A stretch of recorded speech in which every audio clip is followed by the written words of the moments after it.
So welcome to Kensington Oval of the 2025 Sir Garfield Sobers International Under 19 tournament, where the Hills Academy out of New York, Australia, they're up against the Tri-State Youth Development out of New York. They're here for the final. Both teams were here last year for the final, so it's a repeat of last year's final as we come into the pitch report. We're here at Kensington Oval, a full covering of grass this surface this morning. You can see it all rolled in, a very nice and hard surface, a very enticing surface. We had some cricket here over the weekend, but you can see all the covering of grass has been totally rolled in, so we're looking forward for a belter here.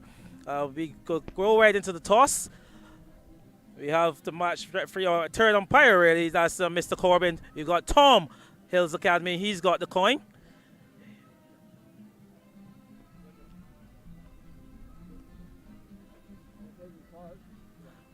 Here's the call. Windmill's the call, so we've got that for Ishan. We're gonna have a ball.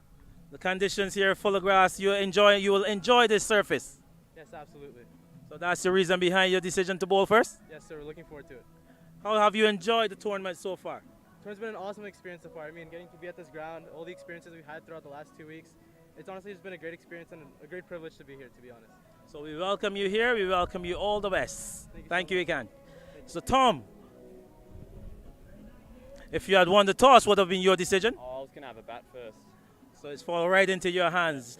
Conditions here, you will fancy yourself. Your senior team, they were here a couple of weeks ago. I'm sure they enjoyed the victory, and you guys would have enjoyed seeing it. Yeah, it's pretty good. Pitch is pretty hard. Runs on the board in the final. That's the way we do things down in Australia, really. So I think that's how we're going to go about it today. Yeah, you had young Worthy coming here with a century off the semi-final round. I'm sure he'll enjoy the conditions here as well. Any changes to your team? No changes. Okay, so wishing you all the best in this final. You're defending champions. I'm sure that you guys will enjoy the luxuries of playing here at the Mecca. Thank you. So that's it. News from the middle. There, they have the toss being won by the Tri-State Development Youth out of New York, and they're going to have a bowl first. Back to you, the commentators. Hello and welcome to the iconic Kensington Oval, the region's cricketing mecca, for this final of the inaugural Sir Garry Sobers Under-19 cricket competition. My name is Tahir Bulbulia, and it is a pleasure to be with you here. And I have alongside me Mr. Hendy Wallace, who will be the analyst for the day. Welcome, Hendy. How are you doing? Well, thank you very much. Welcome to our viewers wherever you are. It's really a fantastic occasion here at the iconic Kensington Oval, as you said, and I'm sure that these players will be delighted to be matching their skills at this venue. The same two teams met previously in last year's edition. It was at the 3Ws Oval. I know back then they were very disappointed that the final was not going to be here. So everything comes full circle, as they say. Absolutely. So the Hills Academy all the way from Australia up against the New York Tri-State Youth Development Team from the USA. And it's good to see these teams back here once again. This has been a very exciting competition, and we're just a minute away from the first ball being bowled. We do apologize for the late start, but we had some technical challenges in terms of the team arrival. But we're here ready to begin. Hendy, you're excited. This competition is an important one for under-19 cricket development in the region. And so we're going to have the first ball being bowled of this final. Here's the bowler up to, and he starts with a bit wayward, and it's a wide down the leg side. And that is this first ball being bowled. Ragav is the bowler, and Hamilton Seong and Bu Godal is the batsman for the Hills Academy. And of course, there'll be some nerves out there for the young man. He's been asked to get proceedings going with the first delivery. If he's going to take any encouragement from that first up delivery, there was a bit of swing for him. So that'll be something for him to work with. Ragav Praboon from the Malcolm Marshall end. And on a good pitch delivery and whipped off the legs into the mid-wicket area. They come through for one. The fielder there at the sharp mid-wicket comes around. And they're off the mark officially with runs off the bat. So the score moves up to 2. And that is the first illegal delivery being bowled. The wind coming across, the wind factor coming over from the Pakistan area. So you would know this ground very well, Hendy. What can the field inside and the batting side expect from this pitch today? Well, he's bowling from the Malcolm Marshall end, the southern end here at Kensington Oval. So from your screen there, the breeze will be coming from right to left as we look at it from this vantage point. And they're playing on the pitch, one of the pitches to the most easterly side of the ground. So it means that that leg side boundary for the right-hander is going to be a relatively short boundary, probably about 60, 65 yards, whereas on the other side, the boundary will probably be about 80 yards. Yeah, so a beautiful day here in Bridgetown, Barbados. Wherever you're tuning in from, listening, watching on Flow Sports, live on YouTube as well. So here is Prabroon again, up to the wicket now and bowls, and a good delivery outside the off stump. A bit of swing, a bit of shape back in, and left alone there from the batsman Gadal.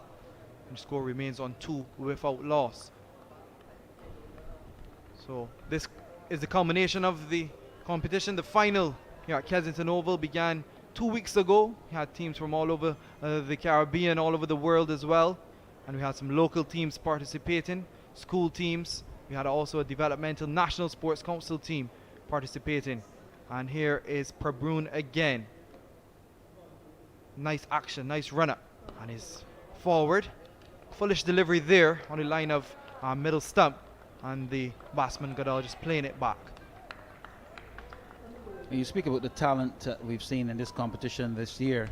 Of course, the excitement is always to see the overseas talent and how the local teams will cope with them. And what we've seen some pretty high scores in the tournament this year, which is it's always exciting when you see good batsmanship. Prabroon with number 7 on his back to the pitch and bowls. A good delivery once again on the line of the Austin. The batsman is forward, just playing it tentatively to that short extra cover fielder. This New York Tri-State team in red and with blue shorts, similar to the USA colors. We've seen the development of USA cricket as well. It's good to see the international teams coming down to this inaugural competition. We'll have a chat on USA cricket as well, Hendy, as we go through the broadcast. Well, I think one of the responsibilities of Cricket West Indies is obviously to, wherever possible, assist with the development of cricket in North America. Foolish delivery. They come through for the single. There's a chance for a run out. And he misses. He had more time than he perhaps thought. The fielder there at short extra cover. I don't think the signal was on there, but all's well that ends well. A bit risky there from the Australian batsman. Yeah, a little bit of nerves there, obviously trying to get off the mark, but indecision between the two batters. And I guess in the end, as you said, the fielder probably had a little bit more time. He actually could have effected the run out from either end. That's how bad a judge it was for a run. Prabroon again. Good delivery. Left alone, swinging away. And that's the end of the first over. The Hills Academy 3 without loss.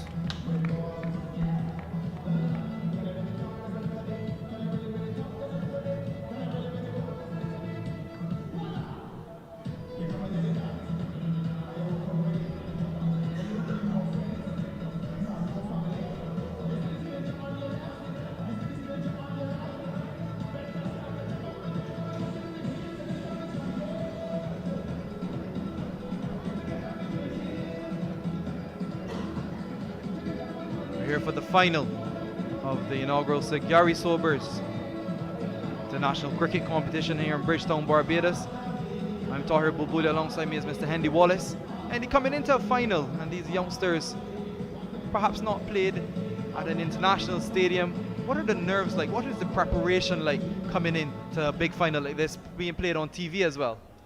Well, it all depends on the mindset, and the New York Tri-State team has done very well in the tournament, so they'll be coming with a bit of form. As we said, there's a bit of history between these two teams, so we can expect that there will be a little bit of needle. Everybody wants to get the up on the other team. So yeah, naturally there'll be the nerves of the final. You would think that the performances to get to this stage will augur some confidence, but you know, this is a new game. Eustace Rastogi. Ikanch Rastogi is the new bowler from the 3W's end. Starts with a good delivery outside the off stump. The wicketkeeper is keeping up, so perhaps not going to have as much pace as the other bowler, Praboon, number 17 on his back. And he looks like a gentle medium pace opening the bowling, perhaps looking to swing it, swing the new ball. 3 without loss. Here is Rastogi. Once again, a slowish delivery.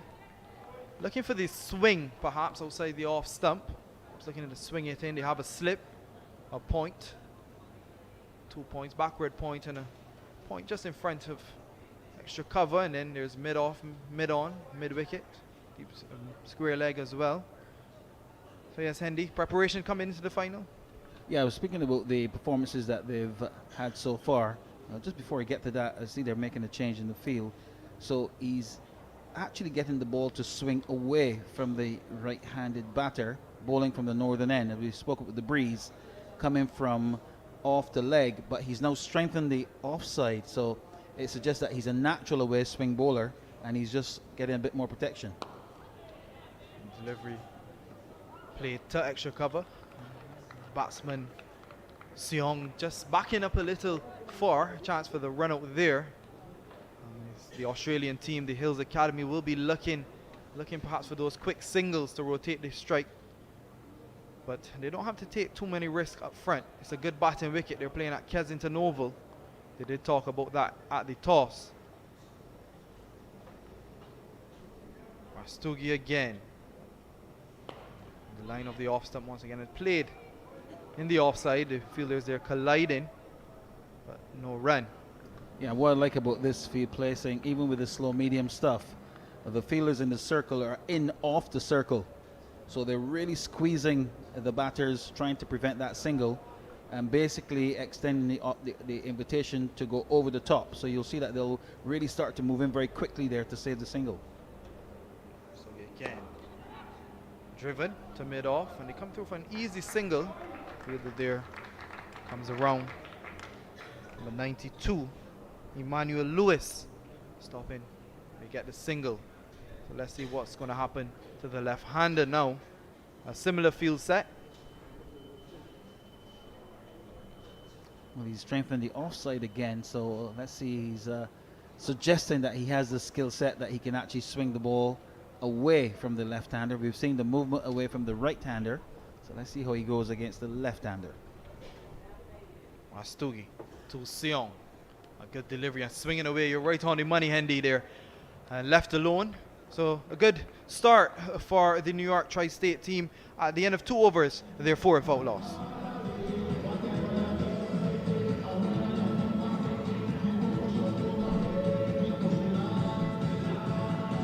You see the team for the Hills Academy, all the way from Australia. We'll run through both teams. So for the Hills Academy, they have Hamilton Seong, Biu Gadal, Advif Buredi. Look out for him, Hendy. The highest run scorer in the competition, coming off of the back of 100 against the Christchurch Foundation School in the semi-finals. Finn Bailey, Josh McDowell, John James, Neil Kanbaraganath, Riley McDowell, Tom McDowell, Nathan Corey, and Vidik Sani. So here is Praboon again, and is driven. A ball on the line of the off stump. It's driven to that cover area. There's no run. Even when the Hills Academy arrived at the ground this morning, you could see the excitement, because obviously the memories of their senior counterparts, the Australians, the demolition job they did on the West Indies. So to be on this location, I'm sure it had an extra special feeling for Hills Academy. Absolutely. Give them more impetus to win here. They are the defending champions. A ball down the leg side. A bit off the radar there from Praboon and taken by the wicket keeper. So we run through the New York Tri-State team. Ikam Rastogi, Ajay Prativav, Silo Adams, Satvik Kailash, Arav Murphy, Danish Dinesh, Raghav Praboon, Jaden Dowling, Dinesh Prasad, Emmanuel Lewis, and Dave Mahabir. And those are the both sides. Praboon just striving for a little bit of extra pace in that last delivery. He's showing really good rhythm at the moment. Again, getting that away movement.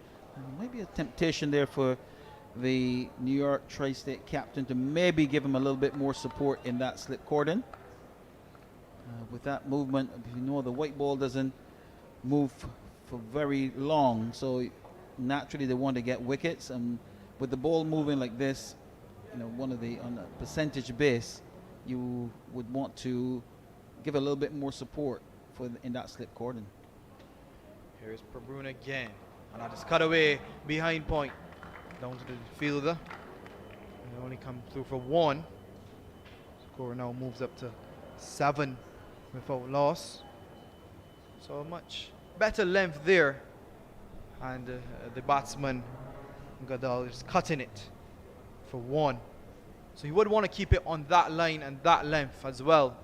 Keep the batsman playing early up.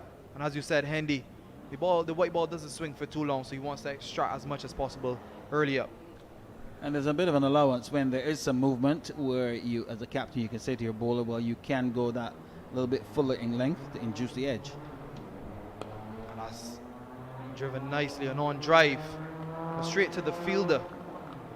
And this young batsman, Hamilton Seong, he's looking good early. He would want to kick on here.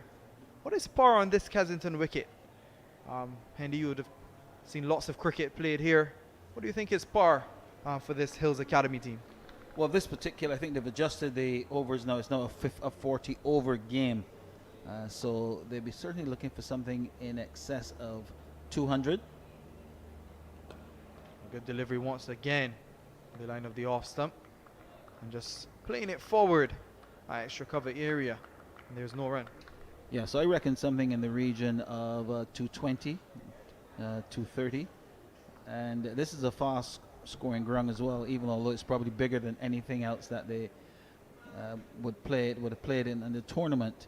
This is a fast scoring ground, and you will, and it's a good pitch so far. It's going to get better in the second innings, so you really want to set a good total.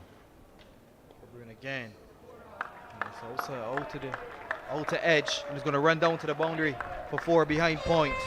So that's the first 4 of the innings for the Hills Academy. Prabhun straining length there, but getting the batsman to play at that, and he came off the outer portion of the bat and run down to the boundary for 4. Yeah, I'm sure it probably didn't go exactly where he wanted it to go, but he got the desired result. And again, we saw some slight wave movement, and it's sort of difficult for the batters as well. These two, the two opening batters, are the ones who have to set the stage. When you ask me about what is a good total, they will do an assessment after the power plays, etc., etc. When we see this delivery here from Babroom, a little bit wide and not quite full in length, but he threw the hands at it and they got the outer portion of the bat, and that gave us an indication of the speed of the outfield. That ball certainly went very quickly to the boundary, so it suggests you'll get full value for your shots. Absolutely. So here's Rastogi to continue his gentle medium pace. Wrapped on the pad, a slight appeal, but they come through for 1 leg by. Umpire Sheena Welch signals leg by. And that Rastogi, gentle medium pace, looking to swing it away, but that one's swinging in. So we can clearly see that he swings it both ways. Well, I guess we'll assume that he knows what he's doing, but we always say with that upright seam, if you can keep that going, it can go either way. And if the ball is not sure, you can bet your bottom dollar the batsman isn't either, the batter. Absolutely. On the money once again, on a pitch, middle and off. And the batsman, Seong, just playing it forward. So a good start here from the New York Tri-State team. They're keeping it very tight. 11 without loss, 3.2 overs bowled. Scoring at a rate of 3.30. And as you said, Hendy, the Hills Academy team will look to assess after the power play, see what is par on this wicket, but they have lots of firepower still to come. Delivery on the line of the leg stump and flicked away, just behind, in front of square. They come through for the single. So far we haven't seen anything too ambitious from the batters in terms of trying to go over the infield with the fielding restrictions in the power play. So they're quite prepared to work the ball around, try to hit the gaps. Not many gaps around, so just about every single appears to be a very tight single, and I'm not so sure of the clarity in the understanding between the two batters at the moment, but no damage yet. and no damage yet. Delivery played forward. Rastogi keeping it very tight. He's not too express pace, and he's just bowling on that line, that good length, forcing the batsman to make a decision. If you want to go after me, take me off of this length. And it's also the line. He's bowling between wicket and wicket, so not really giving the batters much opportunity to free the arm. So you really have to take him off the line of the stumps. Rastogi again, and driven nicely, and they come through for the single. Tight once again, but they fielded there. He came around quickly to his right from mid-off, and then taking a shot at the stump, but the batsman was clearly there. So that's the singles that they would want to take. He reminds me of this bowler a bit of Krishmar Santoki, the former West Indies Jamaican medium pacer. Yeah, probably more wrong arm Santoki was, but that in terms of pace, there's not much difference there. And I think the advantage of having the keeper standing up will probably help Rastogi. Shorter delivery there, getting some bounce, and the batsman riding it in front of him for no run. So at the end of 4 overs, the Hills Academy are 13 without loss.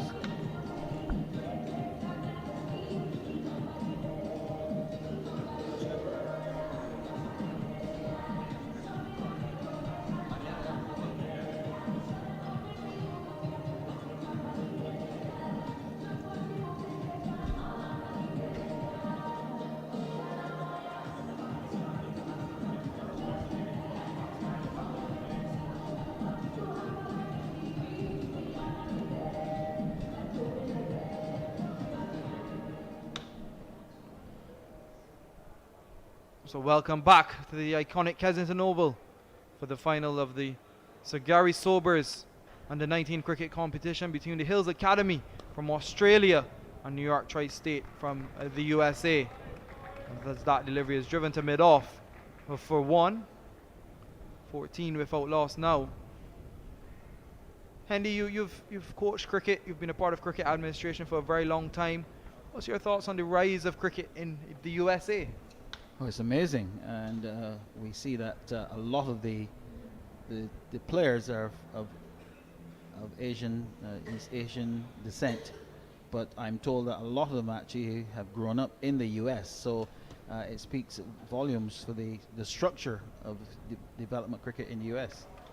As that is cut behind point, a bit of a misfield there, and they come back for the second chance for the run out, but not get it. Come back for 2. A bit of a misfield there. Getting perhaps an uneven bounce as he is signaling to his teammates. And Seong, he moves up to 8 off of 10 deliveries, and Goodall, he's on 5, face 16. And yes, the USA hosted the T20 World Cup last year as well. Seen lots of development there. They have the MLC, lots of cricket competitions playing there. The under 19 regional schools competitions playing there. The coach told me that as well. So, oh, lovely drive, an on drive down the ground from Seong. It's going to go close to the boundary. It will not get there. The fielder comes around from mid-off and pulls it back. They come back for the second. A good looking on drive there from Seong. Yeah, for me, the shot of the morning so far. Playing it wasn't a long half volley. He hit it on the up, but had very good balance at the crease and was able to get it to the right of the mid-on fielder. And when the left-handed batter hits the ball to the right of the mid-on fielder, it means that he's actually hit what we call in the V, and he's done quite well there. Prabun again. So the off stump cut away behind point. It's going to go close to the boundary. Oh, poor fielding.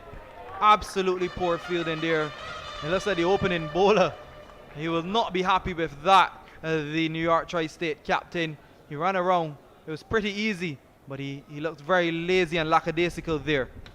Seemed like he just got wrong-footed, and he was very close to the boundary rope, and I think that may have just confused him a bit, not trying to get close enough to the rope, and then in the end he mistimed his attempt at trying to pull that one in. So a mistake there in the field. You see he's very close to the boundary there, and that mistake has afforded the Hills Academy boundary. Rastogi, the fielder down there. Cardinal sin. You do not want to give away too many runs. Rogav to continue in his final delivery of his third over. 22 without loss. But Seong, he's looking good so far. That on drive and that cut. He's looking very promising here. He would want to kick on. He would want to get a big score here at the region's Mecca. Here is Rogav Prabun again on the line of the middle stump. A good length delivery, and there's no run. So that's the end of the fifth over. Hills Academy, after losing the toss and being put into bat, are 22 without loss.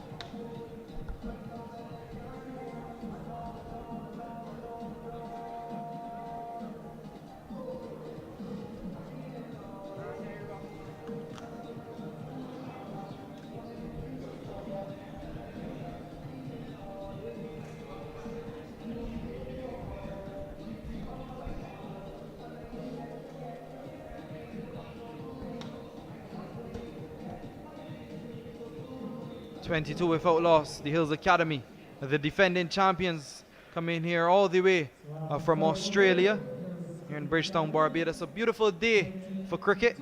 The summer crop over season here in Bridgetown, Barbados. You have to come on down and enjoy the crop over season, the festivities. Hendy, are you a crop over man? Not really, but I enjoy watching it and hearing about it. Here's Rastogi. It's going into his third over now. Gentle medium pace outside the off stump and played forward to that field at point. Yeah, little or no pace to work with there, and I'm more impressed with the line that he's bowling, and basically saying to the batters, you know, you probably have to score by hitting it off this line, and in doing so there's an element of risk. Good bowling so far. On the conversation of USA cricket, Hendy, how important is it that they continue to develop pathways? It's a appeal for the stumping. It was down the leg side, it's signal wide. It was a good bit of wicket keeping. It was not easy to take those keeping it to the stump. I thought it was pretty close there, but umpire Shamar Boyce saying not out. And of course, not having the benefit of the replays or the third umpire, it's not very often you see batters getting back into the crease for leg side stumping, but we have the benefit here of our cameras, and actually it was an excellent decision. I think he got back just in time. Pretty close indeed. Rastogi again, shortish delivery this time. A bit wider that delivery, no run. Looking to perhaps overhit the ball there, Goodall. Yeah, I was going to say that Rastogi may be overcompensating on that occasion because of the leg side wide, not wanting to commit that offense again, and maybe overcompensating and going a little bit wider. And there was Goodall probably disappointed that he wasn't able to capitalize on delivery just offline for once. So again, looking to hit that one perhaps through the leg side over mid wicket. I think Goodall perhaps has to follow from his partner Seong and just look to caress the ball in his beginning stages. Don't look to overhit it.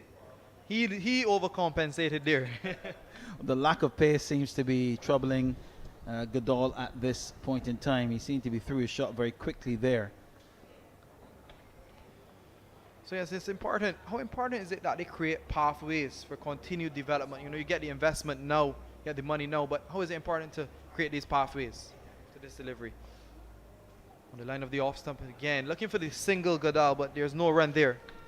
Yeah, always value to look at the pathways. You highlighted a couple of areas there with the World Cup being, the ICC World Cup being in the USA. You've now had the Major League Cricket as well. So that, in essence, that is the goal. That's where the young talent will see the superstars, see exactly what it's like.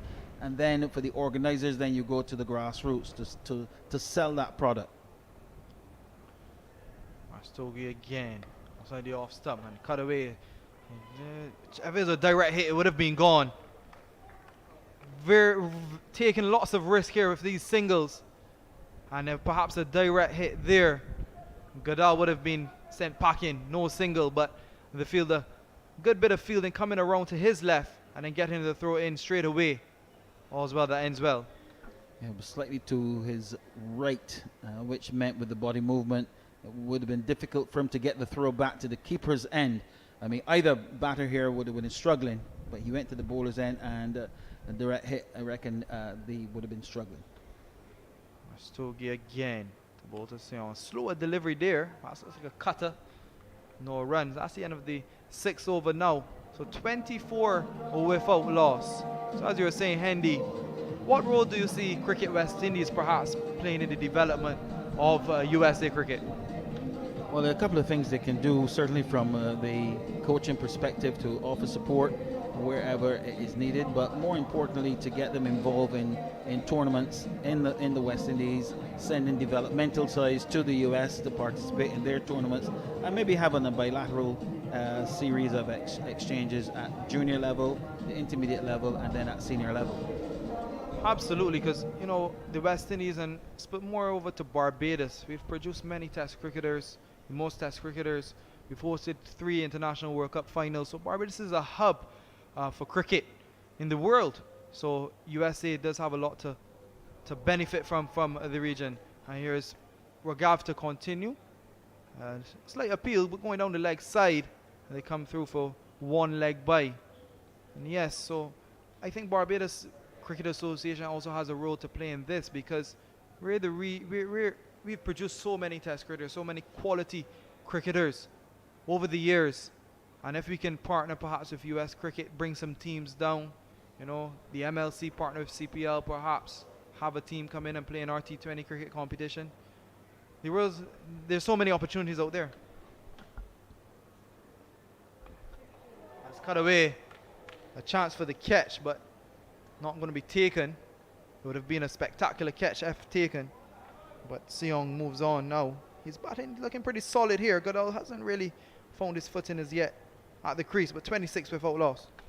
Yeah, near enough a run a ball for Seong, but Goodall just struggling a little bit. I get the impression that Goodall really wants to play the role of, I wouldn't say pinch hitter, but more of the aggressor.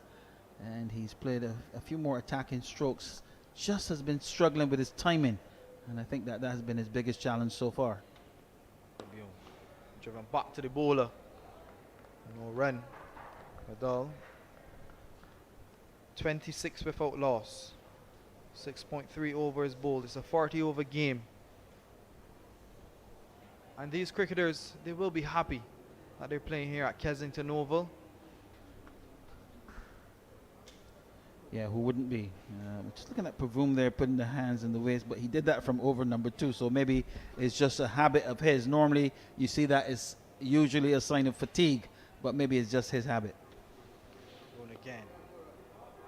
Leg stump, they pushed it behind square. They come back for the second. Comfortable 2. Just went beyond the 30-yard circle. And Pavoom perhaps getting a bit tired here. And this perhaps maybe his last over as well. Yeah, 4 on the trot is usually what you would expect. Remember, it being a 40 over game, now it will be an allotment of 8 overs maximum per bowler. So I guess that the captain will still probably want to get a couple of bowlers in while the ball is still relatively hard. We have Jaden Dowling as one of the leading wicket takers, off spinner from Guyana. He will be expected to bowl by arm off spin. So he's a promising one for the future. It's also to look out from the Australian team, Finn Bailey, as well as their captain, then the wicket keeper, who's set to bat at number 3.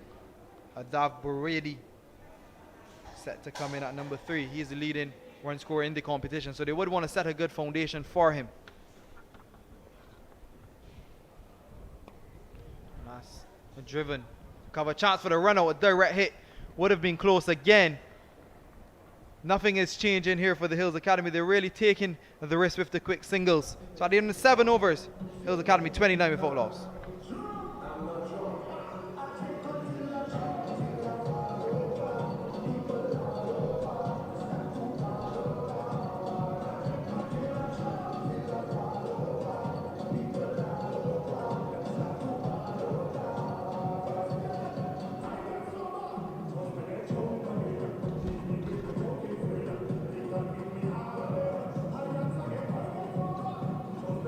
So no wickets lost as yet for the Hills Academy.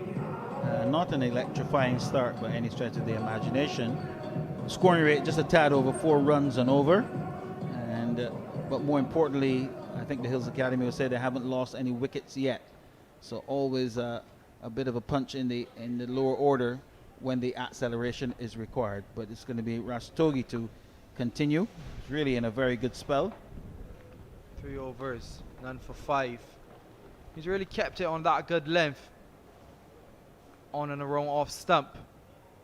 And forcing the batsmen to take him on, but they're not taking any uncalculated risk here as yet. And they would perhaps not want to do that. They would want to pass back to the 15th over. See if they can get to close to 60, 70 runs.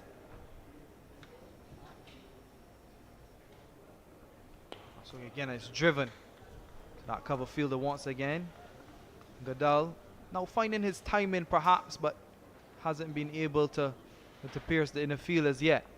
Well, it's a 7-2 field for Rastogi. We don't often see that. And that is really testimony to his control. And I'm just wondering if Goodall is tempted to just maybe maneuver around the crease to try and access that leg side. Stogie again. And he does access the leg side. Not a delivery on the line of the leg stump. They come back for the second. And 2 runs. Score now moves up to 31 without loss. And they would want to set this foundation for the batsmen to come. Rastogi 3.3 overs, none for 7. I want to thank all of our sponsors who have sponsored this competition, the Sir Gary Sobers.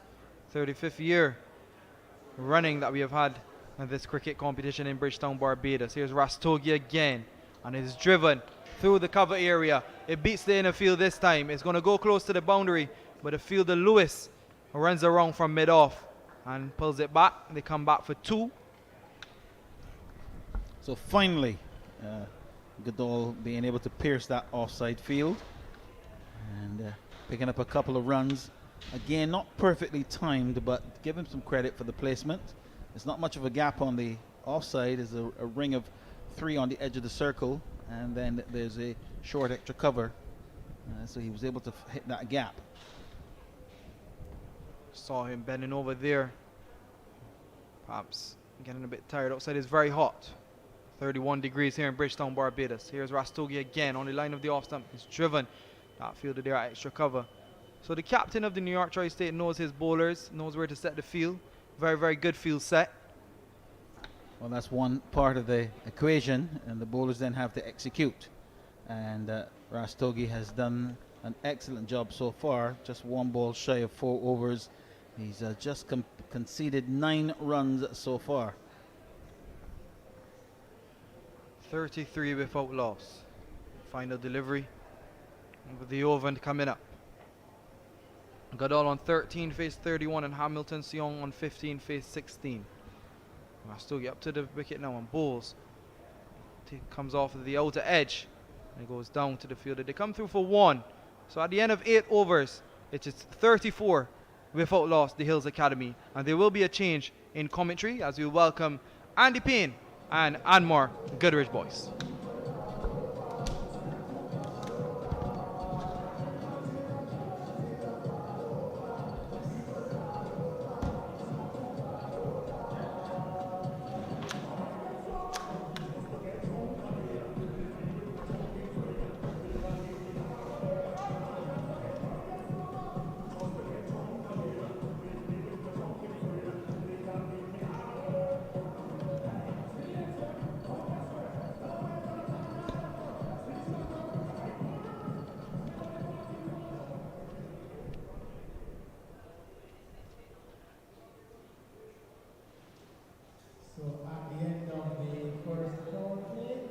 Hills Academy 34 without loss. This the finals of the Sir Garfield Sobers International Under-19 Cricket Tournament. Thank you so much, Tahir Babulia and Andy Wallace. Yours truly, Anmar Goodrich Boyce alongside Andy Payne. New York Tri-State winning the toss,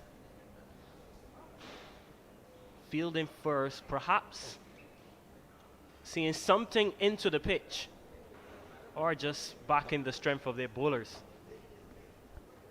Good afternoon there, Anmar.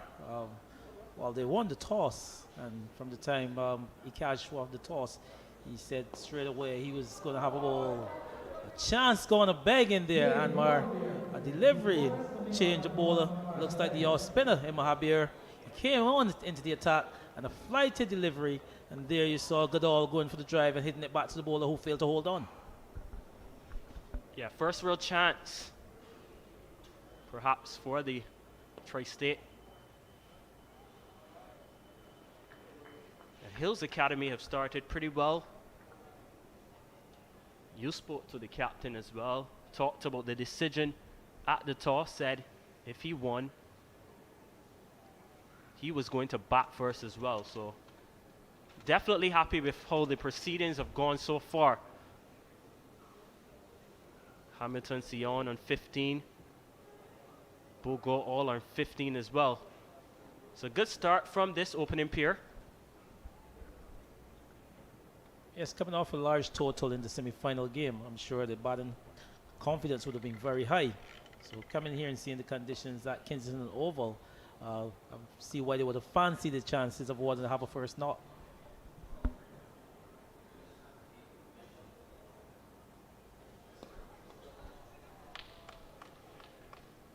Just get a single for that one. And did hear Tahir a bit earlier mentioning about the quick singles in between. Just the one boundary so far in the match. But what this team has done so well, the Hills Academy, been able to rotate the strike. It was good batting on their part. I mean, it was a power play the first 8 overs. The field was a bit tight. So to be getting those singles, they weren't able to get the big boundaries in the power play. But what they were good at was that they were able to, just rotate the strike. So that completes 9 overs. And at the end of 9 overs, the Hills Academy being invited to bat.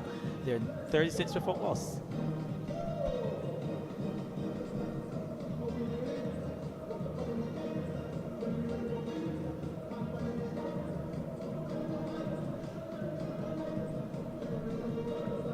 Just to look at the batting lineup still to come. Riley McDowell is there.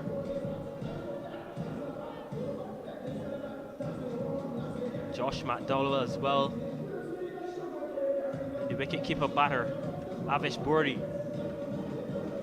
Such a brilliant century in the semi-final versus Christchurch Foundation.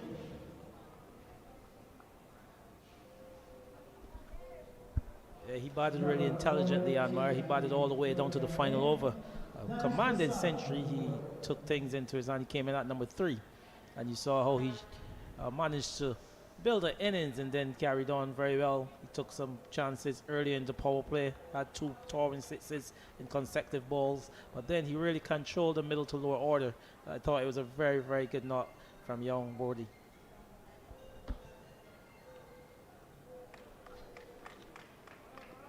Get a couple here. It's that one just slightly behind the backward point areas. We see the spinners now on, Andy, and perhaps a bit of a change in tactic and strategy from the NY Tri-State Youth Development Squad here. Yes, seems to be a very well-manned unit. We got Basil Butcher Jr. He's very much part of that management team. And he said they've got some very competent spinners. You see Mahabir, right arm leg breaker, and also you see him with Prasad. But Prasad seems to be one with a couple of googlies in his arm. I've seen him a bit early in the tournament. So I thought he's got good control as well.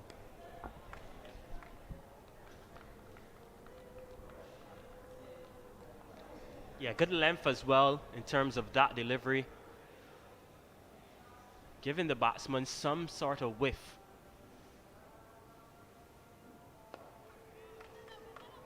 And again, it's the single. Bit of misfeeling there on that occasion. Straight to the man at point. Not being able to hold on to that one. But yeah, more singles again from the Hills Academy. And what I like about this approach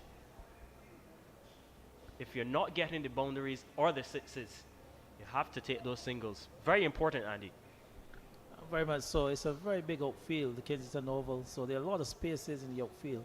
So it's good to see these young players being able to rotate the strike and put the balls in those gaps and be able to accumulate the singles.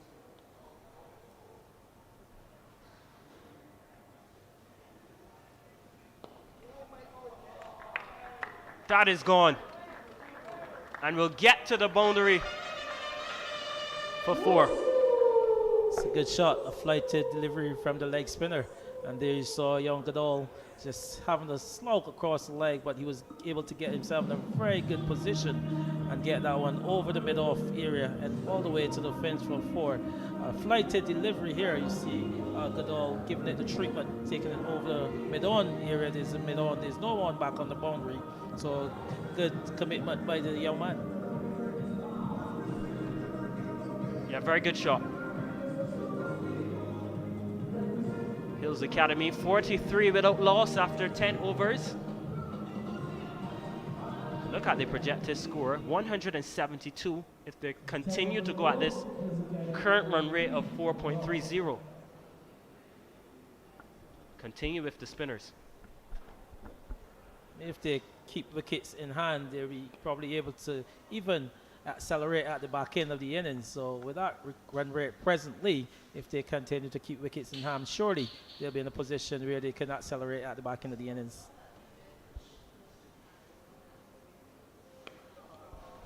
And again, but it wouldn't get all the way to the boundary, but good use and recognition of the fielding placement. Putting that one where the fielders were, and Yeah, a very deliberate shot there by Sion. He saw the infield is all to the ring. So he was able to get that one over the man at cover and into the gap, and they're able to pick up yet another 2. As you see, just some adjustments being made now. There's a sweeper being employed. But young Sion just very selective in what he's done there.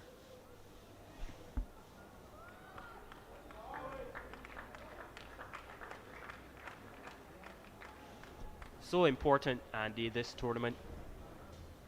If we look at the development of cricket, not only here in Barbados and around the Caribbean region, but around the world, really.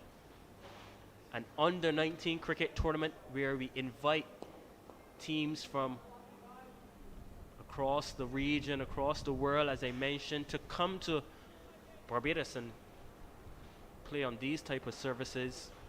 Exposure to lovely conditions, chance for the catch there. But so important for the players to continue to develop, get used to the conditions, get used to playing in unfamiliar territory as well.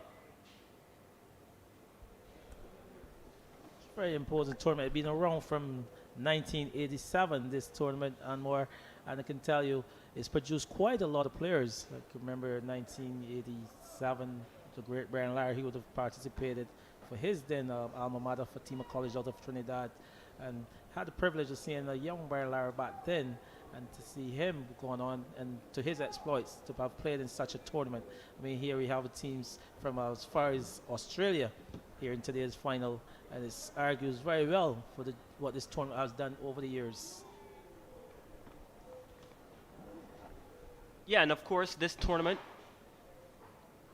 more than the cricket as it overcomes to end, Hills Academy 48 without loss. As I was making the point, this tournament, not just about the cricket in its sense, but also about the legacy, honoring a legend in Sir Garfield Sobers. No pressure, of course, on these young cricketers, but speaks about the prestige of this type of competition. Prestigious indeed.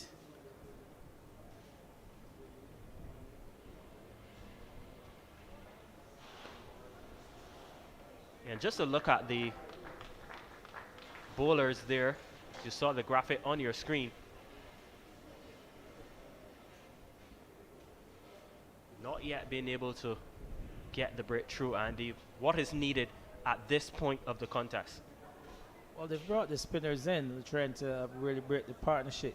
What was really good about what the Hills Academy is doing, like you said, they continue to rotate the strike very well, pick up the singles and the twos. They're just trying to entice the fourth shot. They've had two half chances pretty much, and where they didn't hold on, but that brings up the first 50 in this contest. The Hills Academy, some 11.2 overs. A good partnership for them. He's on 23 and Goodall there on 22. Yes, they will want to break this partnership, but they have to hold on to those half chances.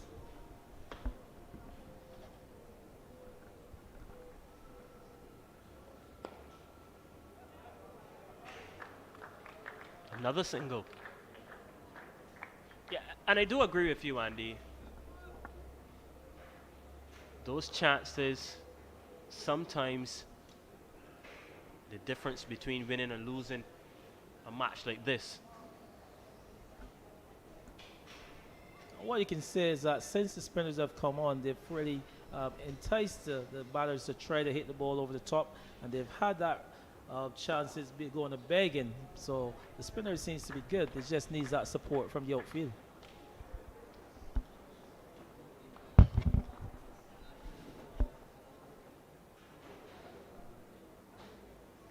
And it has been a very good partnership in terms of a batting perspective from these two, and can say that the openers have done their job so far. Setting the foundation, always so crucial, not only in a final, but in any cricket contest, really. Yeah, they've really set the platform for what could be a very imposing total here, Anmar. Good opening batsmanship. You've seen them, they haven't taken a lot of chances against the new ball, but as the spinners come on, you can see them look to get a bit more aggressive against the slow bowlers. So a good job. I think their planning is very exquisite. They know what they want to do, they know how they want to go about their work. So it's very good batting by them. So that's 12 overs completed, and it's 53 for in loss. Yeah, conversation in the middle between these two. Goodall and Hamilton Sion have really set up the Hills Academy good so far in this contest. Still McDowell, the two McDonalds really. Berry and James and Corey to come. So still a lot of batting for the Hills Academy, and what NY Tri-State will need at this moment is to pick up a wicket. And they continue with the spinners. Yes, especially in this middle period, what they're doing well. Again, the Hills Academy is again that you see that rotation. You can see a little bit of urgency with the singles, just looking to score on every delivery of ball. Again, just something like stay behind square and a quick single again on offer. Good running between the wickets. But yeah, they really look like they understand each other, this pair. They've really set themselves up for what could be a very imposing total. Conditions here, and more looks very good. The pitch is played very well in those first 45 minutes to 50 minutes, and the batters have really done a really good job.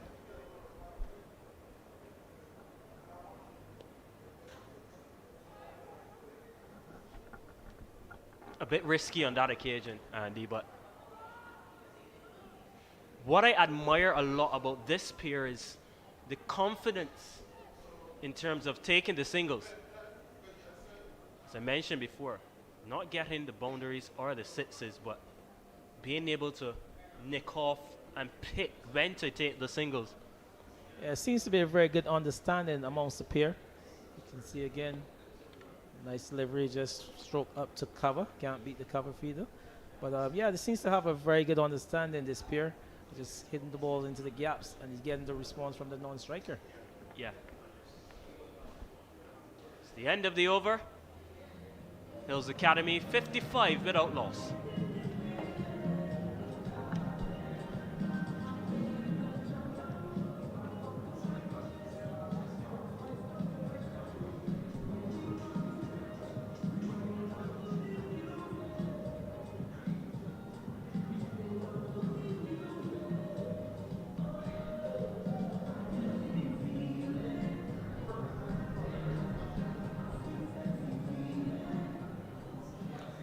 Surely be very happy with that start.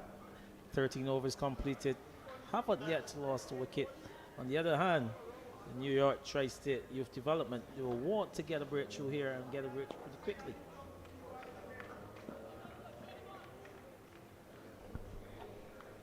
Yeah, opts to go down the ground there. Good all.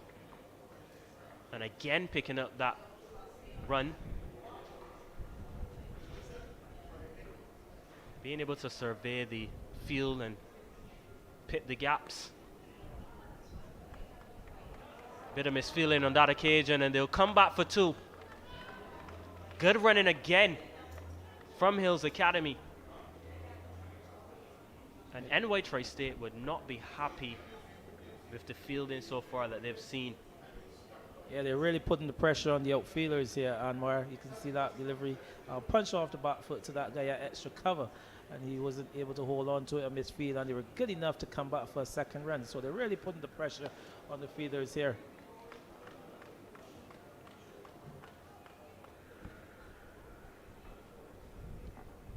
And what they're doing as well is just ticking along that scoreboard, Andy. Yes, the running between the wickets being very expert. Some 4 runs off the first 3 deliveries, and you can see they're doing it with very much ease, and we're not taking any chances. You saw the right-hander in Goodall happy to use his feet to the leg spin bowler and just get the ball over the infield and pick up his ones. Good stop. The difference between a single and 2 runs. Very, very, very good stop there by the fielder. Yeah, good bit of feeding by the man at backward point.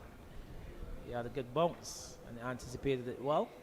Ball from the leg spinner going to his left, and he did very well to pick it up on the bounce.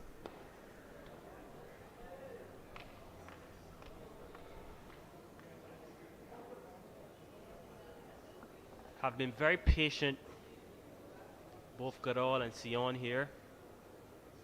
And Sion moves into the 30s. Haven't rushed the shots. Pick the right moments to play the right shots. So important.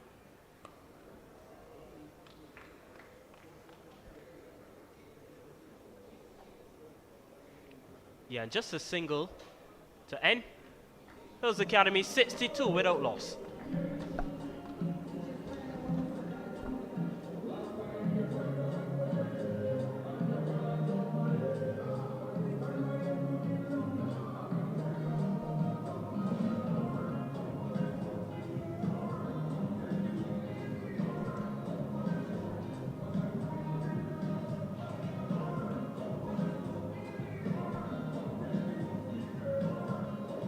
Very good batting there between Hamilton Sion and Bogadal.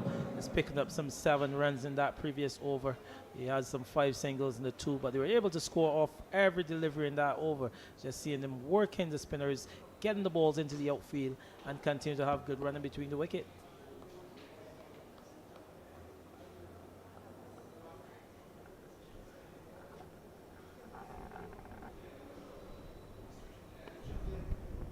I know they have the spinners on, Andy, but perhaps this crucial stage, maybe if you bring the pacers back on, spinners not being as effective as they would have hoped for.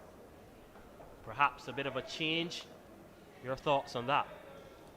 Well, I would think with the run rate as it is, they wouldn't think they're doing too bad. 4.3. I mean, albeit they haven't picked up an early wicket, but it's just the 4th bowler in. There's still a 5th bowler to come. And if you're looking at the team, it seems to have got quite a bit of spinners. But I think they'll be happy not being able to concede any boundaries, especially off the slow bowlers. So I don't think they'll be in a hurry to kind of rush it.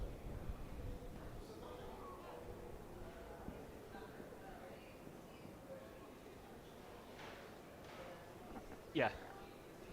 Do agree from that perspective, of course. You look at the run rate. Then you look at how they've been scoring these two. 30 from 38 and 28 from 51. That's another dot ball to end. So Hills Academy, 63 without loss. Yeah, so they'll be happy with that over, and particularly just giving up one run in that over. Anmar. So again, the spinners think that they've done a really good job in that regard, and they haven't been able to concede a boundary. And if you go to the first drinks break, really at 63 without any loss after 15 overs, I think both teams was kind of think that it's pretty even. Stevens, your thoughts?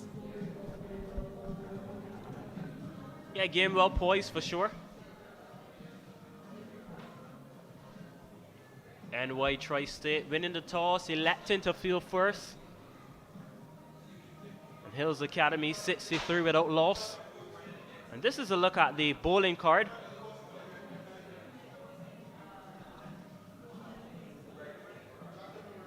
No wickets just yet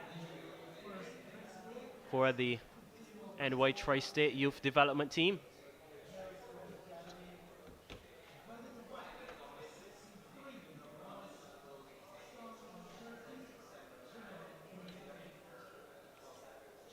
Yeah, Ravinash Praglumi, 4 overs, 22 runs, 13 dots.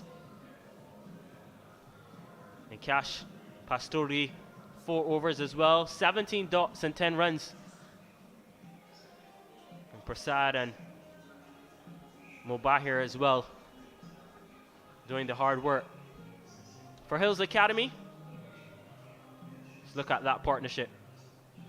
Very good between the opening pair of Hamilton Sion and Bogarol. Amounted for 63, facing 90 deliveries in total. Just the 2 fours from Hamilton Sion and 1 from Goodall. No 6s just yet. And this really has been the story of this final here at the iconic Kensington Oval in the 2025 Sir Garfield Sobers International Under-19 Cricket Tournament. What a lovely day for cricket here at the region's Mecca, Andy Payne, and a very good start from both teams actually. From the bowling perspective, Tri-State perhaps would be a bit disappointed that they haven't picked up a wicket just yet. But in terms of being able to keep the batters at bay, definitely a good job. From a batting point of view, yeah, Hamilton Sion with 30 and Bogarol with 28 have done the job of the opening batting pair. Built a very good foundation. Yep, they've really set the team up for a good total. 63 for any loss after 15 overs. Sion, he's the main contributor. 30 off 39 with 2 fours. Like you said, he's scoring a bit quicker. Goodall, he didn't open in the semi-final game, but here he is showing his worth at the top of the order. Just offering good support to Sion, 28 off 51 with 1-4. But a good partnership between that pair. They've got the likes of, like you said, Bordy, who came into this game of a century off the back of that semi-final innings. Riley McDonald, you've seen him getting a few runs as well. As the captain, Thomas McDonald, they can get on with it as well. So looking forward to some bigger partnerships, and they've really set the platform for what could be a very good score. New York Tri-State Development Youth, on the other hand, they've had 2 chances that they put down since the spinners came on. They'll be very disappointed with that. We're in the outfield where those chances should have been taken. They weren't very difficult chances, albeit a cotton ball. You never can tell how that goes. But then there was a ball in the mid-wicket area that the fielder there failed to hold on to. So the chances have gone a beg in that regard. But I'm telling you, the Hills Academy team out of Australia, they might be the happier of the two that they've got all the wickets in hand at this stage. Yeah, most definitely. New bowler.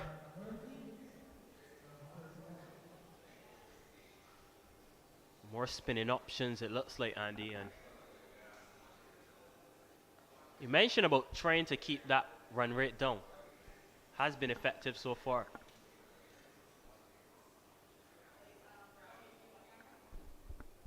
Yes, and it seems to be a good spin.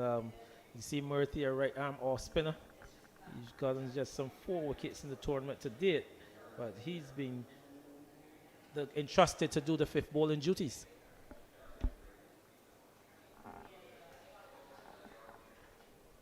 Yeah, good time as well to come on, just around the 16th over mark, as you mentioned.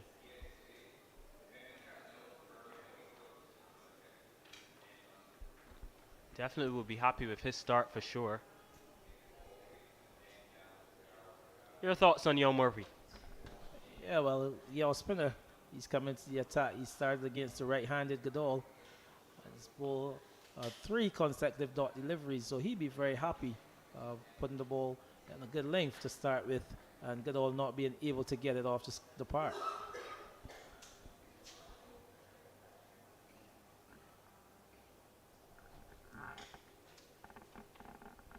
Yeah. And again, another dot delivery from Murphy. So he has definitely started pretty well here. Very good start for young Murphy. Just bowling the balls in front of him here, and he's trying to drive him, but those balls were a bit too full, and he wasn't able to get them away. This one, on this occasion, a little bit on the back of the length, and he was able to go on the back foot and able to push that one through the cover area to pick up an easy single. Be interesting now to see how he bowls to the left-hander in Sion.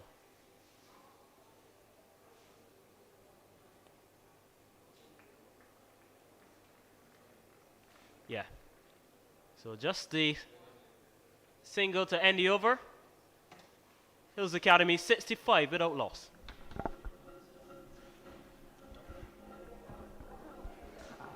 It's time for another change in the commentary box. So we welcome back Tahir Babulia and Hendy Wallace.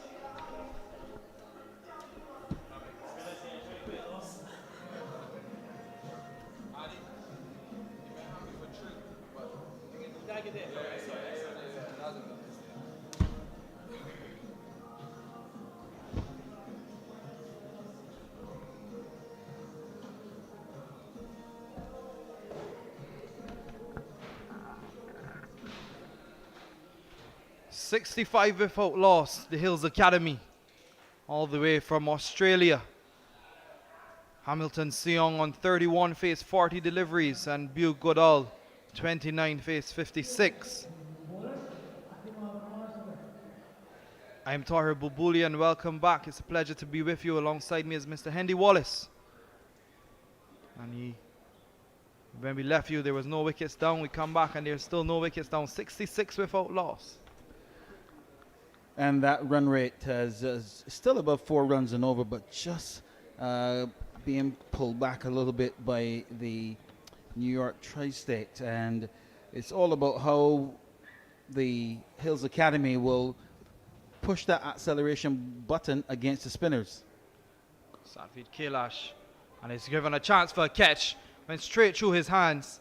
It would have been a good catch there. And from the fielder there at that short mid-wicket position. They're getting some half chances here with the New York Tri-State team, but not taking them. Will this impact them going forward? Oh, this is something I was keeping a close eye on, the energy in the field. Here's Kailash again. Cut in front of point. A good bit of fielding there. Spoke too quickly. The fielder there, it looks like Dowling at a backward point. And they come through for the single. Yeah, you just keep an eye on the energy in the field. We're seeing a few more mistakes. Obviously, it's very warm out there. And as the innings progresses, you look to see exactly how the fielders are moving. It's critical that these youngsters stay hydrated. And as hit down the ground, you won't go close to the boundary. Just goes to about the 30-yard circle, and the fielder from long off comes around. See, all the fielders on the deep fielders are on the boundary. Perhaps if they can take a step in, because you know traditionally they are accustomed to playing on smaller grounds. So your thoughts there, Hendy? Well, we spoke about the size of the boundaries earlier. As I said, this is a quick scoring ground, a boundary hitting ground. But I just get the impression that the batters have not been able to really force the ball as they would like, especially against the slower bowlers, the slow medium bowlers. Here is Kailash again, but in front of cover. Midfielder there. He's off the boundary, about, I would say about good 15 feet off the boundary. And that's a short boundary on that side. That boundary on that side is only about 65 meters. But that's 17 overs completed. The Hills Academy, 70 without loss.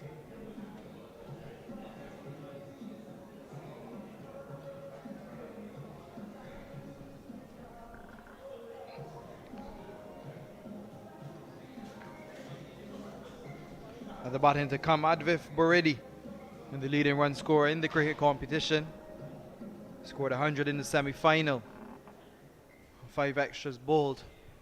And this New York Tri-State team are in definite need of a wicket. Here is Murthy to continue. That's punch back down the ground. Shortish delivery. And to come through for the single. With this opening partnership, the Hills Academy will be very happy with this start. It's always good to have wickets in hand when you're looking to set a total. As I said before, the start will give some indication as to what they think is a good total. Spinners, traditionally the ball's going to get a little bit softer, and the fielding restrictions will be somewhat relaxed. So opportunity for more singles, but as the boundaries are important. As I think that's bold. A poor shot there from Goodall. That's the first wicket down. It was not needed. A very, very poor shot decision there from Goodall. He goes for 35, and the New York Tri-State picks up their first wicket. Well, that's a happy bunch there. Now, finally, they've been able to break this partnership. And I think some credit must go to the tactics of the New York Tri-State. I think that the batter there was trying to maybe take advantage of the field place, and there was a big gap on the leg side, and you saw him there just trying to get across to the off stump to access that area behind square on the leg side. Unfortunately for him, the premeditated shot did not work. It was a full-length delivery, and Castle into his stump. So you see him just moving way outside the off stump there to just access that area behind square on the leg side, and losing his off stump. Yeah, not the best shot decision there. His head all over the place, not even looking at the ball. So he would not be happy with that shot selection. But the new batsman in, the leading run scorer in the competition. Lots of persons have come out to watch him play today. Advif Buredi coming off of 100 in the semi-final. Well, it being a shortened game as well with 40 overs, I imagine that the Hills Academy will want to get their form man into the action as quickly as possible. And we're halfway through the 18th over, so he's really not got an awful lot of time to get his eye in, but this is a very solid start. So at least he can he's got time to move the ball around and let Seong do a little bit more of the scoring. Murthy again, and that is driven through the cover area. The fielder from deep extra cover comes around, and they only get a single. He looks flamboyant already with that drive there. And that's what form does to you, and confidence as well, coming off that big score. He obviously will be oozing with confidence. Murthy again, and that is driven down to long off. When they only get a single, fielder Passad down there. I had a conversation with Buredi before the match, and I asked him about the shift in conditions. He said they're pretty similar to back home in Australia. Have you played in Australia, Andy? Yes, I did, and I actually played in Sydney as well, where they're from. I played for a club called Gordon in New South Wales in Sydney, and that was the first thing we observed, is that over comes to an end, 74 for 1. Yes, I was going to say for conditions, I remember my first game, I couldn't imagine how much the ball bounced, and where you would normally pitch the ball for a short ball was going over the keeper's head. So I think the first thing for me to acclimatize to was the bounce of the pitch in Sydney, and thereafter, as he said, the pitches were pretty much similar to what I'm accustomed to in Barbados and the Caribbean, but mind you, that was back in 1984, so we've seen quite a change now in the pitches in the Caribbean. Absolutely, lots of conversation around the pitches being produced in the Caribbean, the impact it has on the development of players. Do you think it has an impact, Hendy? Absolutely. I think that the playing surfaces are a lot different from what they're training on. That's a top edge sweep there, but there's no one deep behind square, so they should get a couple of runs on that occasion. But yeah, the conditions play it's like anything else. You have repetition on what you're likely to play on, and when you compare it to the training surfaces, it seems to be a lot different, and the skills of our batters in the modern era seem to be tested on pitches when there's a little bit of assistance for the bowlers, And I think that's really where we are found wanting at the moment with our batsmanship. Here's Kailash again. Charge delivery punch. They're looking for the single off the back foot there to feel that sharp mid wicket. Dive into his left, stopping the single. 76 for 1. Kailash, left arm spinner, and that is flicked off his legs. A foolish delivery down to the deep mid wicket. Apart from that nonsensical shot from Godal, they've kept it very conservative, not taking too many risks.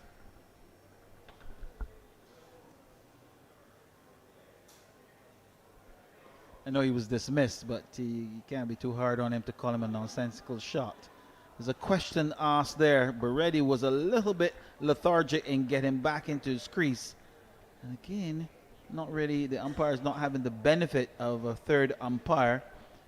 But you always feel that when there's a direct hit, anything that looks close is probably closer than you think. Yeah, well, I certainly thought it was close enough. But umpire Shamar Boyce, he's a very good umpire, a young man. He actually got the highest scoring umpiring course in the region. So a very promising future ahead of him. Many say he will go on to international cricket.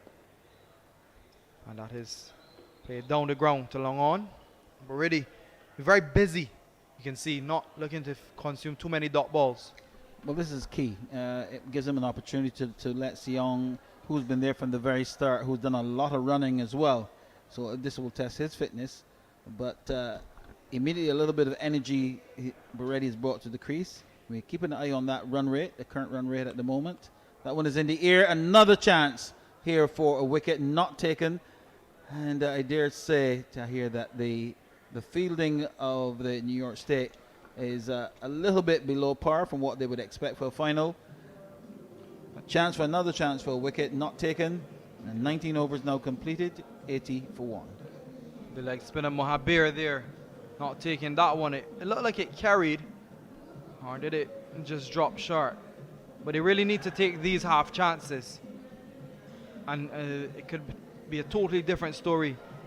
As we see the highlight here, and it's we missed that one again. Perhaps we can see the highlight if they can pull it up. But Murthy to continue. Right arm leg breaks. It's a short delivery and it's pulled away. It's going to go close to the boundary. And the fielder down there from deep mid wicket comes around. Got a bit of fielding that time. But they come back for the second. Score moves up to 82 now for Won Seong. Moves into his 40s. He probably wished he could do a little bit more with that long hop from Murthy. A full toss this time. And hit straight to the fielder. It was a gift. Christmas coming early there for Seong, but not taking advantage of it.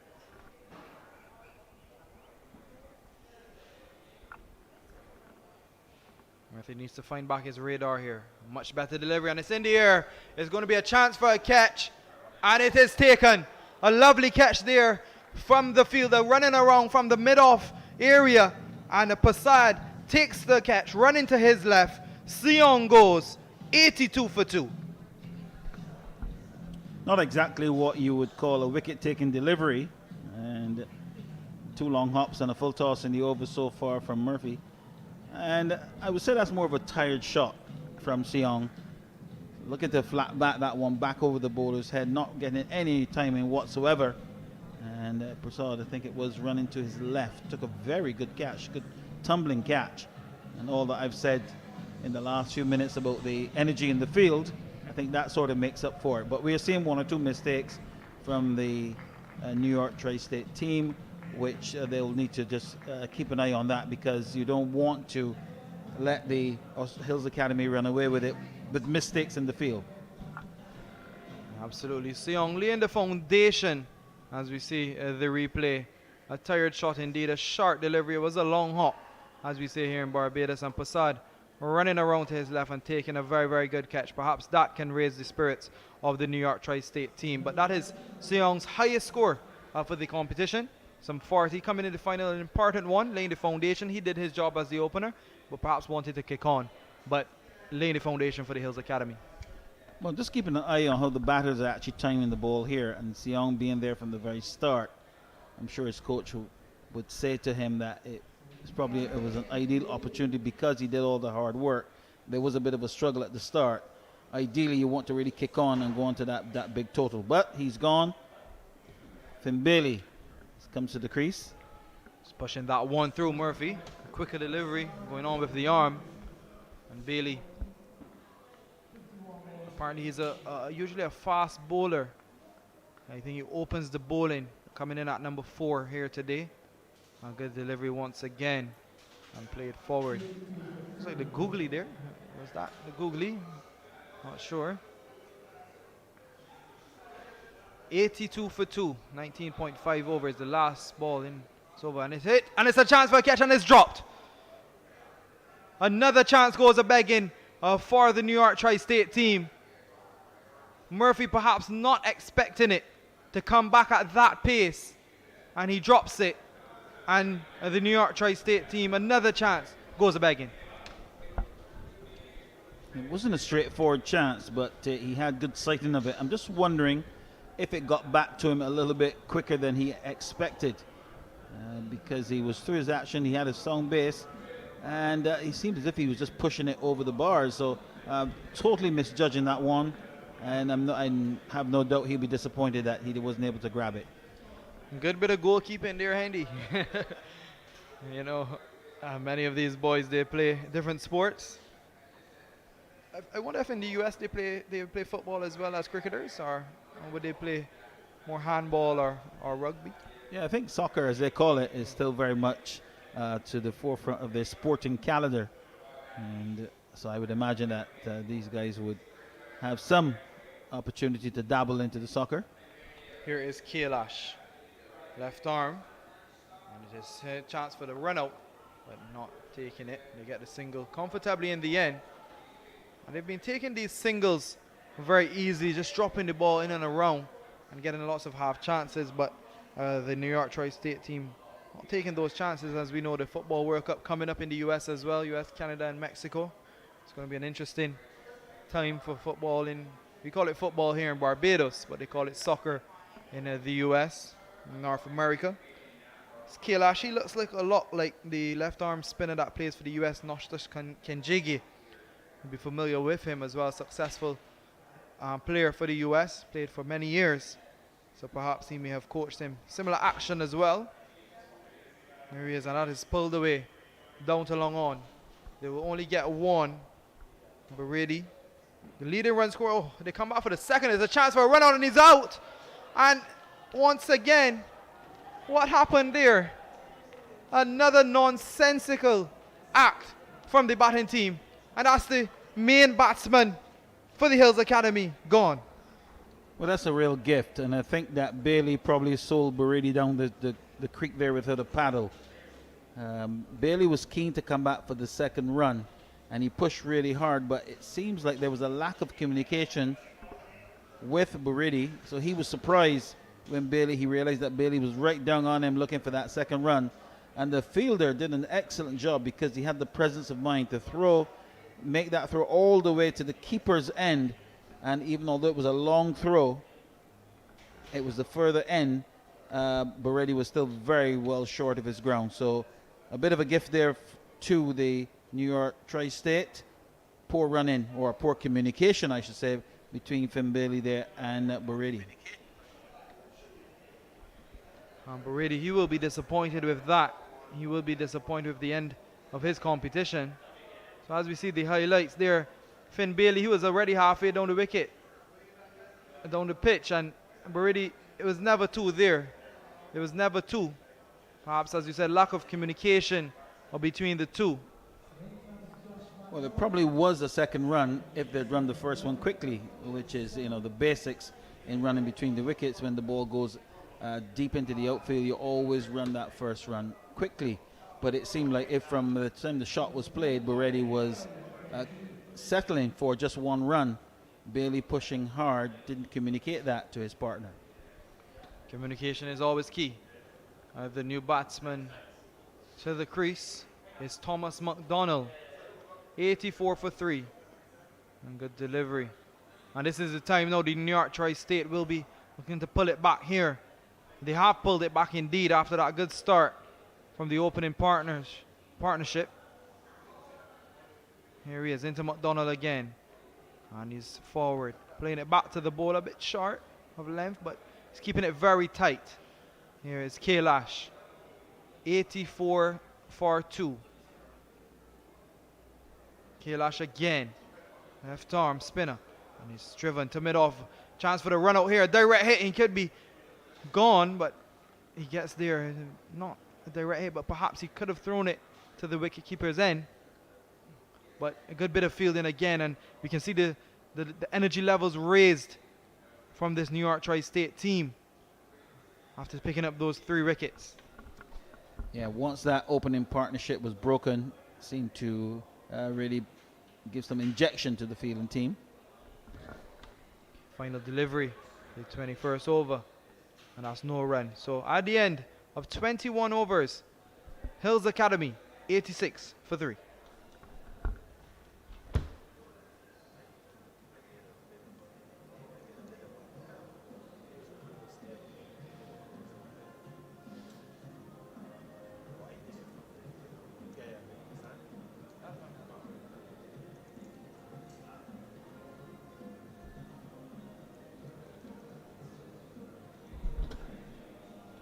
The Hills Academy will have to reconsolidate here to be in 70 without loss. 86 for 3 now.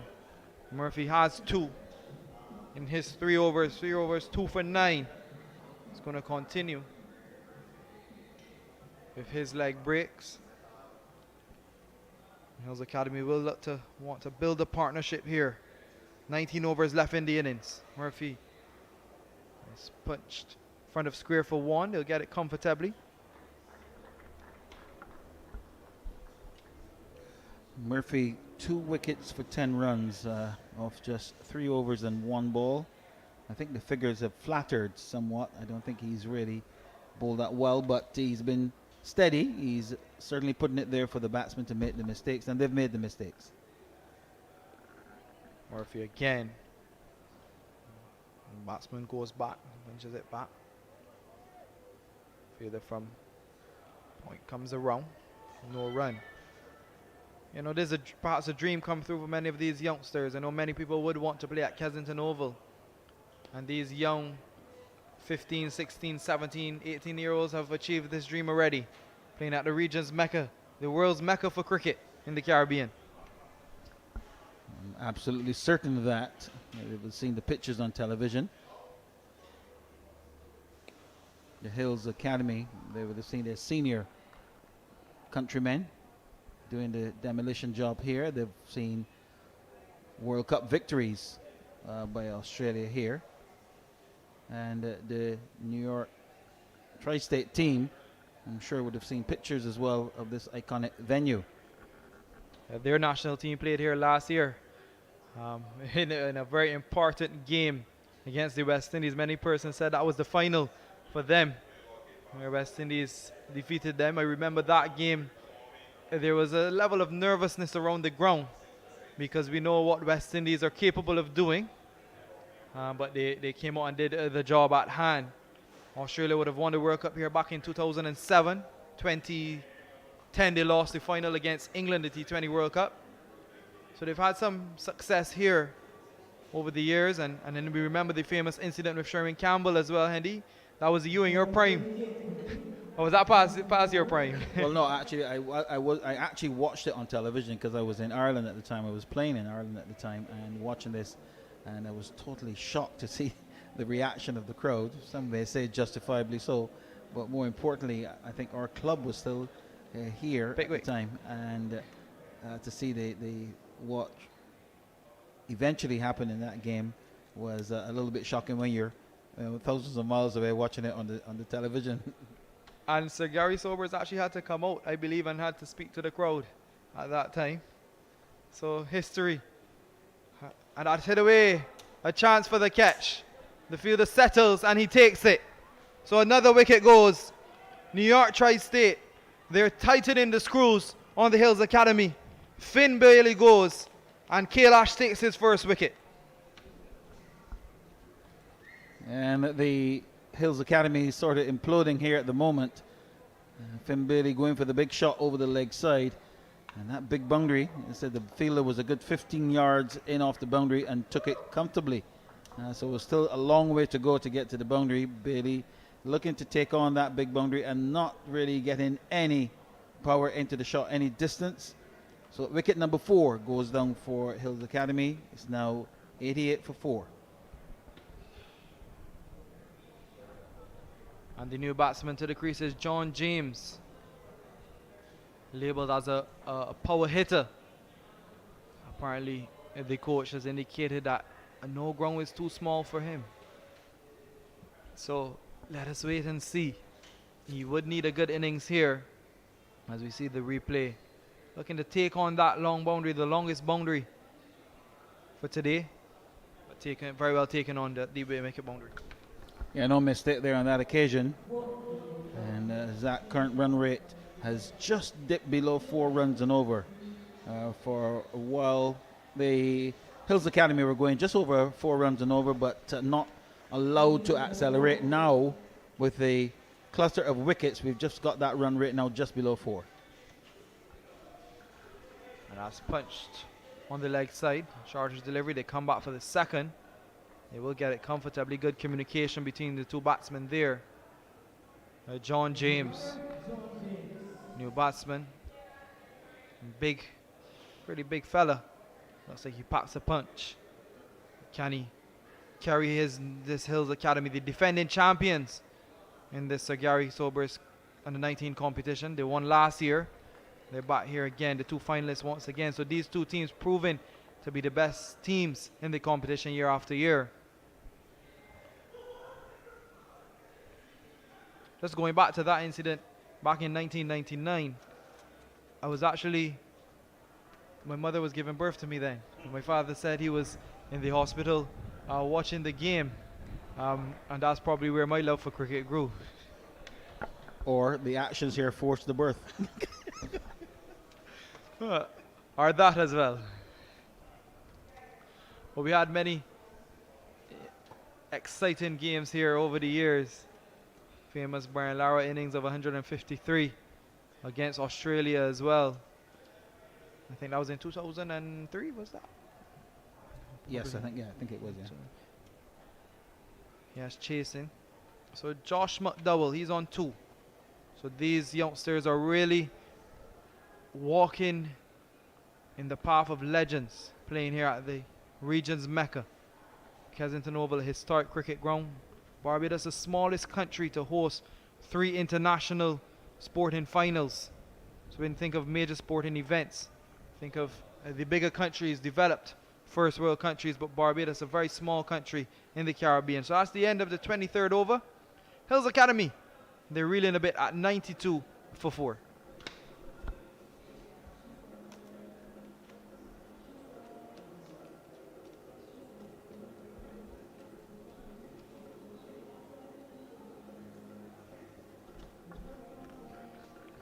As we see the batting card for the Hills Academy, Hamilton Seong, he went for 40, faced 51 deliveries. He had a good opening partnership with Bugadal. He went for 31. Advif Baredi, he was run out in a miscommunication. He went for 7.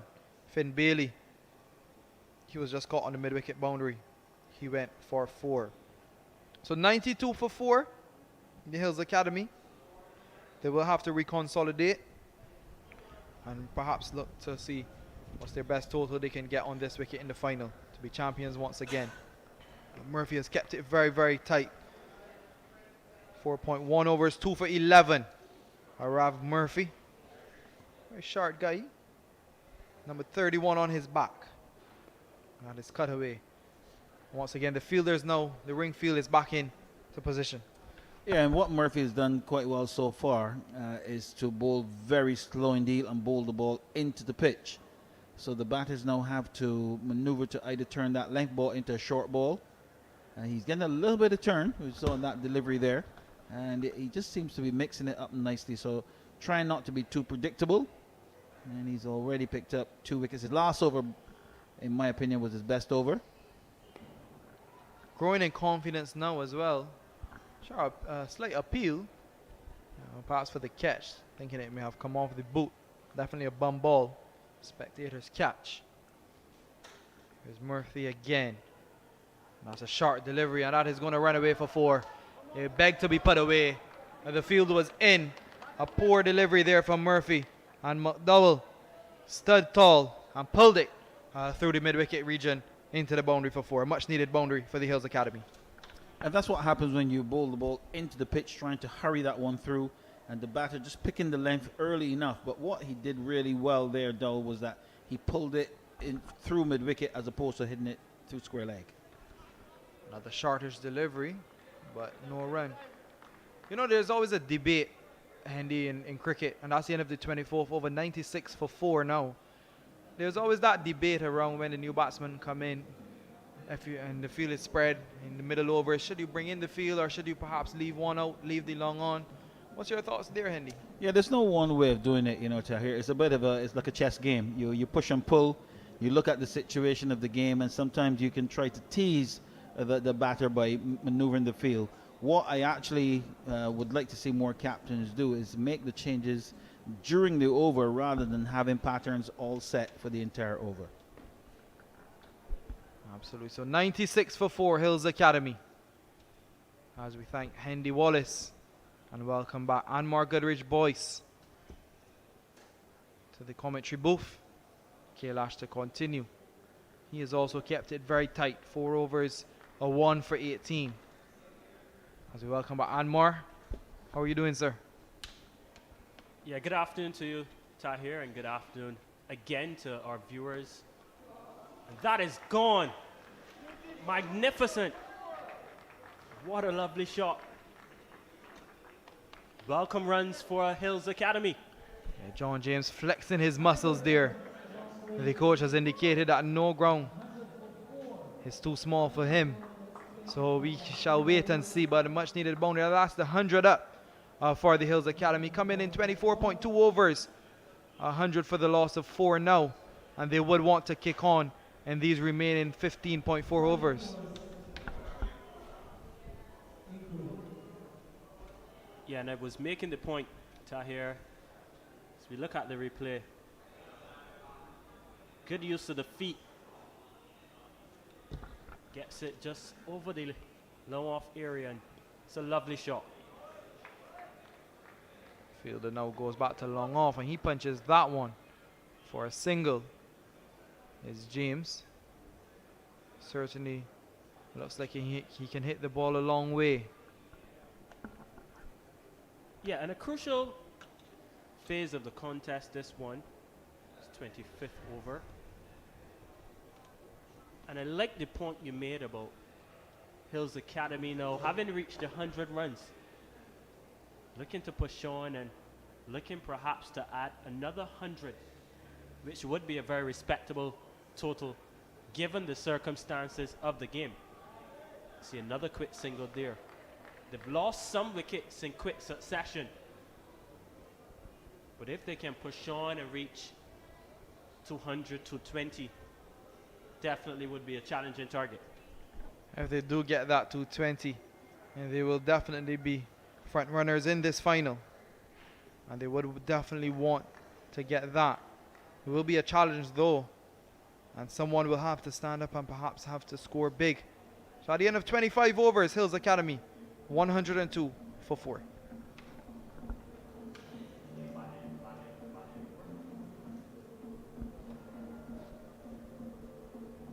Yeah, just to look at the scorecard here. Hamilton Sion, his best score of the tournament, 40. He paved the way along with his fellow opener, Goodall, made 31 as well. And since then, it really has been a collapse. Bordy for 7. As Murray's back.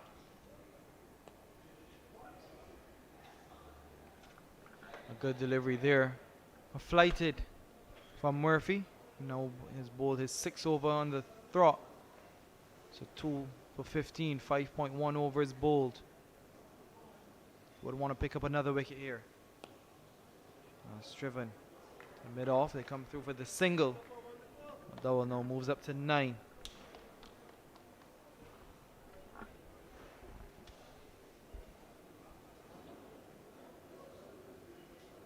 Yeah, and what Tri-State have been able to do so well here, Tahir, is reduce the boundaries and sixes.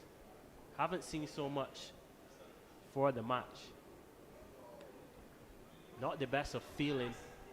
Had a bit of slip-ups, but being able to reduce those boundaries, very, very, very important. Especially with the likes of Bori and Goodall and Sion at the top of this order for Hills Academy. They'll be happy with that. Absolutely, and a much bigger field here. Perhaps they've never played on a field so big, so that has an impact as well. So obviously this is still junior cricket under 19 level, so you would be accustomed playing perhaps on a bit smaller fields, but this is an international ground. As they get the single, quick single once again. They feel that they're at backward point, picking up and getting a good throw in. But John James, he looks like the man that packs the punch here. So we'll wait and see what he can do. He needs to stand up for this Hills Academy team.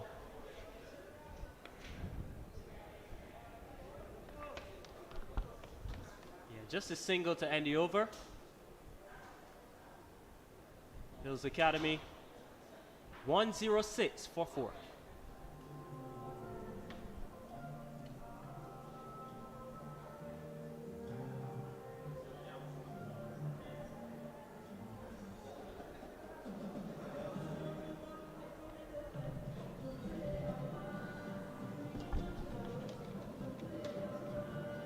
Just 14 overs now remaining, Tahir, in the first innings.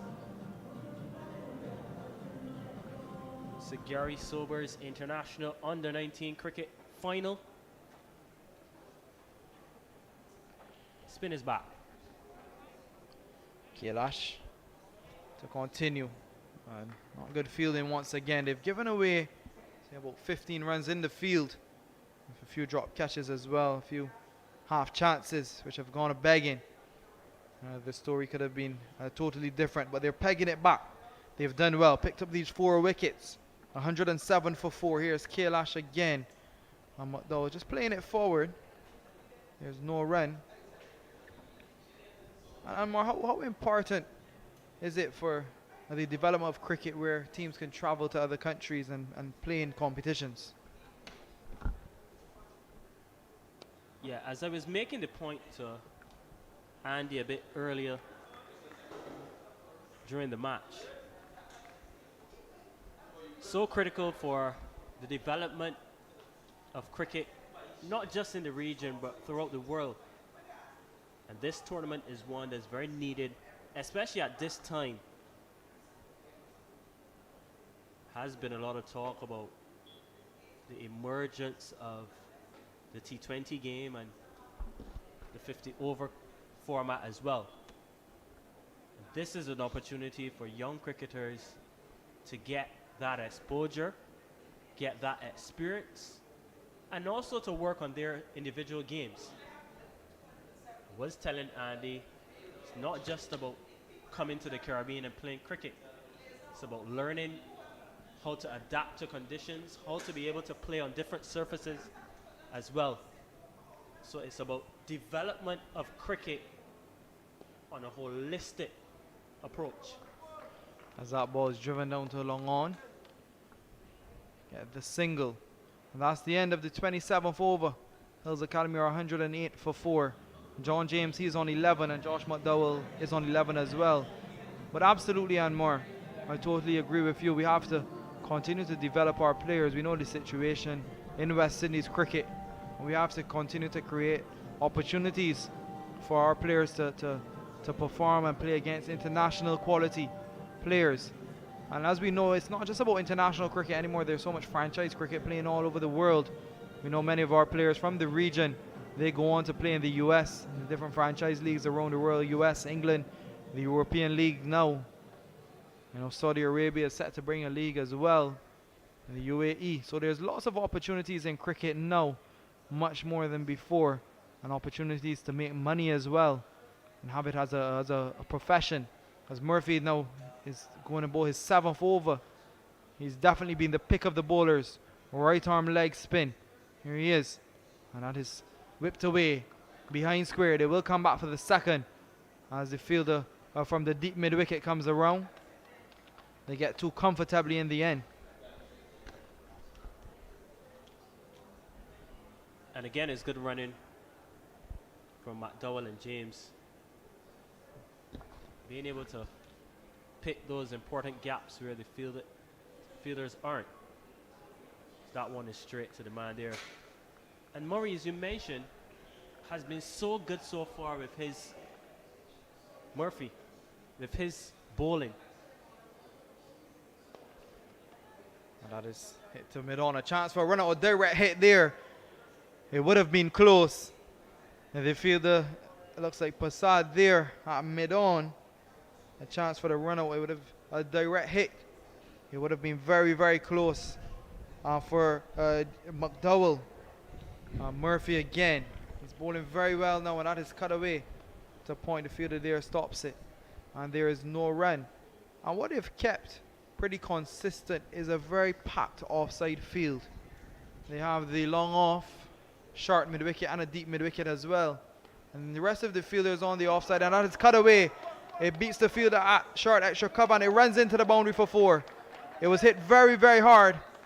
James hitting that like a bullet, and the fielder at short extra cover put his hand but would not stop it, and it ran into the boundary for 4. So 115 for 4 after 28 overs. Yeah, very good shot. A bit too wide outside the off stump. Beats the fielder. It's a relatively quick outfield here at the Kensington Oval. Gets to the boundary. Runs that Hills Academy would welcome at this stage of the contest, for sure. 115 for 4. It's 28 overs gone, and perhaps at this stage, no.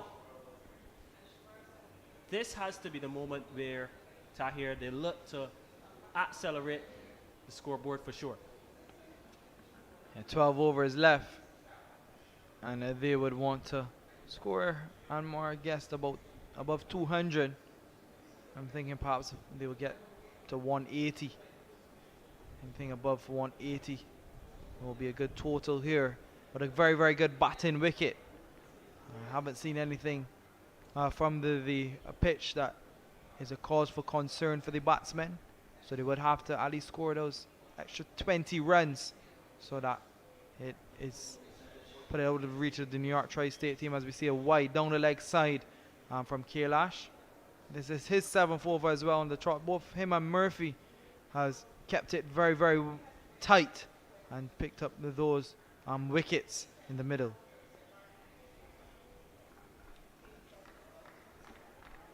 Another single for Hills Academy as they continue to just tick along that scoreboard. Projected score 164. They continue to score at this current run rate of 4.11. If James stays there perhaps for another 7-8 overs or even to the end, I believe they can score it at that 200 that you're speaking to. But if he goes the Hills Academy, it can be in a spot of bother. So this is a very important partnership here. A good bit of fielding there at the short extra cover position. It was hit very, very hard. James is really timing the ball well. Murphy again, it looks like, yes, Murphy is having a good day with the ball and a good day in the field as well. So he'll be very happy as the last delivery of the 29th over into James. Bullish. And he just hitting it down the ground to that long on fielder. So at the end of 29 overs, the Hills Academy 118 for 4. Yeah, just about 11 overs remaining now.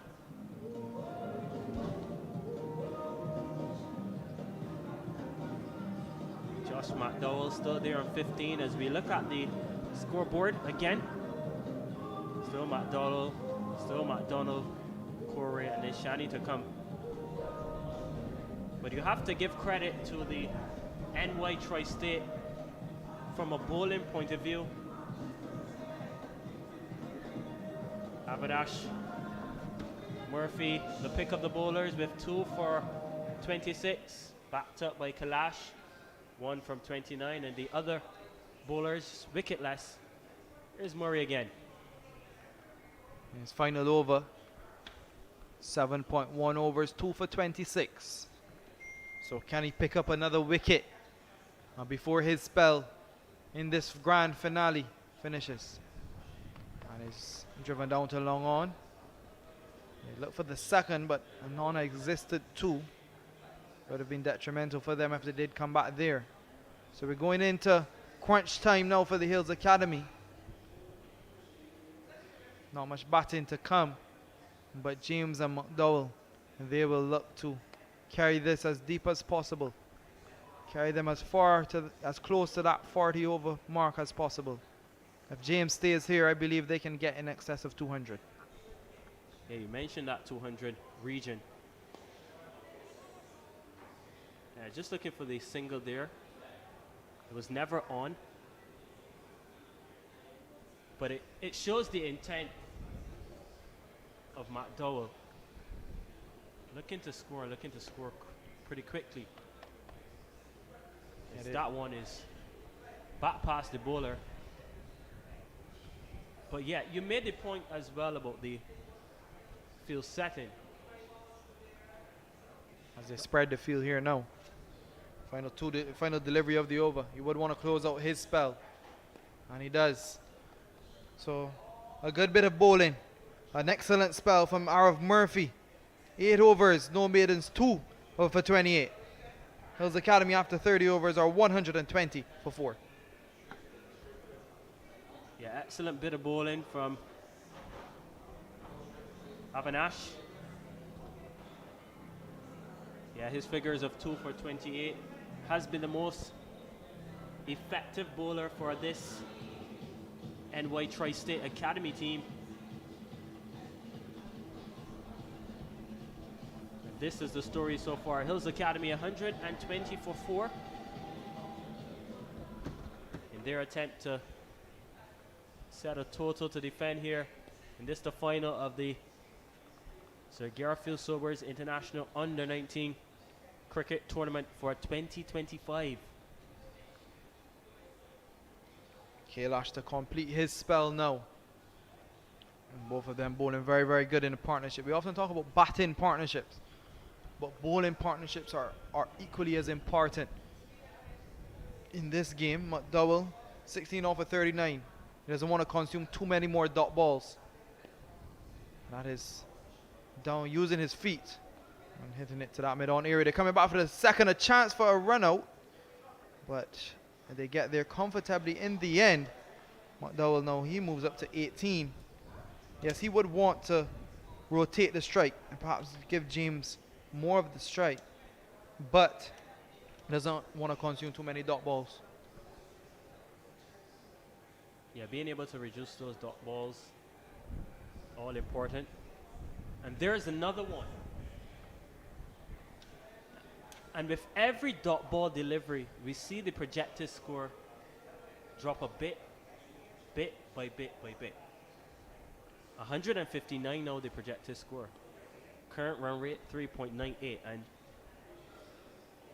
I've said it before and I will say it again. Have to give the NY Tri-State Youth Development bowlers a lot of the credit. This is a quality Hills Academy batting lineup, and so far, so good. Being able to reduce them. It's the end of the over. Hills Academy 122 for 4. And that's now the drinks break, and the second drinks break, and the final one for this first innings. The Hills Academy, after being sent into bat, 122 for 4. Let's see if we can run through the batting innings and the bowling innings as well. So here we have it. Hills Academy, after being sent into bat, they had a very, very good opening partnership. of 70 from Hamilton Sion and Bugadal. Sion, he was caught by Danish Prasad off the bowling of Arv Murphy. Before he faced 51 deliveries and he hit 2 fours. Bugadal basically gave away his wicket. An ill-advised shot. He was bowled by Arv Murphy for 31. He faced 60 deliveries and he hit 1-4. Advif Baredi, the man we were all here to see. Yep.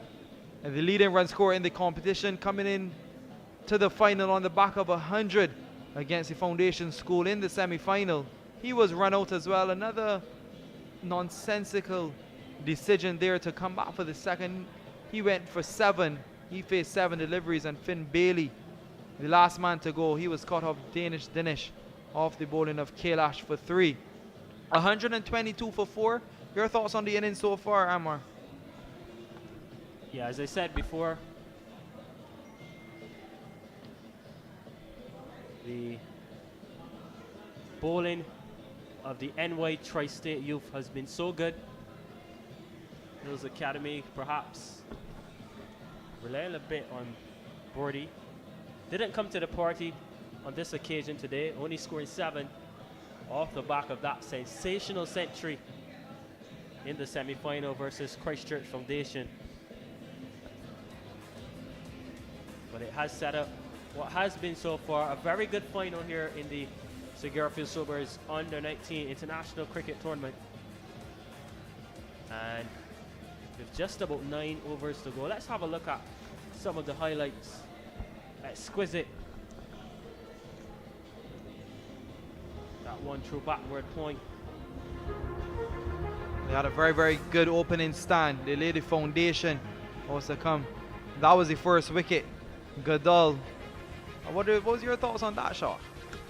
Not the best of shots. And then this one, bit of a lazy one from Sion. And then that was the run out from Bordy.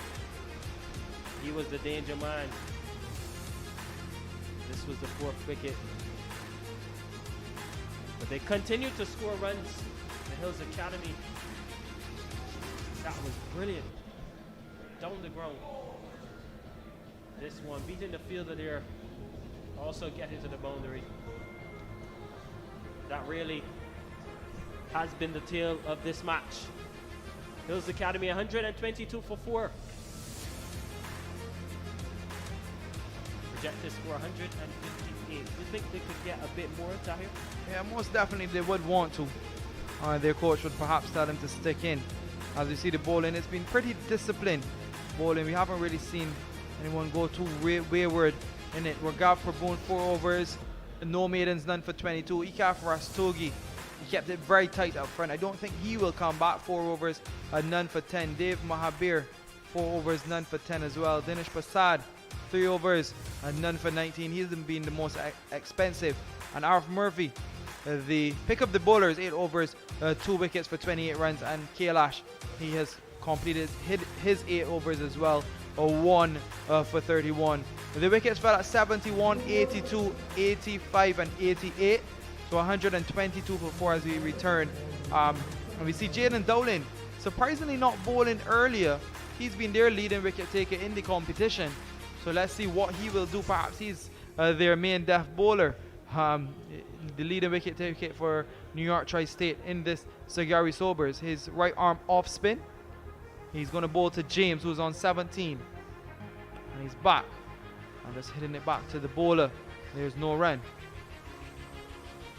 Has picked up 14 wickets so far in the competition. Dowling. Yeah, you had a conversation with a hit a bit early on. As you would get to this one's in the air. And the catch is taken. So it's another wicket for the NY Tri-State Youth Development.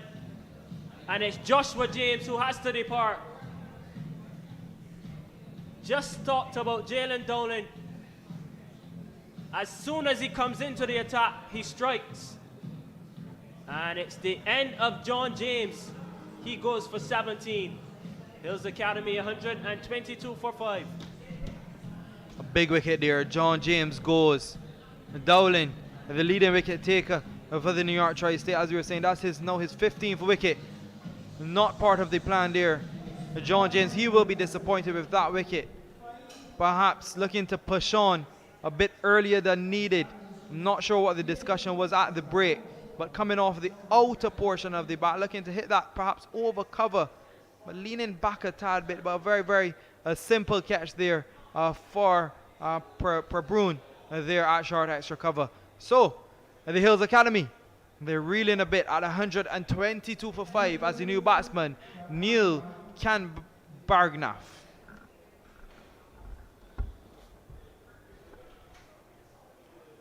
Yeah, Neil Canbargnaf comes to the crease with his team 122 for 5. NY's Tri-State happy to pick up another wicket. Dolan, as soon as he's brought into the attack. You mentioned perhaps being surprised that he wasn't brought on a bit earlier, Tahir. But as soon as he's into the attack, he picks up a crucial wicket. Perhaps this is his strategy, this is his strength, bowling in the depth, the hard overs, as they say. Canbargnaf, the new batsman, Josh McDowell, he's on 18, faced 43 deliveries. He is in, so he needs to bat to the end here now, as that ball is driven down to mid-off. They get one. And the current run rate goes down to 3.88. The defending champions in a spot of bother here. They need a partnership, and they need a partnership quickly. Here is Dowling to McDowell, and that is swept down to long on. He will only get one.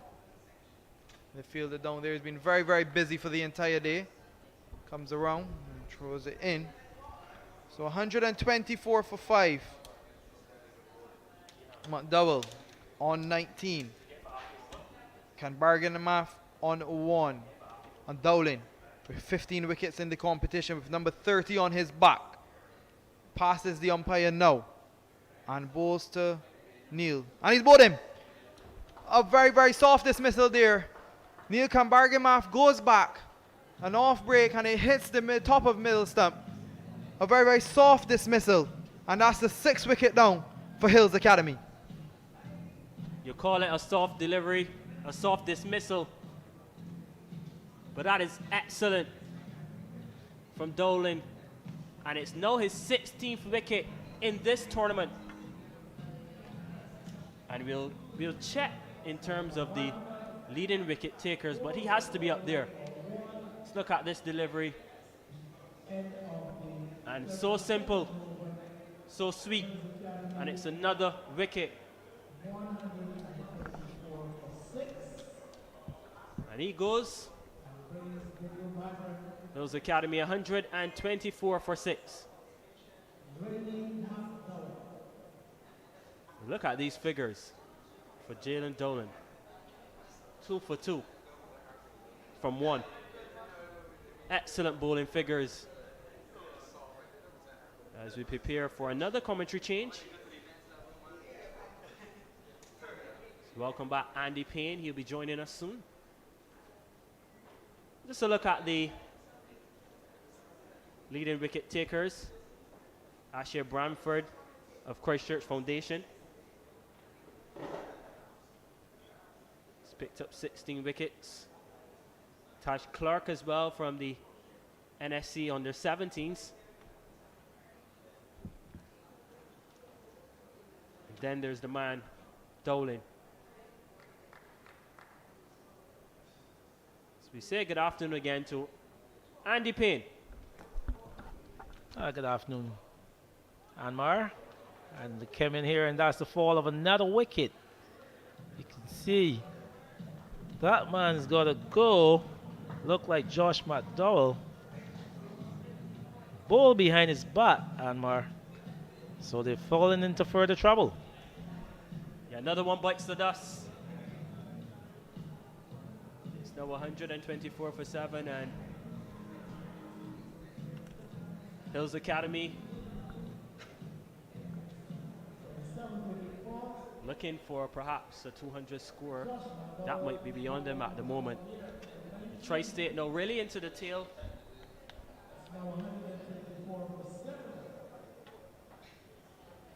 Yeah, let's look at the replay. All too easy, Andy Payne. Very easy indeed. Got a long way across his wicket there, and that one's bowled in behind his back. He'd be very disappointed with that dismissal. But again, more success for the New York Tri-State Youth Development. They really worked their way right back into this contest, Anmar. Early partnership between those guys at the opening, Sion and Matt and Goodall. But ever since that, it's been a downhill struggle for the Hills Academy team. Yeah, started a bit slow, and perhaps the NY Tri-State Youth. We talked about the decision at the toss to bowl first, and at this phase of the contest, no, definitely a good decision. Well, they've done really well. What they've done is also kept the boundaries to a minimum and just kept those partnerships in the middle order really under control. So they've done an excellent job in the middle order, in the middle overs, the New York Tri-State Development team. Yeah, an important no for these two at the crease, Riley McDowell and Thomas McDonough on strike, to get as much runs as possible. Look at the projected score again, 153. Current run rate of 3.82. But these two, as we see another single here, would perhaps now be looking to see if they can get maybe in the 160, 165 range. And that was they've done very well to keep that run rate under 4. So not allowing them to get away. The New York Tri-State Development. The spinners, like I said to you earlier, they've done a really, really good job. I know you were asking a bit earlier if they were going to bring back a pacer. But I think they were really in control, the slower bowlers, not giving away much boundaries. So a good job by them. And they've bowled really well in tandem. Remember that spell in particular between Murthy and Kailash. They really combined to pick up a few wickets there. We talked about these spinners. This may sound a bit funny, but Jalen Dowland, 1 over, 2 wickets, 2 runs. Absolutely brilliant in terms of statistics. And Tahir was making the point as the over comes to an end. Hills Academy 125 for 7. Babule was making the point about Dowland only being able to bowl 1 over, yet so effective. He's done a fantastic job for his team. He's picked up those 2 wickets in that over. And he's really put himself in a good position on the leading wicket takers chart as well, as you guys rightfully mentioned. But what fantastic work from the slow bowlers for the New York Tri-State Development team. This is Dowland again.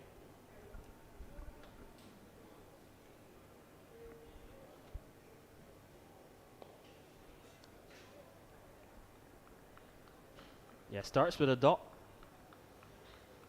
And that run rate continues to decline. You know, going at some 3.7. Not a good delivery. Just wrapped on the pod, stifle appeal.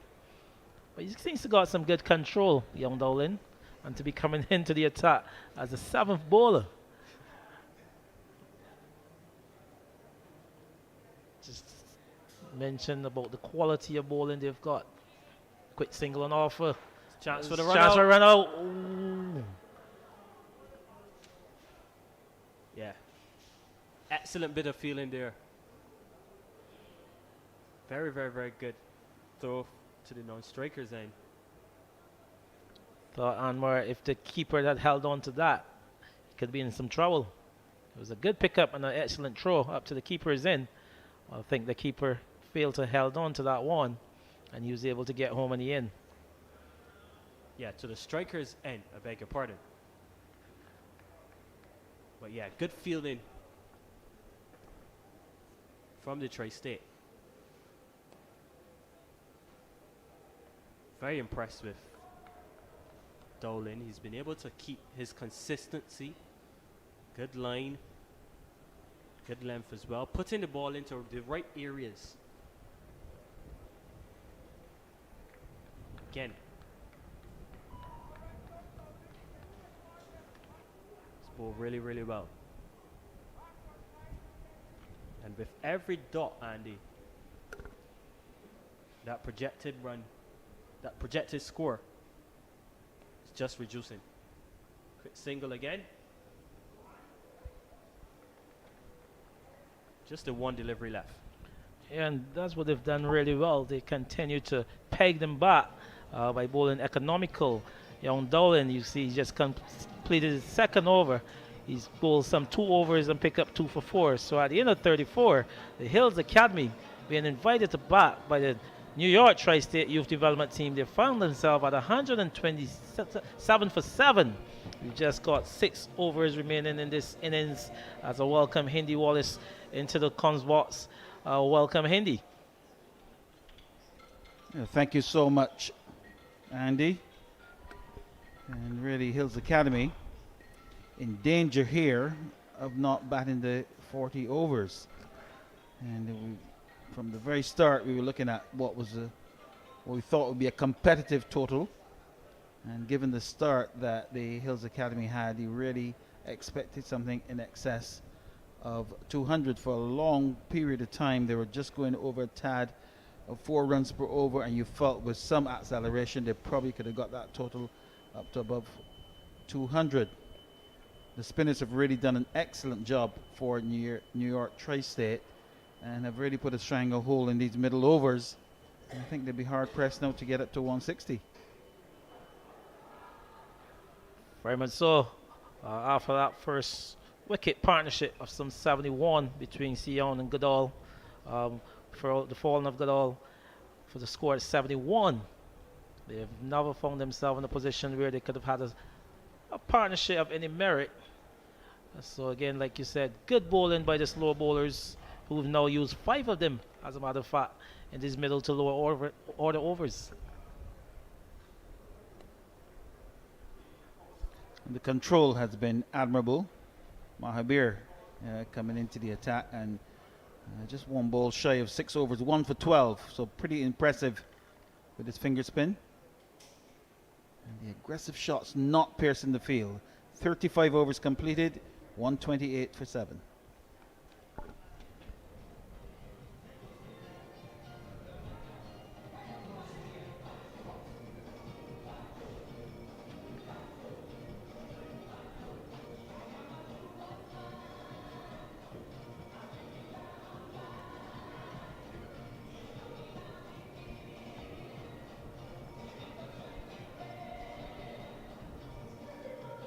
So, at 128 for 7 after some 35 overs completed, a run rate of 3.66, Hindi, a projected score now of 146.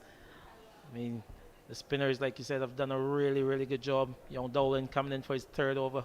He's conceded only 4 runs from his first 2, and coming in at the death of the innings. What an impressive job.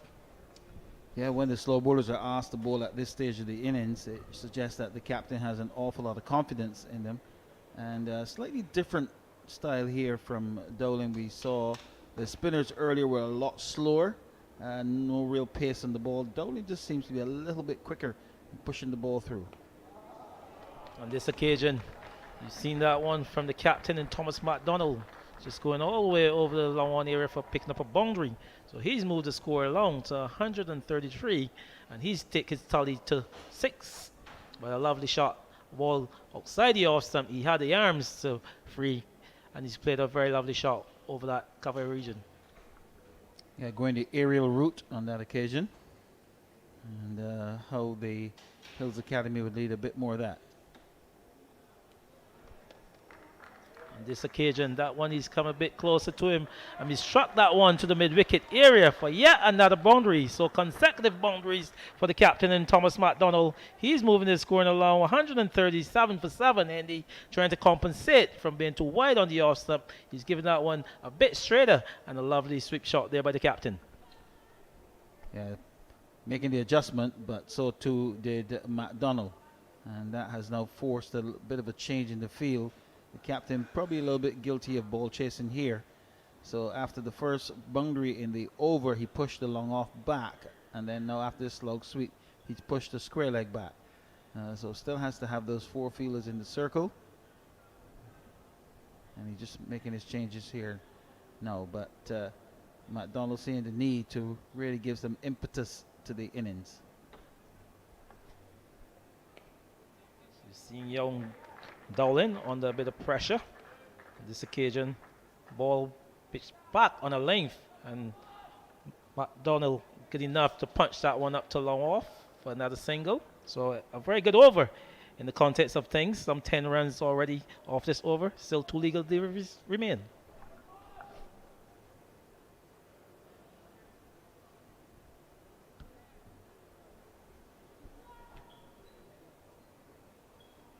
Right-handed Riley McDowell comes in to strike. Just having a look around the outfield. Like you said, Hendy, we're very much in the last power play of this innings, and 4 fielders rightfully needs to be in the circle. That's the fall of another wicket. So they found themselves in further danger, losing Riley McDowell. Like before, wicket to Dowling. So another wicket to Dowling in what was a very expensive over in the contest. Some 10 runs, but he picked up that very important wicket. Just trying to be a little bit too clever on that occasion. Moving into his stumps, trying to nurdle that one down to the short fine leg area, suggesting that he may have gotten an inside edge, but the umpire was very convinced without any hesitation whatsoever. And we can see that he's a little disappointed there. He'll probably need that kit again at some point in time. But success again for the New York Tri-State. Just when the Hills Academy suggested that they were looking to get a bit of a press on, then they lose another wicket. And what a good wicket, as you see it here, trying to nurdle it around to find like area, like you rightfully said, Hendy. He got a long way across his stumps, and the umpire, again, no hesitation in giving that one out. So he's got to go. So the fall of yet another wicket, 138 for 8, and in further danger of getting bowled out before the completion of the allotment. And that in itself would be a bit of a tragedy for Hills Academy. But going back to the dismissal, no issues as far as the line was concerned, certainly very adjacent. And the only question was whether he got a bit of an edge on that. So closing out over number 36, 138 for 8. Jaden Dolan picking up further success, 3 for 14, completing his third over.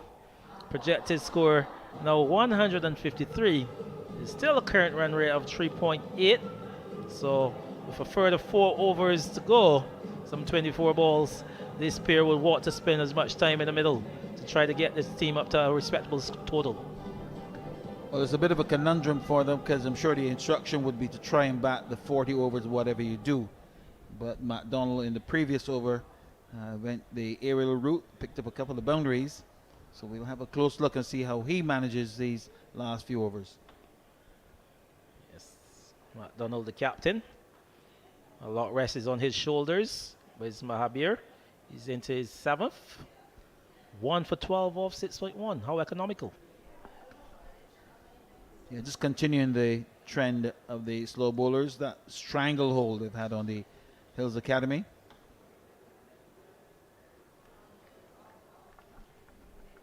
See McDonald there trying to be aggressive, but getting a bit of a inside edge.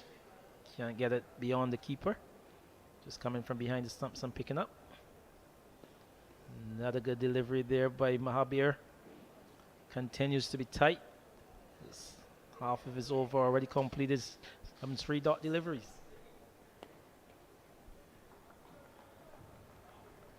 Repetition, third time in the over, where Mahabir fielding to his own bowling.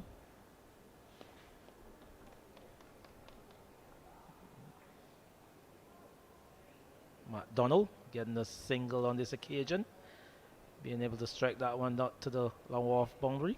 One brings a new batter in, Nadeem Correa, to strike. I think he'll want to offer as much support to his captain as possible to try to bat out the completion of these overs.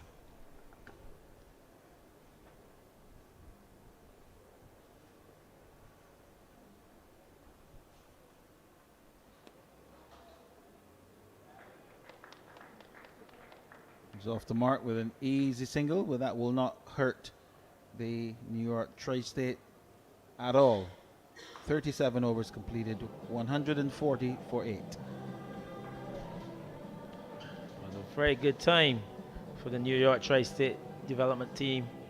They've really clawed their way back into this contest, Hendy. A partnership of 71 for the opening wicket. If you just have a look at the leading bowlers in this tournament so far, Asher Branford from the Christchurch Foundation, some 16 wickets prior to the start of this one. Taj Clark, 14. And that man Dowling, who has himself quite a few, 14 before this, about to bowl his 4th over.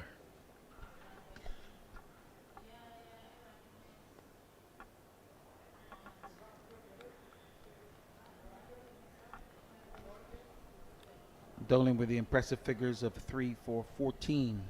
Now in his 4th over, really enjoying his bowl.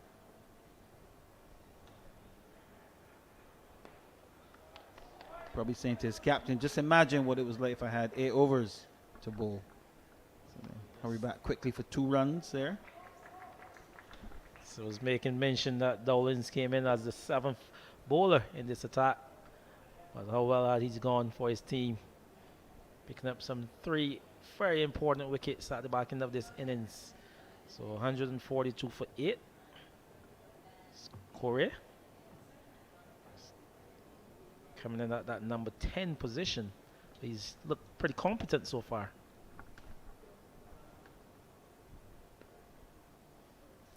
Yeah, he's not your worst looking number 10. Even rehearsing shots.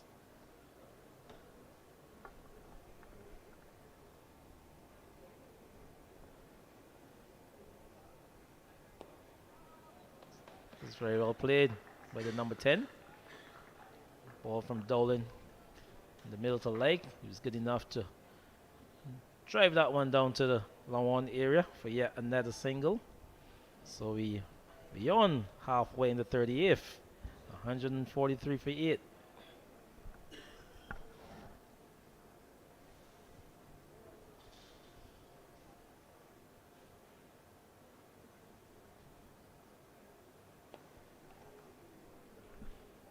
Another good delivery there by Dolan. So remember, Hendy, earlier today, the New York Tri-State Development was won the toss and elected to field first.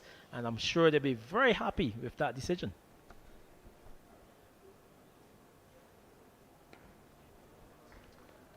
Yes, the proceedings so far, they should be very pleased with what they've been able to achieve. 38 overs, 144 for 8.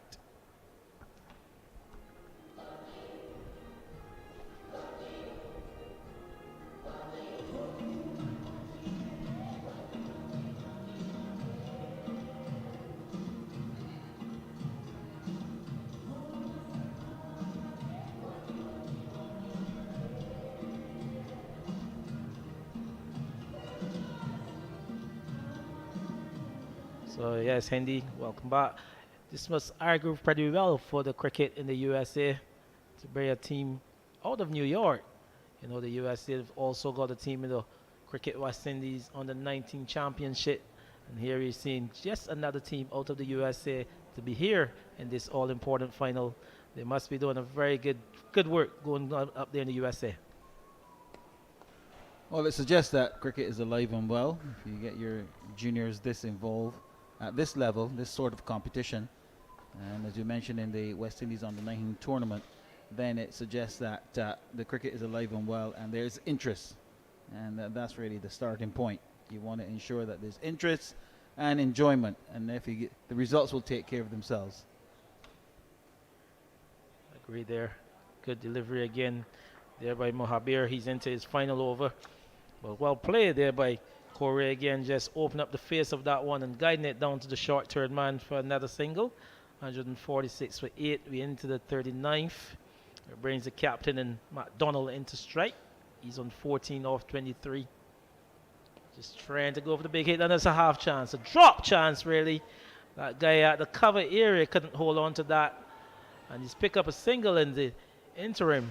But a firmly struck delivery. The man at cover could not hold on to it, Hindi. But he picked up one in the interim. Seemed to react very slowly at the extra cover position, and the ball was almost past him by the time he got the hands up. And another catch going down for the New York Tri-State. Just makes you wonder if they're taking all their chances. Yes, we need some further bother for the Hills Academy. So another single on offer. Is looking to close out. Number 39, Dave Mahabir. He's done an excellent job for his team. I can tell he's been very economical. In 7.5, 1 for 18. And just about his final ball in his spell. Delivery just trying to lap that one around the short fine leg. Wasn't able to do that. So at the end of 39 overs, the Hills Academy, they find themselves 148 for 8. Captain Thomas McDonald, he's on 15 not out. And with him, Nadine Corday, he's on 6. But Dave Mahabir completing his allotment, Hindi, some 1 for 18 from his 8. Very economical and well bowled. Yes, that's an economy rate of 2.3. And to be bowling at this stage of the innings, albeit that 8 wickets are down, is still quite an impressive performance. And he probably could have had another couple of wickets in the wickets column, but I think he'd have settled for that when they looked at the plan. Dowling has probably been the surprise package, who is going to bowl the last over, and his 3 for 18 off 4 overs. For me, that's a surprise package at this stage of the innings. Yeah, he's done very well at the depth end. Entrusted to bowl the final over, like you rightfully said, and how well he's gone. But he'll be bowling to Nadine Colbray. Colbray just trying to advance to that one, a quicker delivery. You've spoken about the speed that young Dowling has bowled on this spell so far. His trajectory has been very flat. Seems like he wants to bowl it into the pitch, but we saw Couré there just essaying to come down the pitch, and he just pushed it through and a little bit wider. Did it again, and unfortunately, the job was not completed by the keeper. Yes, missed stump. He came down the track trying to hit that one over the top, young Corey, and missed in it, and the keeper wasn't able to hold on to it, and the stumping chance is going to begging. This time he's played that one off the back foot. All he could do is hit that up to the man at extra cover, single. So 149 for 8. We're into the final over of this innings. 39.3 completed. 149 in the. It brings the captain and Thomas McDonald into strike. He's got the final 3 deliveries to deal with. Couple of maximums, maybe. Well, he didn't quite get maximum on that occasion, but he's hit that one a pretty long way down to the extra cover region, who had a long way to run away from his left, but picking up 2 and moving the score up to 151. So the 150 comes up. 150 off 39.4 overs, some 145 minutes. So I think they'll be happy to get beyond the 150 mark. I still think they're well below par. So, but you always know only when 2 teams have batted. Indeed, the runs on the board are always runs on the board. Yeah, there's always the added pressure of a final. So Indeed, indeed. So the final delivery in this innings. A good delivery being bowled there by Dowling. They'll be chasing for 2 for sure on that occasion. Struck down to long on. A throw comes in powerfully. and not taken cleanly by the keeper and not being backed up by the man coming in from that short third man. So that should be 6 runs completed. Hindi, just wait for the umpire to give us the signal. So final delivery, what turned out should be 2. They've overthrows. So just waiting on that signal from the umpire. Yeah, so that's the maximum they were looking for. Not in the conventional way, but they ran 2 and then the 4 overthrows, so still got the 6. And it was interesting to see that the 2 batters gave a bit of a hit into the gloves together. So he didn't actually hit it over the boundary, but he got the maximum. 6 nevertheless, how they came. Not in the traditional boundary 6 over the ropes, but 6 runs to the good at the end. So at the end of this innings, the Hills Academy 157 for 8. Some 40 overs completed. Jaden Dolan, son of Travis Dolan, some 3 for 27 at the back end on 5 overs. Yeah, a comprehensive bowling effort here from the New York Tri-State. And I really think that they're probably 30 runs shy of what could be a par score. Now, I noticed that most of the batters struggled with their actual timing, so I'm just wondering if the pitch is probably a little bit slower than they expected. So, but we'll see exactly how the New York Tri-State will go about this run chase. But I think at the toss, New York Tri-State would have settled for 157 for 8 to restrict the Hills Academy. And I agree with you, Hindi. Just invited them into bat. I'm sure they'll be happy with they've reached 3.9 the run rate. They got them up to 157. Inserted them into bat. I'm sure they'll be very happy with that performance. Some good bowling really on the part of the New York Tri-State team. A lot of spin, a heavy spin diet, as they would say, Hindi. And how well did the spinners go? I thought they went very well. Contrasting styles. We saw the wrist spinner. We saw a couple of finger spinners. And all the way through, they were able to pick up wickets. And if we note there, they're just about 8 boundaries in the innings, 8 fours in the innings. And that is obviously a little bit surprising to me, because we did say at the start of the innings that this is a bit of a boundary hitting ground, and playing on the most easterly side of the square meant that one side, the boundary was only about 60 meters or so, 65 meters, which is considered the small side of the ground. But for some reason, the Hills Academy were not able to take advantage of that advantage from the boundary perspective, and the New York Tri-State spinners all the way through there in that scorecard. You could see once that opening partnership was broken, they were able then to pick up wickets all the way through. I forget Chris to run through the scorecard for you there, Hindi. Tell you, Hamilton Sion, the opening batter with Bogadol, they had a very good partnership of 71. Sion, he was the top scorer with 40 or 51 deliveries with some 2-4s. And Goodall, he was also offering good support, 31 of 60 deliveries. Didn't have a lot. They only had Josh McDonald, he got 19 of 45. John James, he had probably the most impressive, not in terms of strike rate. He was 17 of 19. And the captain, Matt Dowell, at the end, McDonald, 23 not out of 28. They had 6 extras, making up a total of 157 after their 40. Thought they were a bit short. Mahabir and Murphy getting through there, a full allotment of 8 overs. Mahabir, very impressive. They're 1 for 18, having the best economy rate of all the bowlers. The most successful in terms of the wickets column, Jaden Dowling with 3 for 27 at the bottom. Figures just spoiled there a little bit at the end, that last over with the 4 overthrows. But generally speaking, I think the New York Tri-State would be absolutely delighted with those bowling returns. Of interest there, Hindi just had some 8 overs of seam from the New York Tri-State Youth Development Team. I can tell you, so the spinners have really done a really, really good job. So I think they really had a good plan, especially here at the Kensington Oval. But just to bowl some 8 overs of seam on what is really been a grass surface, I think their planning had to be very astute. Yeah, I think Rastogi at the beginning, I'm sure the temptation was there to give him a few more overs with his slow medium stuff, each way movement. with the keeper standing up. Although he didn't look threatening, at no point in time were the batters able to get on top of him. But they obviously had the plan that the spin was the way to go, and it'd be fair to say that the spin really worked well.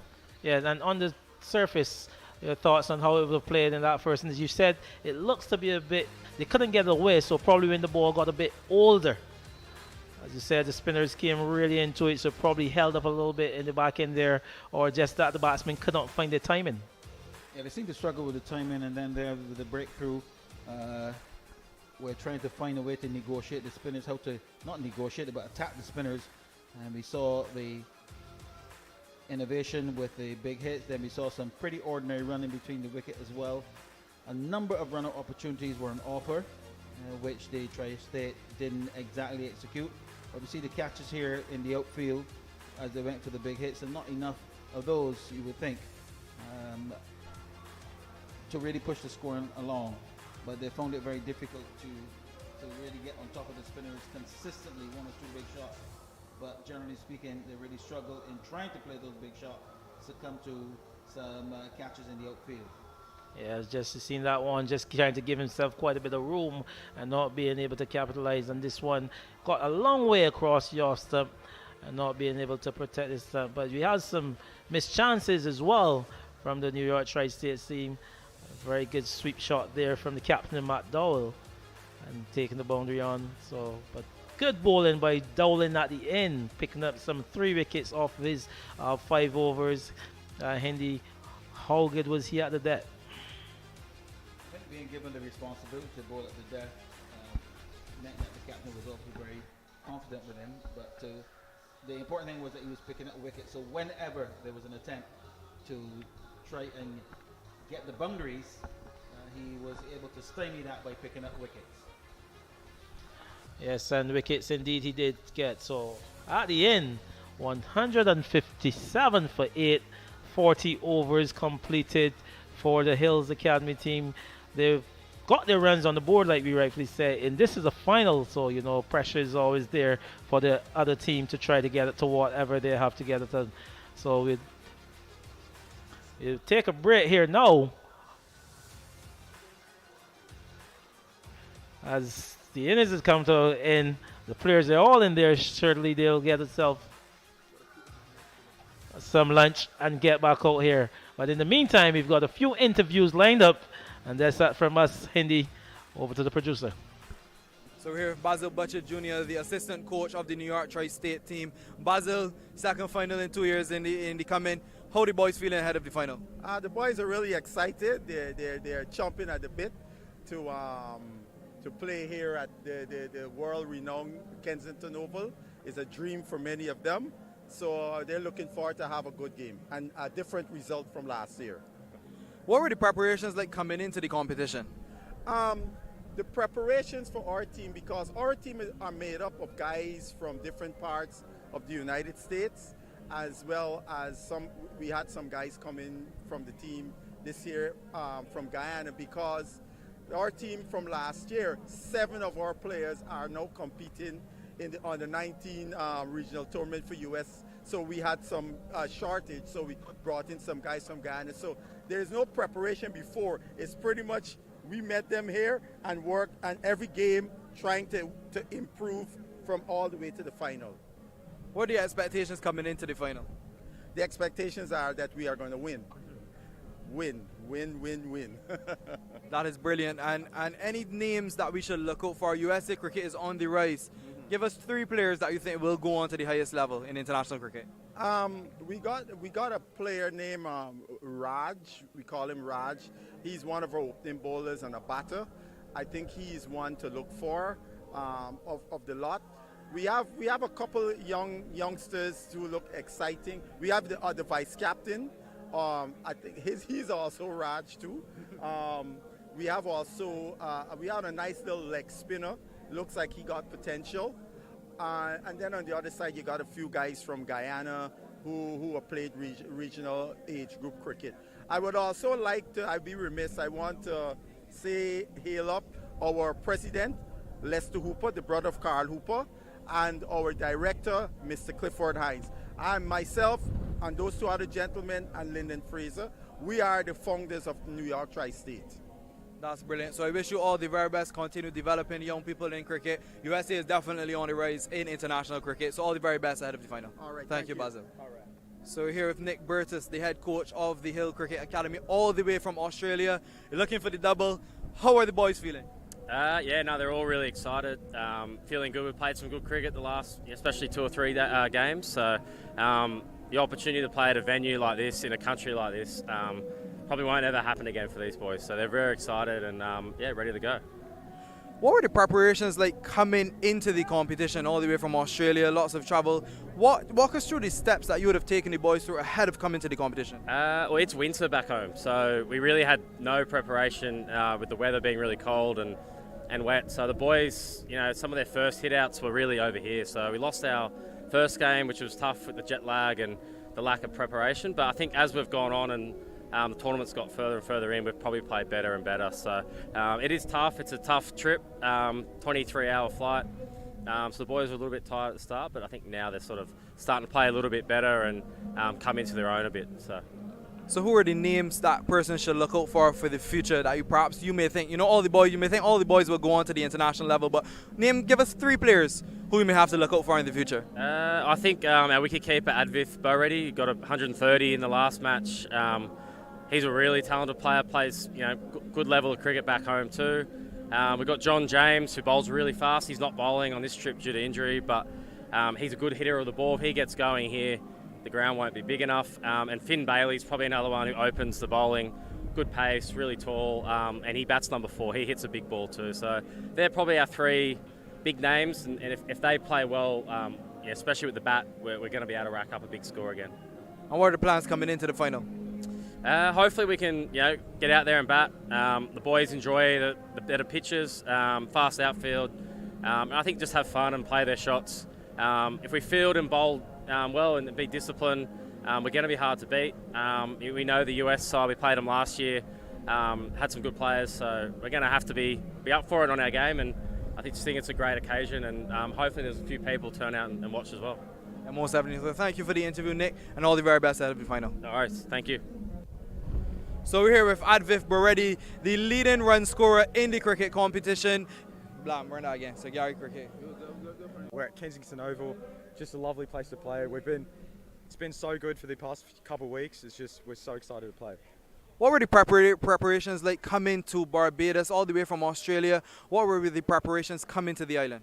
Well, we're blessed with a lot of really good resources where we play. So it was just the same, more of our training. Before we come into here, we're just having a few more hits, a few more fielding sessions, and then other than that, not too different.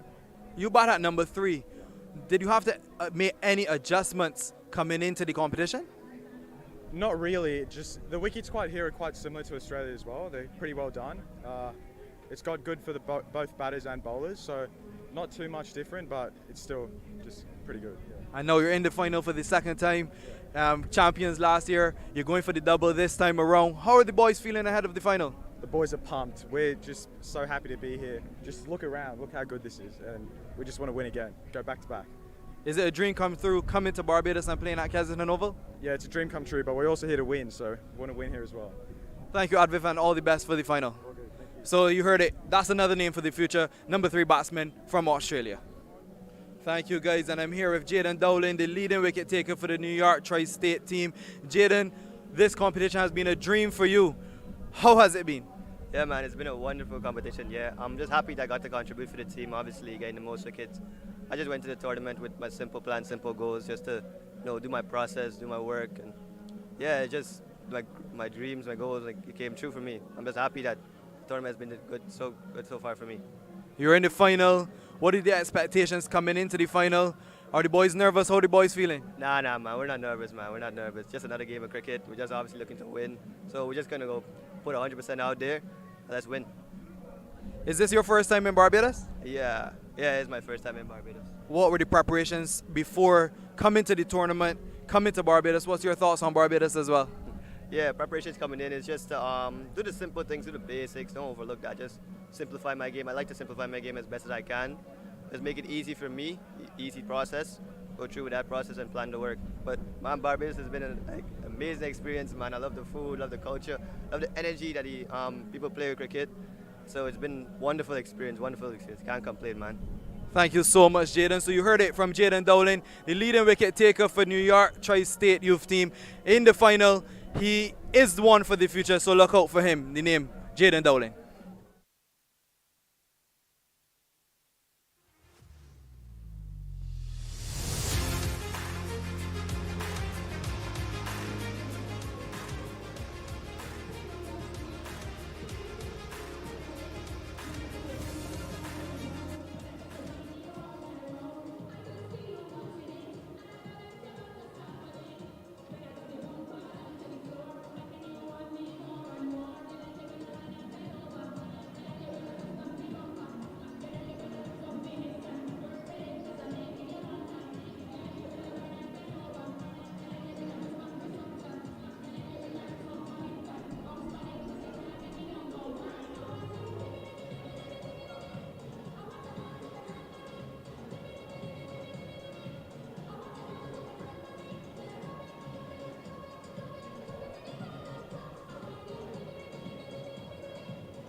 Dinesh, the openers for the Tri-State, New York Tri-State,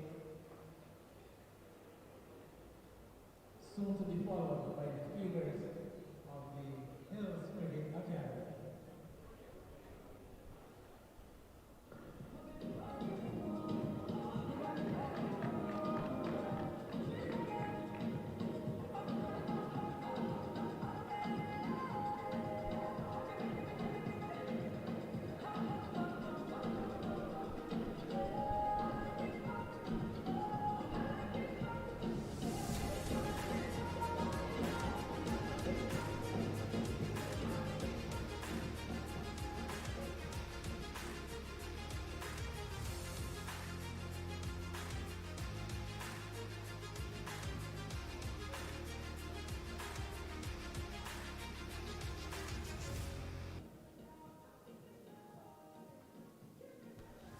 Welcome back to the mecca of the cricket in Caribbean, the iconic Kensington Oval for the 2025 final of the Sir Garfield Sobers Under-19 International Cricket Tournament. Coming to you live from beautiful Barbados, I'm Anmar Goodrich Boyce, and we're set for what promises to be a very gripping second innings between New York Tri-State and Hills Academy. First innings, a tale of bit of discipline, bit of nerves as well, and moments of brilliance. Hills Academy, after being sent into bat, posted 157 for 8.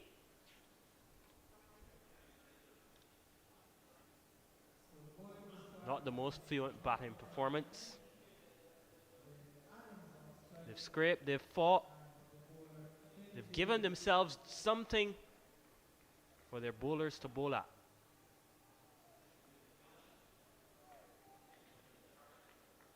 It does mean that New York Tri-State would need 158 runs in 40 overs to be crowned champions. Anmar Goodrich Boyce alongside Tahir Babulia.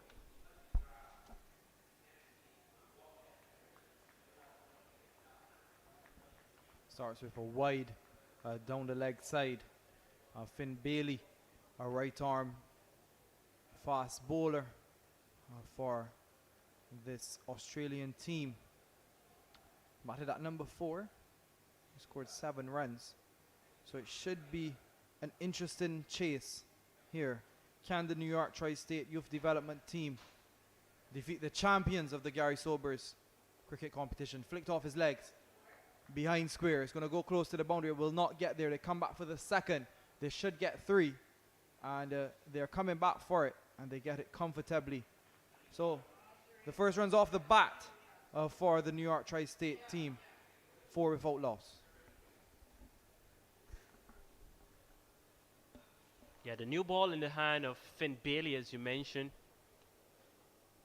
has been one of the standout bowlers for his team.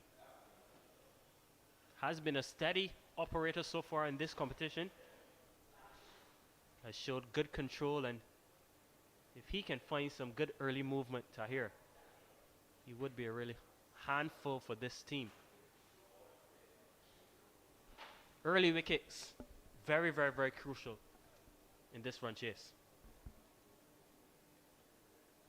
Yes, early wickets are going to be important, and the Hills Academy will look to get some early breakthroughs, because not a lot of runs on the board, but as they say, runs on the board in a final and runs on the board, and the pressure of chasing can certainly take on the team's New York Tri-State team can take on that pressure.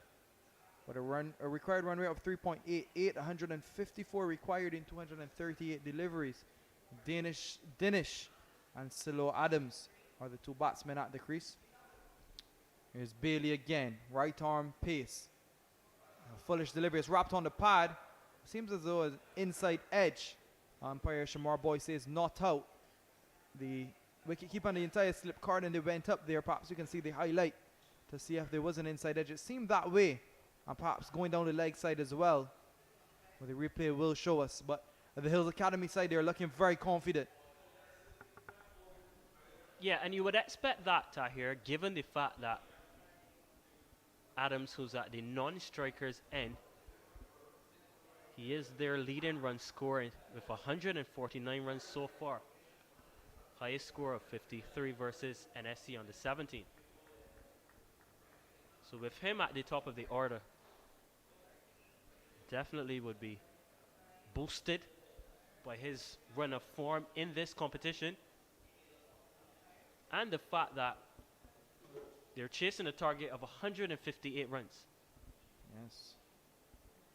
Danish off the mark there. A single. Have two slips, a backward point, a cover, mid off, mid on, mid wicket. Fine leg. Finish is driven away. A lovely shot through the covers. Not a man move. Into the boundary for 4. Well, shot of the day there from Silo Adams. It was full and begged to be put away. And that is the first 4 of the innings for the New York Tri-State team. Yeah, just talked about Adams and his ability to score as well as we wait on this replay. But yeah, first boundary of the innings. Let's look at it. A bit too full on that occasion. And a glorious shot down the boundary for 4. Can he finish the over strong? 9 runs off of it. Bailey. And it's driven again and it's taken. A soft dismissal. Adams goes. A similar delivery. A similar shot. But this time, driving it straight to the fielder there at cover. And the plan works. The plan works. I will say it again, the plan works. The previous delivery a bit fuller. This one short of a length. Enticing the batsman to drive. And it's a lovely catch. And it's just what the Hills Academy would have wanted. Adams goes for 7. It's 9 for 1.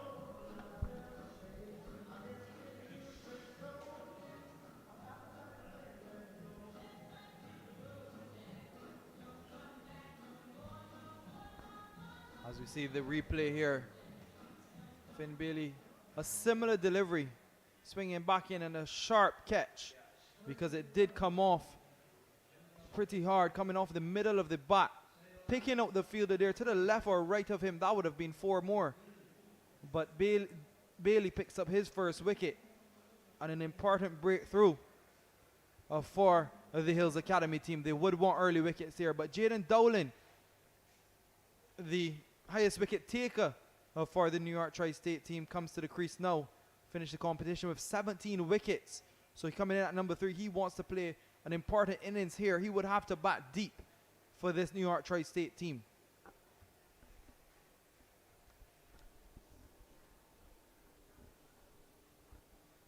Yeah, Dowling comes to the crease with his team 9 for 1. In case you're now joining us, this is live coverage of the Sir Garfield Sobers Under-19 International Cricket Tournament from Kensington Oval in beautiful Barbados, where the conditions are pristine for cricket. Just saw the first wicket. New bowler. Thomas McDonald starting with spin, off spin, it looks like. Chance for the stumping, but not all given. It's not like the batsman didn't move there at all. Out of his crease, Thomas McDonald. Any surprise, Anmar, that they're opening the bowling with spin? If you do the comparison, Hills Academy did the same thing and the spin was very effective, reducing boundaries and sixes as well as racking up the dot ball percentages as well. So not at all surprised with that approach. Hasn't been a day for the Pacers. See Dinesh there goes back. It just went on with the arm there from McDonald. Dinesh on 1.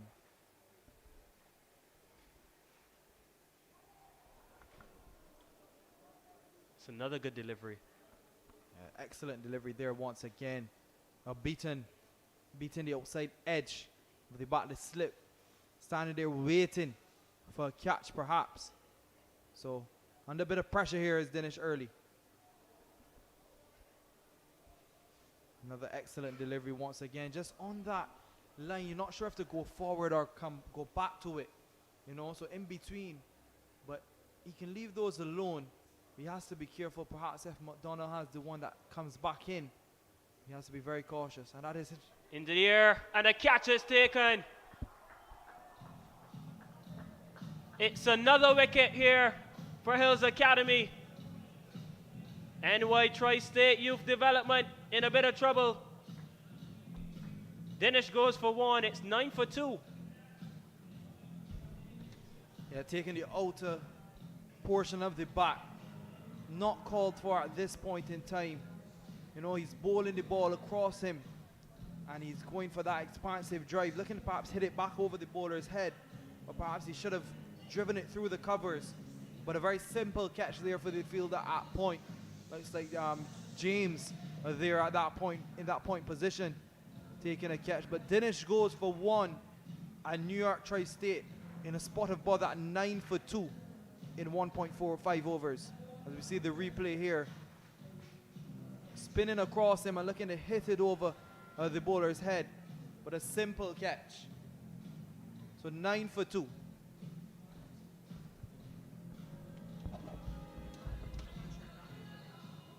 Not the best of execution there.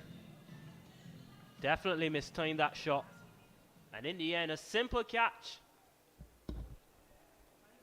And it means that there's a new batter at the crease.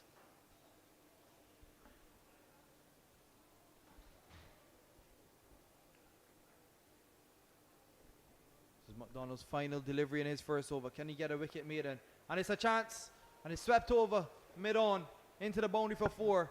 So it is clear the intention for this New York Tri-State team. They're not holding back. Ajay Pritivarj, the new batsman, but they're not holding back here. So at the end of 2 overs, 13 for 2. Yeah, very good way to end the over. Just tugging that one to the ropes for much needed boundary. As we see again, a very good shot over the head of this fielder there, and it runs all the way to the boundary for 4.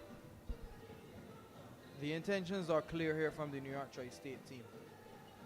They're going after the bowling early, losing 2 wickets. Perhaps they may have to rethink their plan.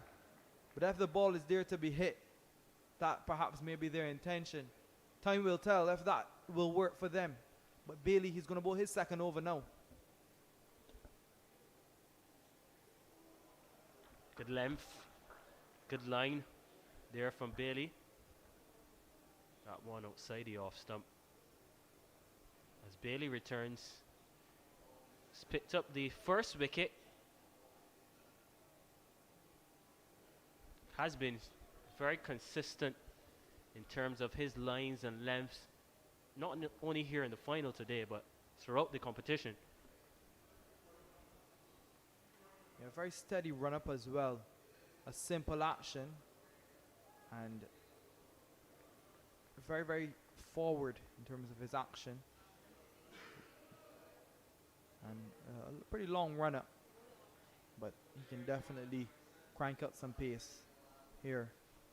And a good start from this Hills Academy, the champions, the defending champions, going for their second title in as many years. So, an interesting chase we have on our hands.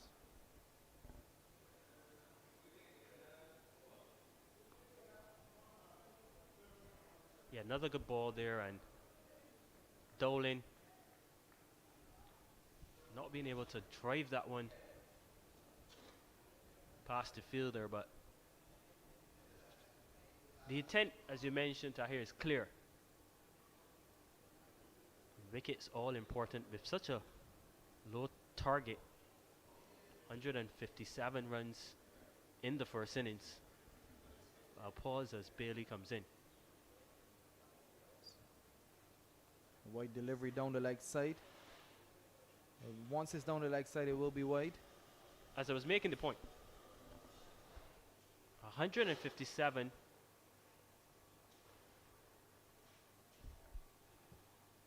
in terms of the target.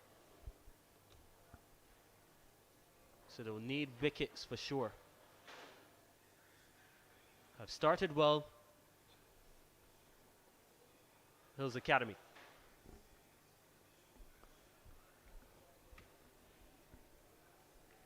Spoke about those dot balls. There we see one again.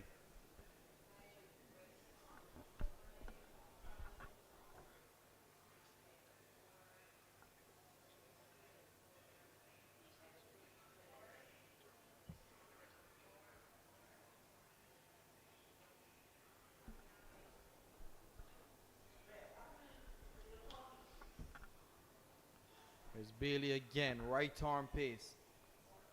Swinging back in and just played it to point there. Fielder James always in the game. And Dowling yet to get off the mark. A 14 for 2, 144 runs required from 223 deliveries.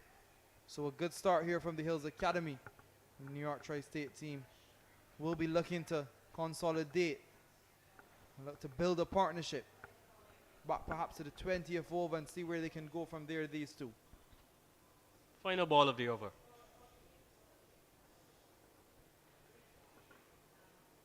It's another wide.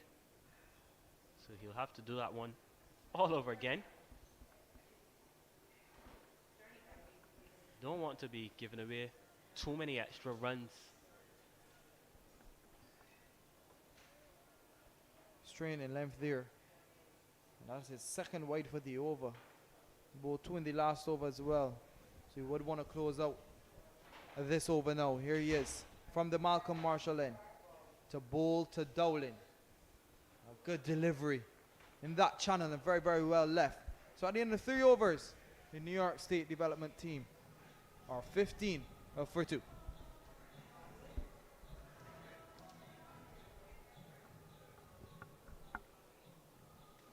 $143 more required. So we have a look at the batting card. Adams the first wicket to go for 7.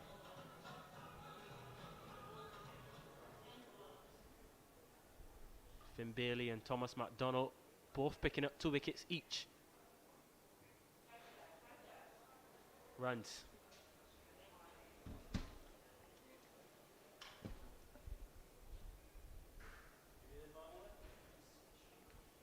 So McDonald, the off spinner, to continue, he picked up that wicket in his first over. He's going to bowl to Dowling, who's yet to get off the mark. I see he's having a bit of pressure, a lot of pressure in that first over, and he swept away. And he's gone over the mid-on fielder, and he runs into the boundary for 4. So Dowling off the mark. So as I said, the intentions are clear. From this New York Tri-State team. They're going to be going after this target and chasing it with some high-risk shots. But the results show there just now. And with that boundary, they move to 21. And I like the approach from this team. Yes, they've lost 2 wickets early. But they've continued to grow in confidence, especially young Dowling. At the crease. That beats the man. At mid-wicket, they'll come back for 2. Good running between the wickets from these two. Smart cricket. Short and left there from McDonald. And just whipped off the legs to that mid-wicket region, and they get 2 comfortably.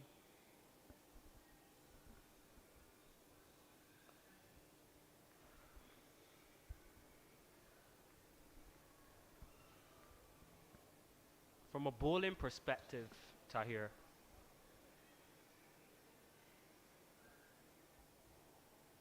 what do you think is the game plan for the Hills Academy? Well, they've gone on 2 early wickets, so they would want to continue to build that pressure. Because as we said, runs on the board in the final is runs on the board. We always see teams chasing, having some difficulty as small as the target may be, and that's the end of the 4th over, 24 for 2. But they would want to continue building this pressure that they have started, picking up the 2 wickets early. but they would want to keep it tight because there's not much runs to play with.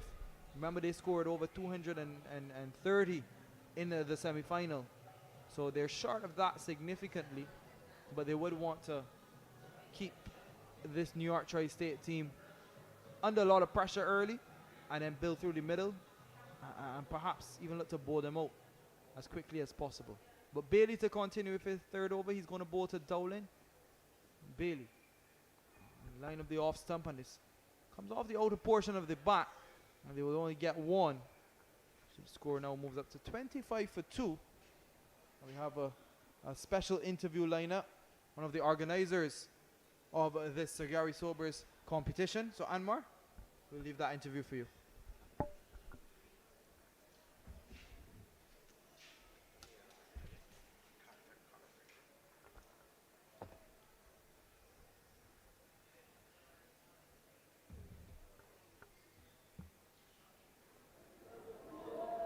Well bowled. So we say good afternoon to tournament director, Mr. Vincent Carter. Just going to make sure that has his headphones on and his mic. Good afternoon to you, sir. Good afternoon. The 2025 Sir Garfield Sobers International Under-19 Cricket Tournament, once again providing opportunities for young cricketers in terms of their development, giving them the chance to experience cricket conditions here in Barbados. Your thoughts on this year's competition? Good thoughts. Very good thoughts. I am extremely happy. I give God thanks for what have transpired thus far. Amidst all that would have looked like it would not have happened, we have had a very good tournament.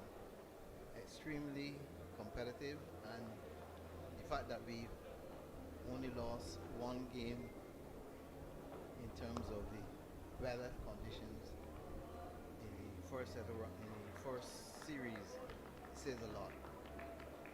The weather was good to us, and the roadmen at the venues were very cooperative and made sure that play occurred every time. So we are indeed thankful.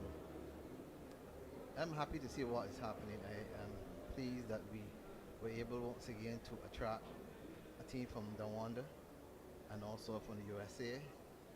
We had a lot of interest from other teams, especially from the region, but because of the timing that we had, it didn't work as well as we wanted it to.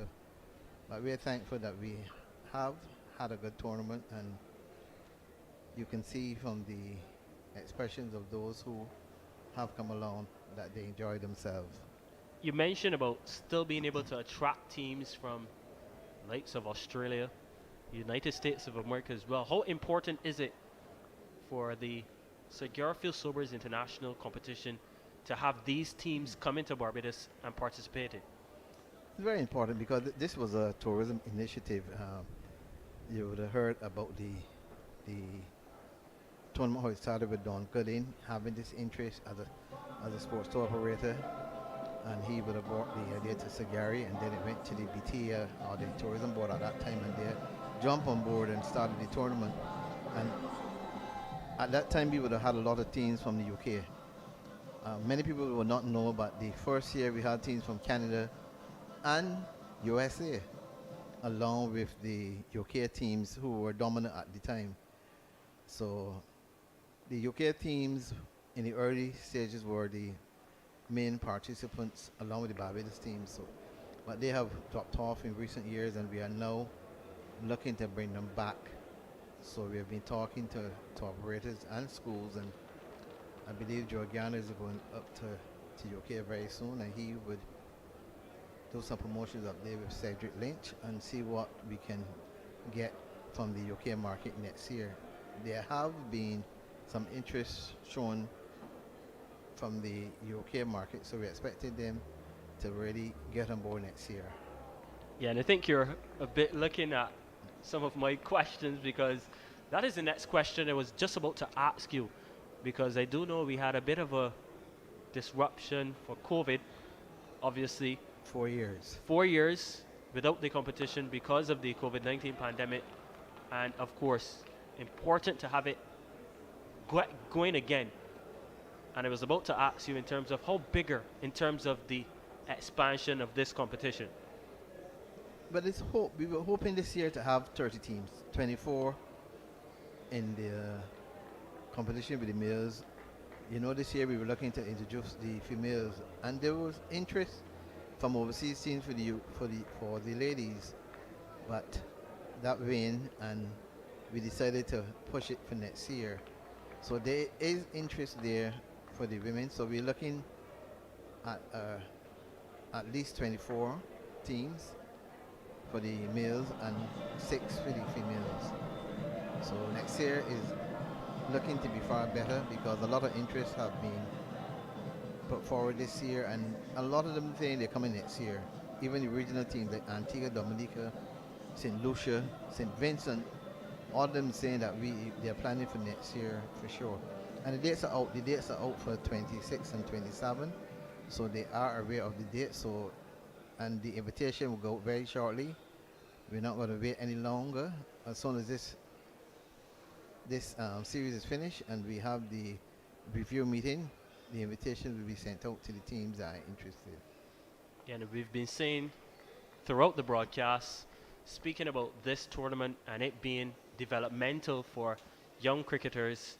And I want to ask you this question because you did mention about some of the sponsors. You mentioned BTMI coming on board.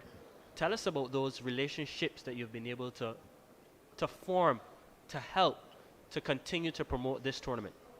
Well, as I said, it was a BTMI at the time. It was Board of Tourism, and then BTA, now BTMI. But they have moved away from having that major shareholder and focus now on marketing. And as a result of that, the National Sports Council was given the opportunity to take the reign of the event. Subsequently, a partnership has been forged with the Cricket Legends of Barbados. So they have the three major, I would say, partners: the BTMI, National Sports Council, Clovey. Then we also have Comey, is another partner, and the BCA.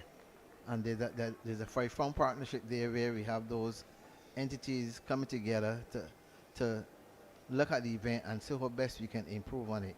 But there are other sponsors, other contributors as well. UWI, over the years, we even have one of our caterers, L&L caterers, and we have AUB, the American University of Barbados. They were very keen to get on board, and they are now on at the late stage decided they will come on board, and they are going to have a special award for the man of the match.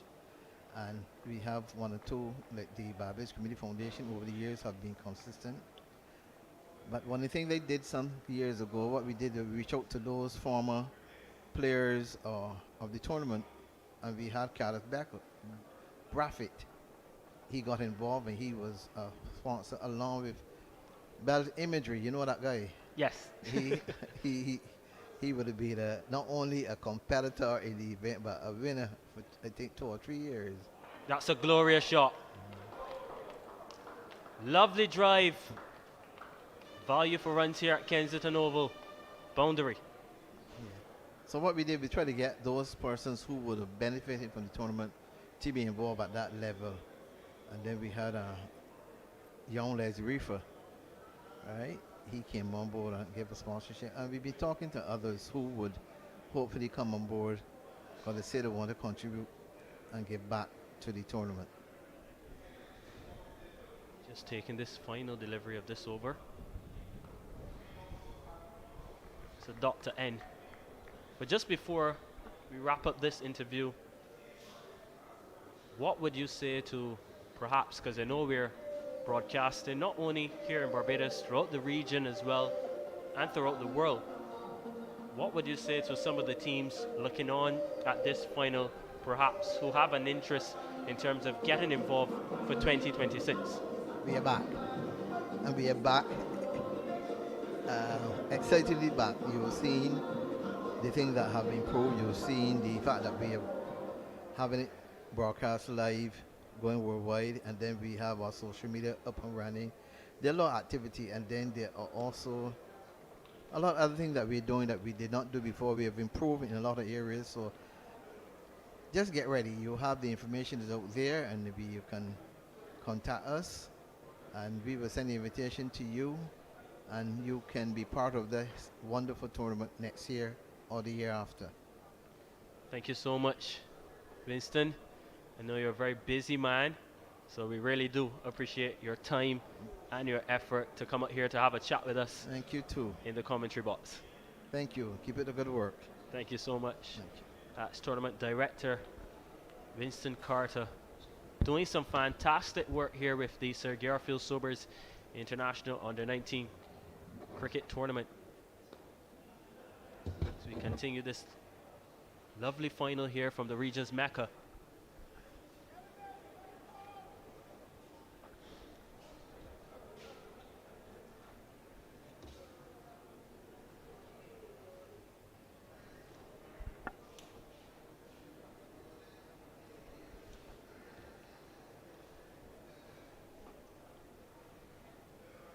Into the 8th over now.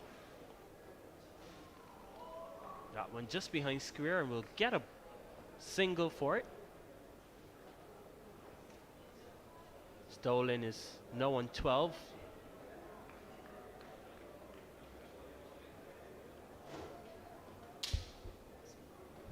Just 2 deliveries left in the over.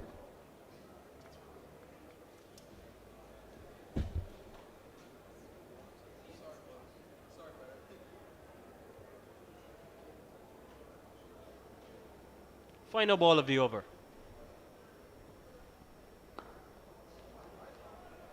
Well stop. Very, very, very good stop there. So Dr. N, 37 for 2.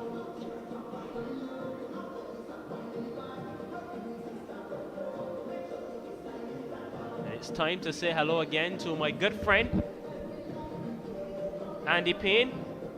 He's had his lunch and his water, and he's ready to go again. How was lunch, Andy? Lovely lunch there, Anwar. Really enjoyed the spoils that was put together. Didn't share any with me though. Didn't need. You had your own 2 lovely crates. But yeah, as the first power play completed, 37 for 2. The New York Tri-State trying to get up to 158 for victory. And lost 2 early wickets. Trying to put together a partnership here now. Yeah, appeals there from Finn Bailey and company. Referee Boyce not interested. Yeah, 121 runs now from 191 deliveries. We've seen 2 early wickets. Remember, the score was 9 for 2. New York Tri Youth Development. Here's Bailey again.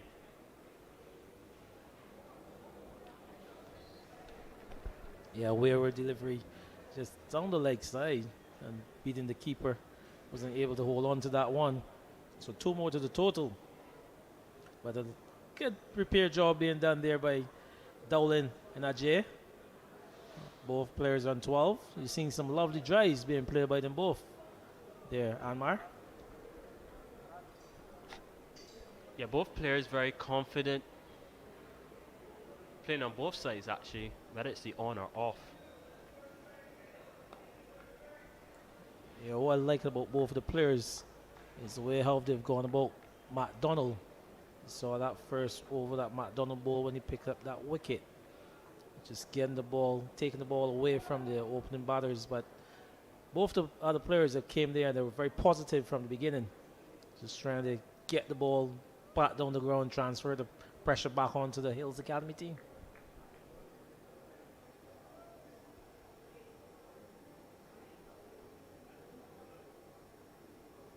That looks close, and it's given. Bailey strikes again, and it's the massive wicket of Dolan. Could this be the turning point of the second innings? Yes, Anwar, as we spoke about a partnership coming together, but that man Finn Bailey producing a quick delivery. It seems to have rushed Dolan for pace. Didn't get any bat on that one, and he was struck very much in front of his wickets there. And an easy decision very much in the end for Shamar Boyce, the umpire. But yeah, seems like it was a quicker delivery, just pitched on about the middle stump. And he couldn't get any bat onto it, and he's got to go. His team 39 for 3 now. The New York Tri-State further trouble. Look of disappointment on his face from Jaden Dolan. Really was a good delivery though. He's got to go. It's 39 for 3. Yes, and this pair, they obviously would have awarded to taking it to the first drink spray at least without losing a further wicket. But that was not meant to be. And he's got to go. So the new batter is Emmanuel Lewis. He's got a big job on his hands.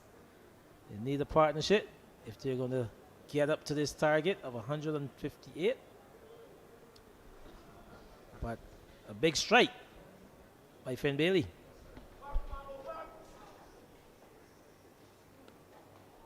Yeah, Bailey continues to pick up wickets here. He's got 2 from 20 and mention about that target being 158. So we look at the replay here. Easy decision for the umpire, boys. Bailey knew it immediately. He was off in celebration.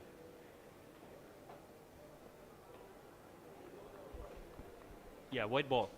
Yeah, just losing his radar on that occasion. And spraying that one down the leg side. Good take there by the keeper, Brody. He's been pretty efficient, the keeper at Anwar. He's looked really good, confident. Yeah, hasn't had to work too hard. But he's taken those catches.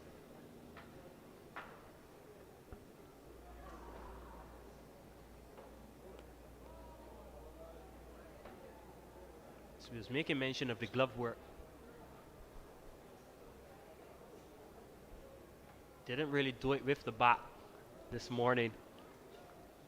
Yeah, quite a few fans would have come here looking forward to seeing Brody coming off of that century in the semi-final, but he didn't get going today. He fell pretty cheaply. He went fair to run out route. As a matter of fact, it's just 7 runs to his name. Final ball of the over.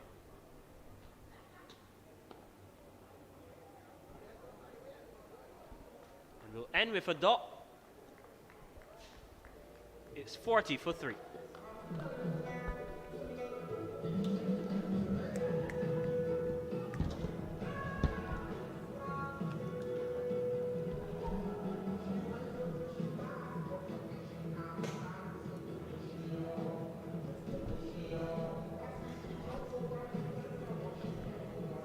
So at 40 for 3 after 9 overs, trying to get up to 158.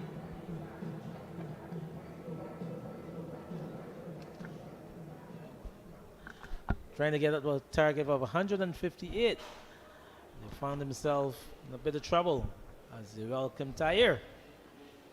Thank you, Andy. Pleasure to be alongside you. As usual, Andy. We have shared some good stints together. Indeed. Good partnership between us. We need to help the New York Tri-State to get up to 60 odd here without any further loss. Yeah, they would want to take them perhaps even to victory. Lewis, he looked very good in the field. So interested to see how we can handle this pressure. Now 41 for 3. Just a reminder, the Hills Academy. And that time, that one's given some room outside the off stump, and he's going into a flashing drive and get it past the man at point. I'll come back for a couple. So 2 to get him off the mark. And arms whiff given on the off stump, and he threw his hands through it and was good enough to get it in the vacant area for 2. Yeah, Lewis looks like a busy player. Hills Academy, and they had an opening stand of 70.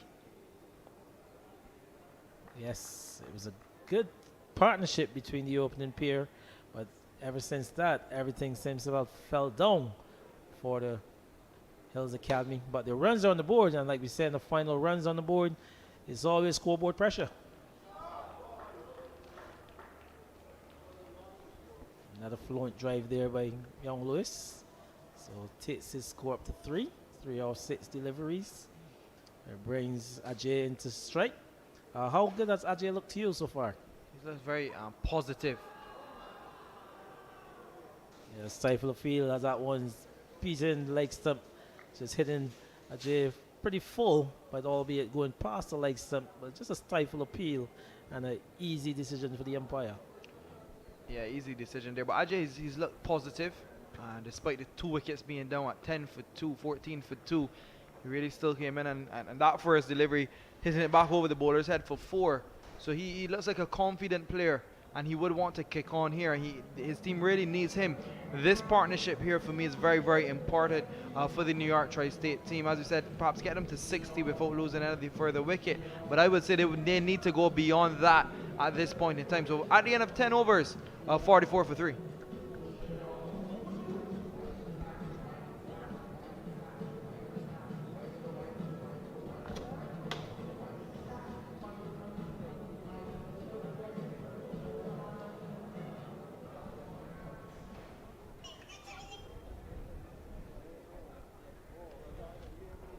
So yes, 44 for 3, 10 completed. There's the change in bowling from the Malcolm Marshall end. So Finn Bailey putting on the ball. He bowled 5 overs. Opened the bowling. He picked up 2 wickets. And it looks like, I'm not sure as yet who's the new bowler. Number 24 on his back. It's Riley McDowell. So he's going to pick up the attack from the Malcolm Marshall end.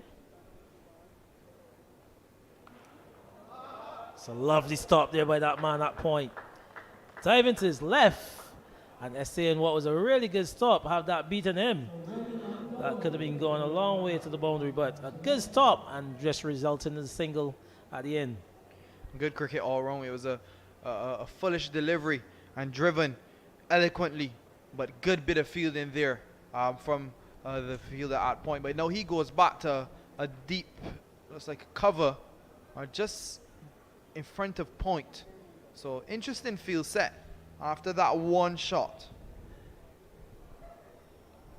Indeed, just pushing them a bit on the defensive. Remember this power play, this is taking us up to the 32nd over after over number 8. So 3 power plays in this segment. You know, first power play of 8 overs, then we go 24 and close out with the final 8. But still very much a bit on the defensive on this occasion. They've got a slip, they've got a backward point. There's a man at deep cover, like you said. There's also a man at extra cover mid-on, mid-off. Just making some adjustments to the field now. Matt Dowell. He's also asking the man at deep mid-wicket to go on the fence. Tyre? Yeah, interesting here. Having 3 wickets down and almost chopping it on there, Ajay. And they're looking for the second, but it would have been a non-existent run. Making the right decision not to come back for the second. But interesting field set. 3 down, 46 for 3 inside the 10th over now, 11th over now. The Hills Academy would say they're in the driver's seat, but spreading the field to perhaps give these New York Tri-States batsmen to these singles. But their intention has been clear. They've been going after the ball in. Yeah. But let's see how sensible they can bat now. Yeah, there's a bit of intent. He's taking the slip out. This time he's on the leg side and he's looking for a single, the non-striker in Ajay, but Lewis not interested. So no run resulting on that occasion. And a dream come through for many of these youngsters here today, playing at Kensington Oval. The Australian team traveling for 23 hours to get here. They won last year. They're in prime position to defend their title.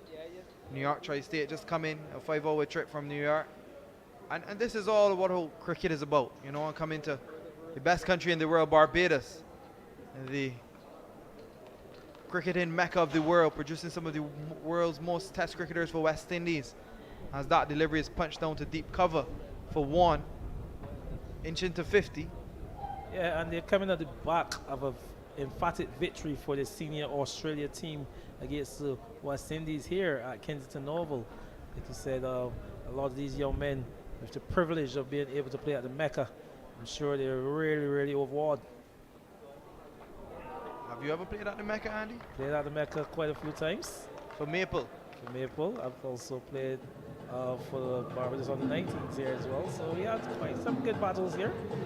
Today I played against one of our fellow commentators a long time ago in a Division 1 match at the Oval. Oh, whoa. How did that game go? Such a long time ago. Such a long time ago, eons ago. But yeah, remember when Hindi was in his prime. Hindi professional. He was a very consummate professional, Hindi Wallace. Indeed. And Pickwick, as you know, that was his home Hindi's team for a long, long time. You've been a Maple man, a team from the West Coast, the Gold Coast, the Platinum Coast as they call it. Brian Lara plays for that club. Many West Indies cricketers actually passed through Maple. Indeed. You can name some of them. Yeah, I just had the privilege of playing alongside Brian Lara for Maple. So he also would have played in this tournament, like I said, sometime back in 1987, 88, for his school side back then for Tema College, as that one's gone pretty close to the fence. But what a lovely stop by the man out there, running a long way along from Long Wharf with it, and SCN a fantastic stop on the boundary. Yeah, good bit of fielding. The fielding from this Hills Academy has been excellent. We saw in the first innings, New York Tri-State giving away a bit of runs into the field, a few drop catches, missed chances, but this fielding effort so far from the Hills Academy has been immaculate. Indeed. Another flowing drive. This time it's only 1.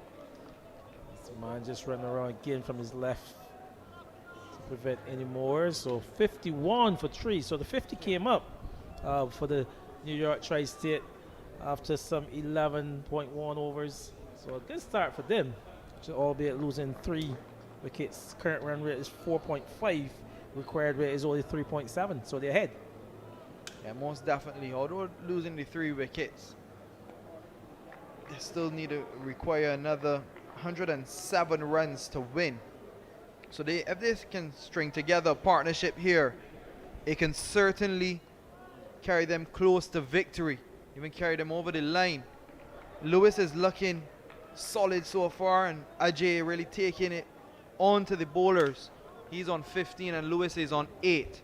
McDonald really getting through his overs very, very quickly, not giving the batsman any time to settle.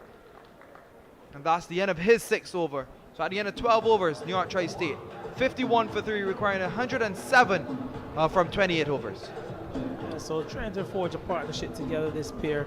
Again, like you said, McDonald looks like he's set to bowl out his allotment, his full 8 and his first in one spell. So 6 overs for 27 runs, 1 wicket, the captain. A pretty good job. We had a good spell from his opening partner in Fenn Bailey. And now we see McDowell as well, right arm, medium fast, just trying to make further inroads. Andy, how important is this for cricket development in the region? Bringing teams from Australia, the US, England, all over. You see the booklet here in front of us as well. All the teams who have played in the Sir Gary Sobers international cricket competition over the years. Teams from England, Australia, US, Scotland. What's your thoughts about that? Yeah, indeed.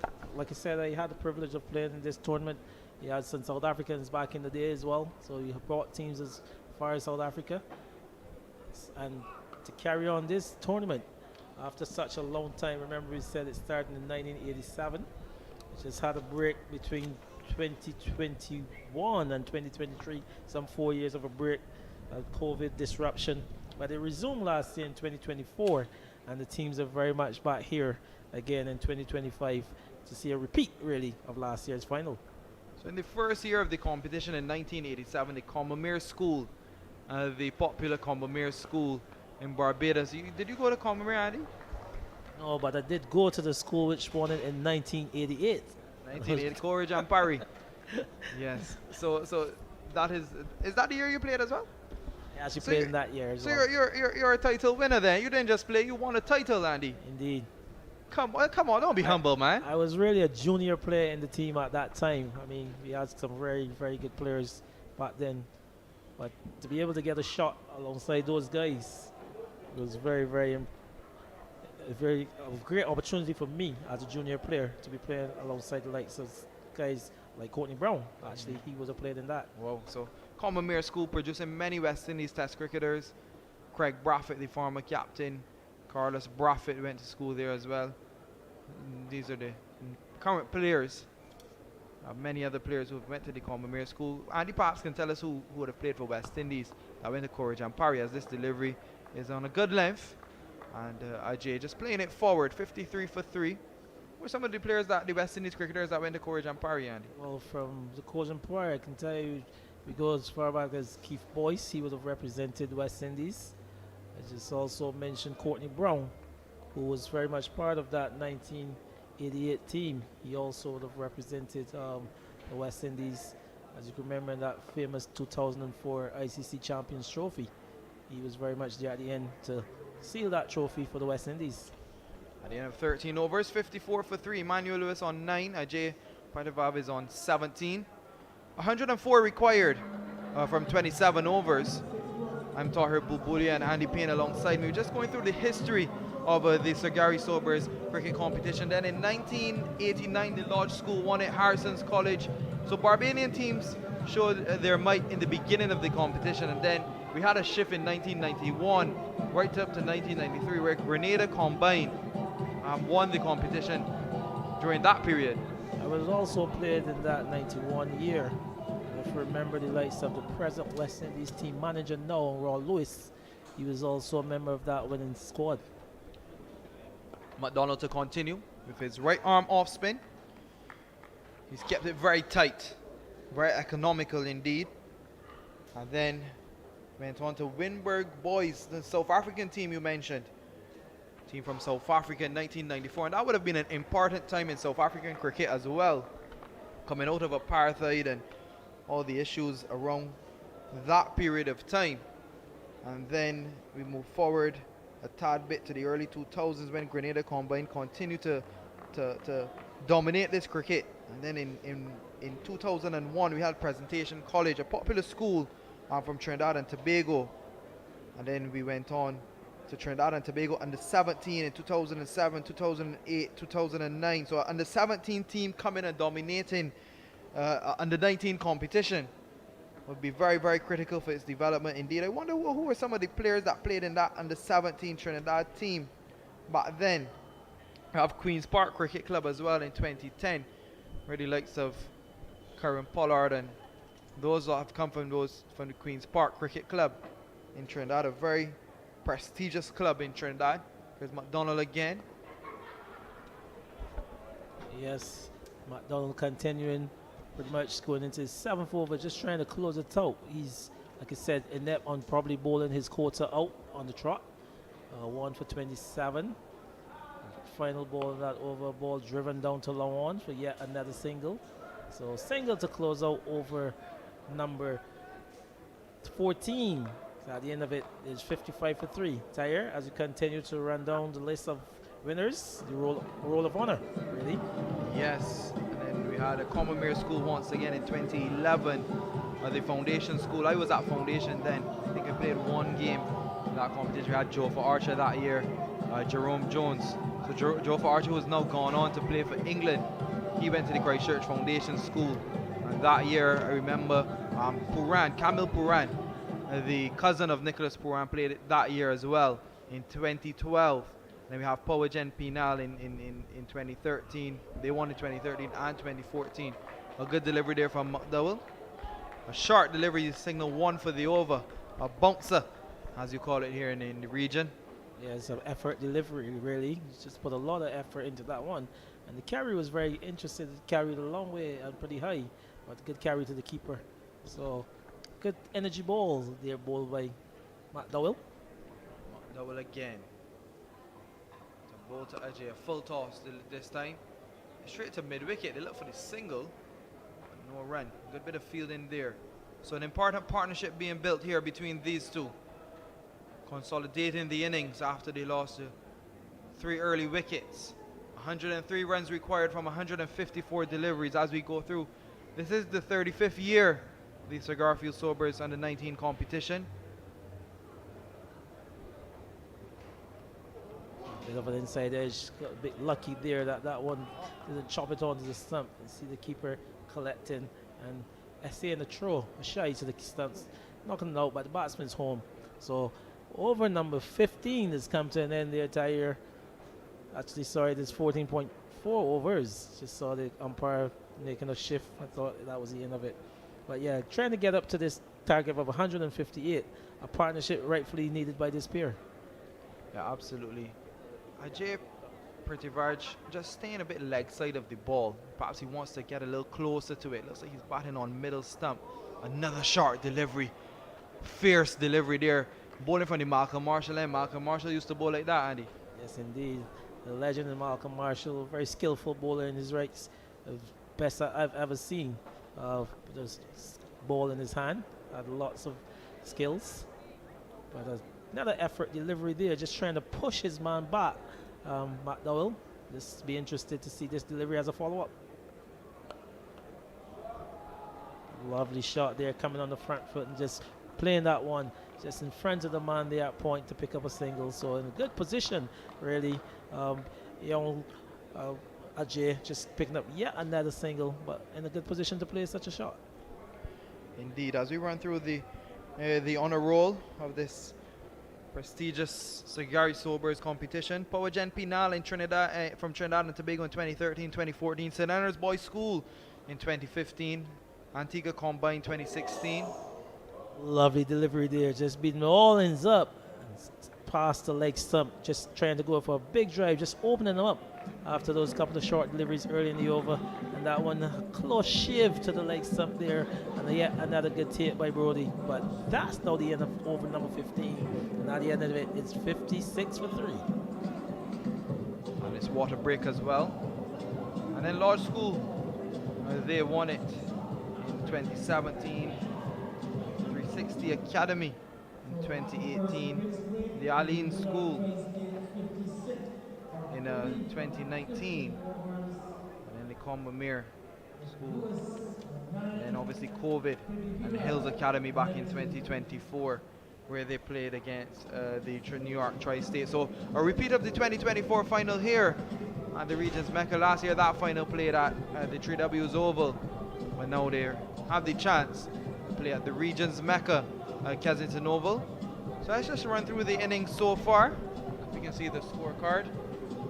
Just a reminder that New York Tri-State, they won the toss, elected to field first.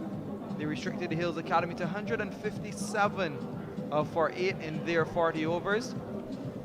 Silo Adams, he was caught by Nadine Corey off the bowling of Finn Bailey for 7. Instead you saw Dinish.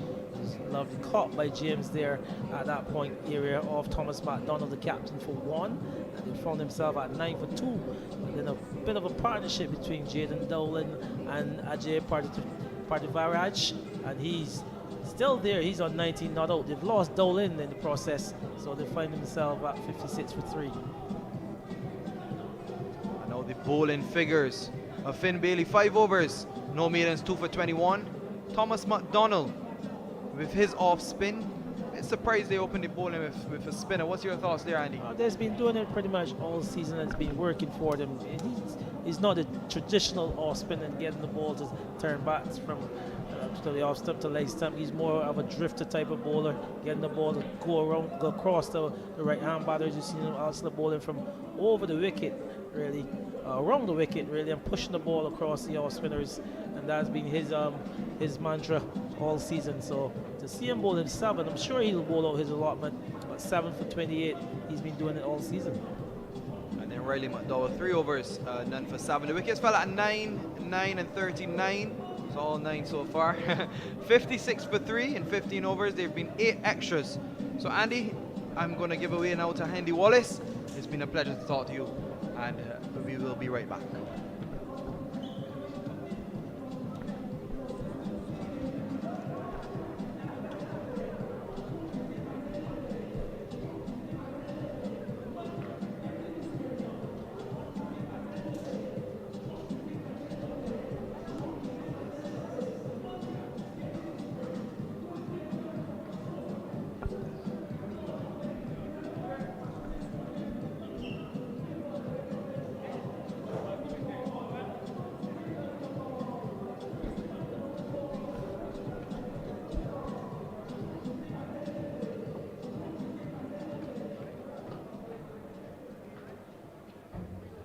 So this is the situation here. New York Tri-State 56 for 3, chasing 158 for victory. The final of the Sir Garfield Sobers International Under-19 Cricket Tournament. Change in the commentary booth. Anmar Goodrich Boyce alongside Hendy Wallace for the first time in this encounter. Good afternoon to you, Hendy. Good afternoon to you, Anmar, and good afternoon to our viewers. And they always say that small totals can make exciting matches, and here we see, if you look at that banner there, where the required run rate is just over 4 runs and over, but at the moment they're going at just about 3.5 runs out of 3.73 runs per over. So taking those wickets moments ago certainly helped the Hill Academy to pull things back. Yeah, just a single there. Given the context of this encounter, as you rightfully mentioned, just 158 to get, Hendy, but if you look at this score, 57 for 3, and I'll ask you this question. If these two batsmen at the crease, what should be the approach? Well, the thing is that when the asking rate is just over 4 runs and over, that's not really very daunting. So that required rate of being 4.03. So no need to take any undue risk at this stage. I think that they can play what we call orthodox cricket. They don't really have the pressure of having to strike boundaries. And what we saw from the Hills Academy, where they were able to maneuver the ball around and pick up singles, that's pretty much the order of what's required for the New York Tri-State. And just like that, just to pick up the easy singles, and that's a low risk shot as well. So it's not a case where you're having to work the ball off the stumps, taking any risks like sweeping or reverse sweeping for that matter. Just orthodox shot down the ground, and then at some point in time, the Hills Academy will have to make some adjustments to the field to try to apply a bit more pressure in the circle. Yeah, and I was just about to ask if perhaps the batters of New York Tri-State can hear you down there, because just as you made the point about being able to pick up those singles and perhaps rotating your strike, we saw another single there. As you mentioned, no pressure at all for this team. Hills Academy will need some wickets though. Yes, then that's over number 16 completed. 59 for 3. Not that New York Tri-State is running away with it, but the Hills Academy just keeping them in check. Yeah, a bit of a conversation there between Raj and Lewis. Lewis on 10 and Raj on 20. No rush at all to chase down this target.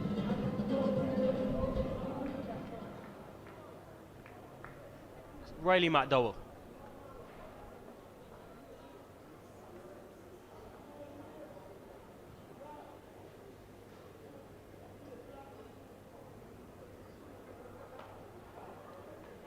It's gone very fine indeed, and it would call for a lot of work, which he's done really well, and just to restrict it to 1 run. So good work there in the outfield, and again, that's what's required when you're defending a small target.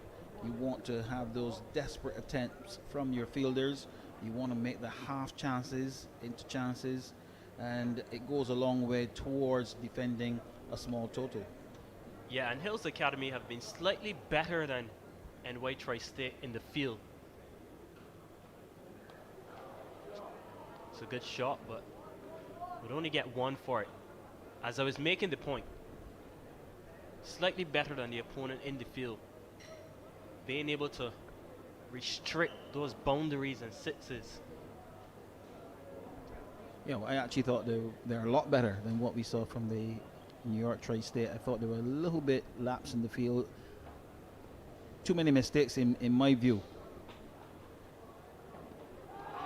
There's a question being asked, but clearly going down the leg side. But you would expect that Hills Academy will be appealing for anything whatsoever. And we look at that score, then we talk about how New York Tri-State are in a relatively comfortable position. You put another wicket or 2 onto that total, then it looks completely different. So Hills Academy is slightly caught between looking to take wickets, but they still don't want to be giving up any easy runs. Yeah, you also have to bring in the point about, this is something that we mention very often in cricket, scoreboard pressure. So that as well is something that NY Tri-State will have to be cognizant of.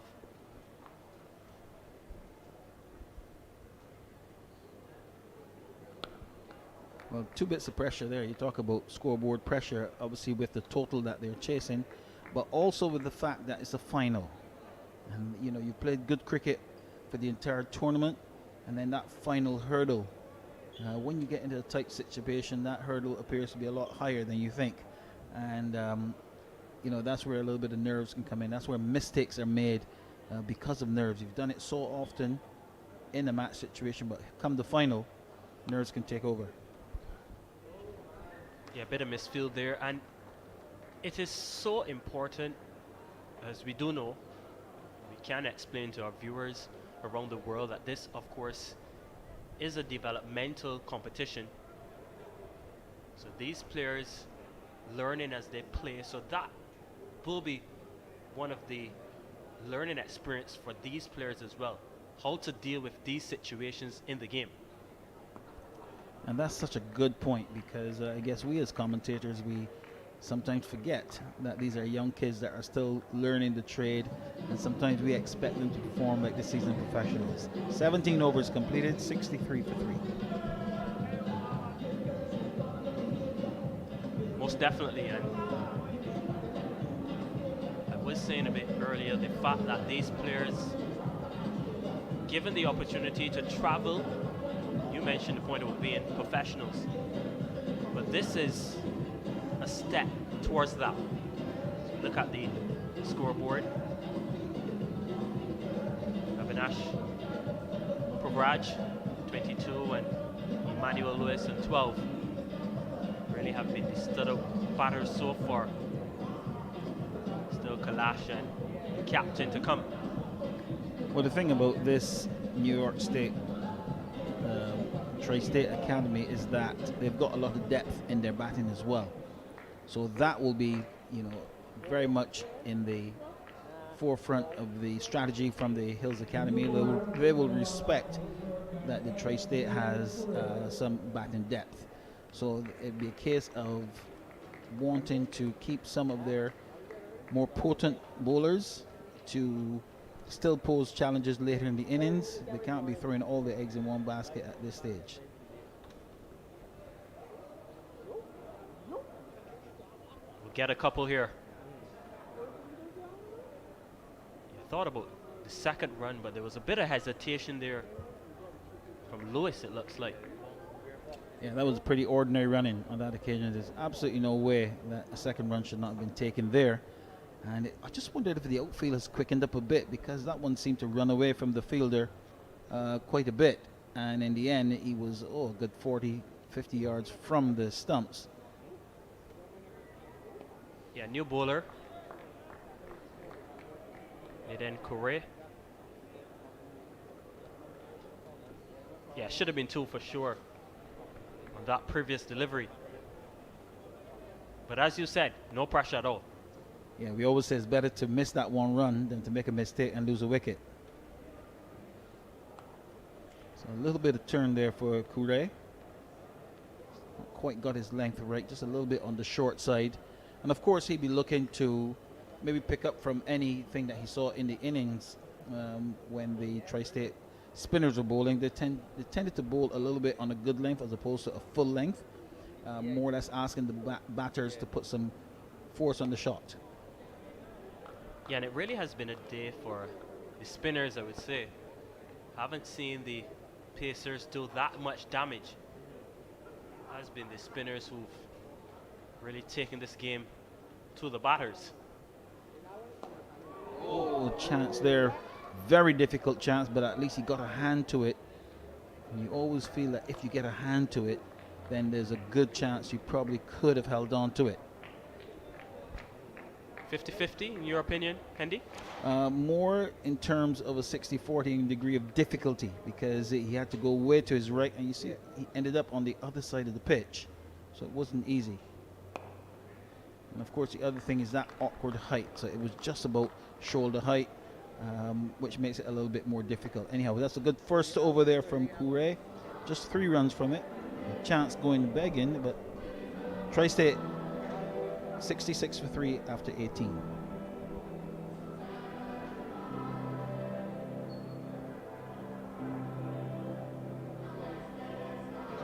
Yeah, just 92 runs more required.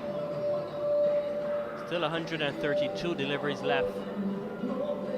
Look at the current run rate. It's about 4.18. It's the required run rate. The current run rate 3.67.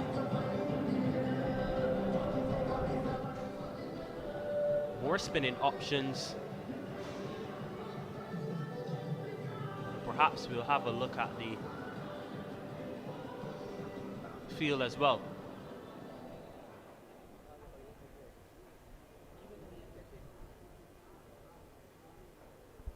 So another new bowler coming into the attack. So Hills Academy certainly looking at all their options, while they still got a few runs to defend, which can be considered smart. Vivek Sanchani coming into the attack.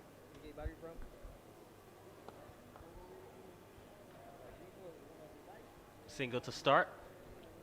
Yeah, another new bowler for the Hills Academy team, and again it's the spinning option.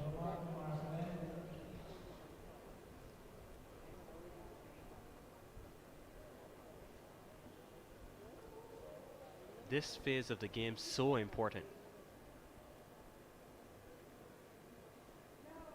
It's like if you're expecting something to give at this stage. Both batters are very similar in strike rate. Lewis going at 48, and Prit to Raj is going at 52. So both of them have been at the crease for a while.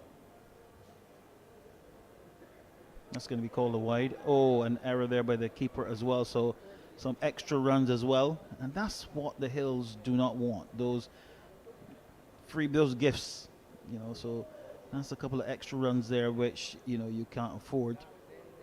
An interesting style here from Vidic Sani. Looks like he's bowling off spin, but bowling floaters, and by that I mean he's given the ball generous flight, tending to bowl wide of off stump.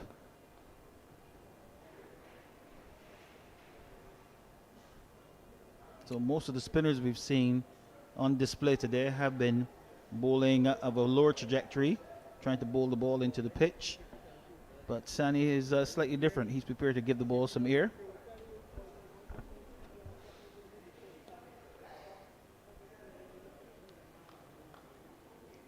Again, it's another dot. Yeah, and I like that approach. Really do. Brings about a difference in terms of bowling style. Bit of misfield. Will be a single to end. So just sits off the over. NY Tri-State Youth 72 for 3. Actually, there'll be one more ball in the over. If we had an extra delivery. So now the over comes to an end. 72 for 3.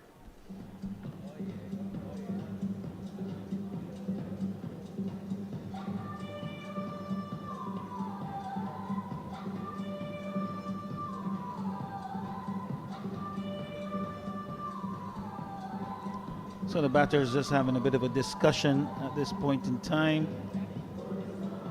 86 required off another 126 balls, so no real worries there.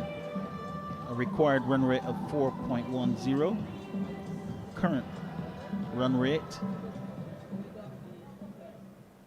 at 3.8 or 3.79 if we're going to be absolutely precise. Koure to continue. And interesting styles, I mean, of these spinners. It's not the conventional approach. If you look at Koure here, normally for a wrist spinner, right arm wrist spinner, there is a bit of an angle to his approach. So Koure has a really straight approach, which would suggest that he's more into top spin more so than side spin. So you expect the ball to hurry onto the bat as opposed to leg spin going over. And umpires just having a discussion here because the throw that came in may have struck the batter on the helmet. And with the modern day protocols, you'll have the concussion test when they ask him what's his middle name and he calls Joshua, and we know that he's concussed. Yeah. So we see it there in the middle of the conversation going on. That is the protocol that you spoke about, Andy. Physio onto the field to ensure that Viraj is all right. Seems all right to me, but of course I'm not the expert. Well, the physio is making his way off the ground and he's going without the batter, so that would suggest that normal business. It didn't seem to be anything too aggressive. The throw just came in. I think it probably hit the bat and then ricocheted onto the helmet. And the umpires are now guided to just err on the side of caution and have that concussion test, which is conducted by the physiotherapist. Yeah, and absolutely necessary because obviously a blow to the head is not something to play about. We're happy that he's all right. Koure to continue.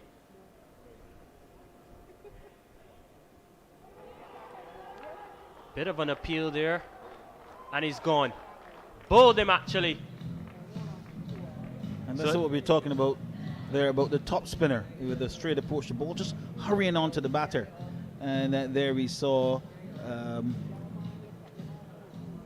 the batter going onto the back foot, trying to play the forcing shot, and it seemed to hurry on to him.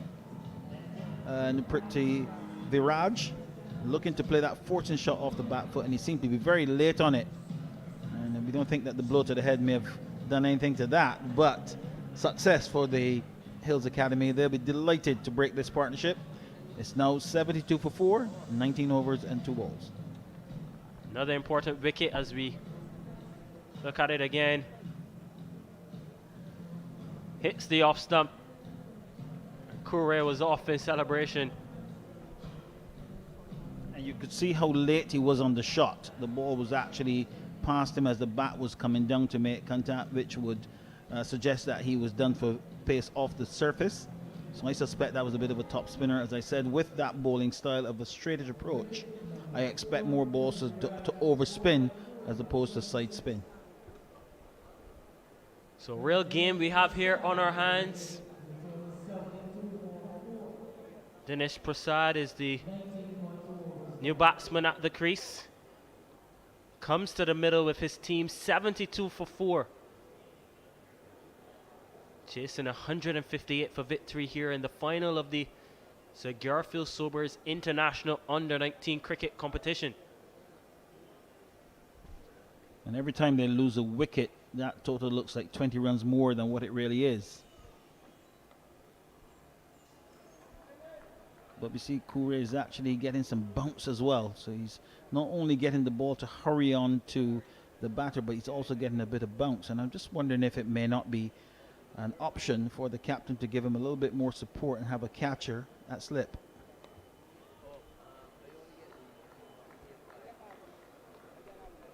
And what you ask as a captain here for your bowlers to try and get through the deliveries quickly. You want to string together as many dot deliveries as possible in a short space of time without giving the batters any opportunity to compose themselves. Here's the bounce again from Koure, and it proved to be the undoing of the batter and also very difficult for the keeper. So again, you see that beating the outside edge. I would think that should be incentive enough to get a slip in there. Yeah, and I do agree with that point, especially the fact that he's in that region just outside the off stump as well. Again, that is away. Through. And that's going to go very close to the boundary. Not very many balls get pulled back down there. And that's one that can go to the list. So a welcome boundary. You can almost say against the run of play. But Prasad off the mark and a boundary. And that's what the captain really hates, that boundary that comes off the last ball of the over. 20 overs completed now, 76 for 4. Yeah, eases the pressure a bit as well. Nice way to get off the mark, Prasad. Just 82 more required now from 120 deliveries. So game well poised with the score 76 for 4.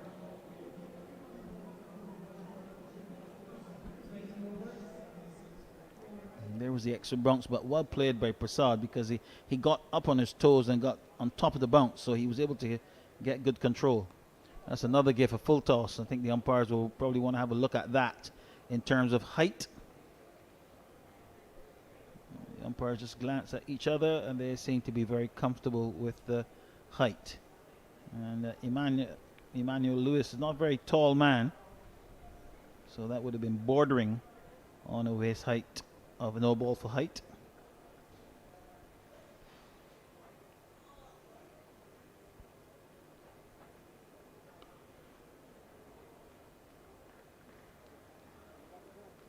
Vidit Sani from the Malcolm Marshall end.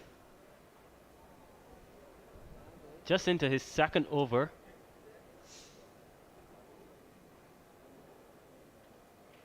Can he produce the next wicket?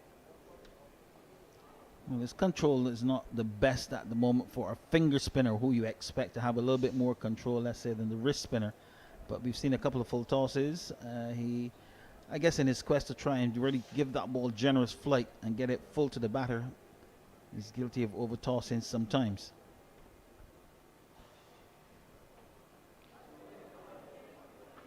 Yeah, in the air a bit, lands safely.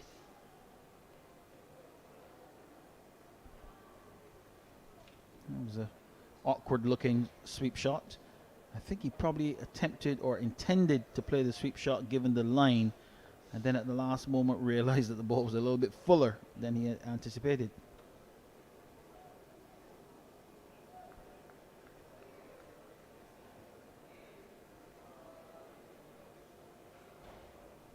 So as tight as the Hills Academy were bowling but not getting the wicket, that partnership was just getting a little bit worrisome. And picking up a wicket gives them an opportunity to try and string some deliveries together in their quest to pick up more wickets.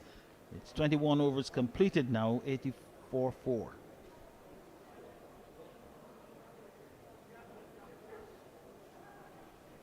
Yeah, Emmanuel Lewis and Prasad would want to build a partnership. Perhaps if they can get another 40 to 45 runs in that region, we set up the team really good to get very close to the target. Remember, they're chasing 158 for victory. See, Korea's back. And I think in the strategy, the coach will be saying to the New York Tri-State batters that, you know, if we get 2 or 3 partnerships, maybe a half-century partnership and a couple of 30s, it really should do the job. So at the moment, we just had one significant partnership thus far. So the middle order be asked to do some work. And this may be the start of one of those other partnerships. Emmanuel's been there for quite some time. He's faced some 33 deliveries, and Prasad, who's just come to the crease, maybe looks a little bit more busy. Picking up the easy single on that occasion. As the batting team, though, when is time? When do you think it is time to go after? Which over do you pick? Which bowler do you pick to target? At the moment, there's no need for that, because if they can continue like this and just pick up a single every other ball with the odd boundary in between, then there's absolutely no need to take risks to target any particular bowler. And this bowling pair at the moment, Koure seems to be the one that is exhibiting a little better control.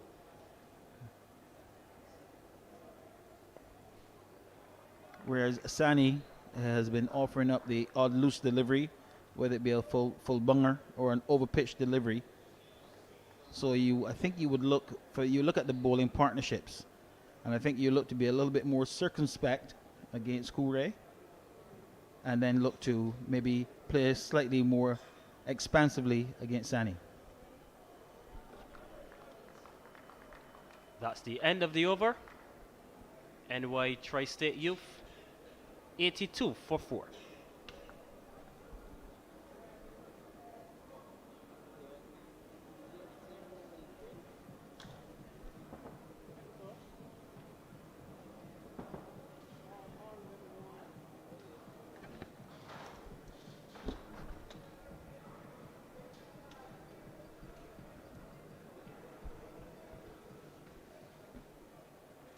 Vidit Sani to continue from the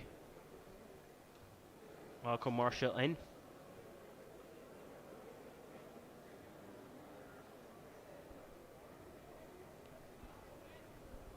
Well, he got away with that one. You see, that's the sort of loose delivery that you get in the odd time from Sani, whereas there's a bit more control from Koure. And I think Lewis would be disappointed he didn't do better with that. Hit it straight to the fielder.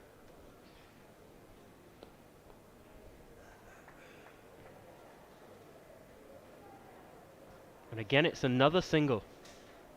We continue to just pick up these singles as we look at the run rate, 4.25.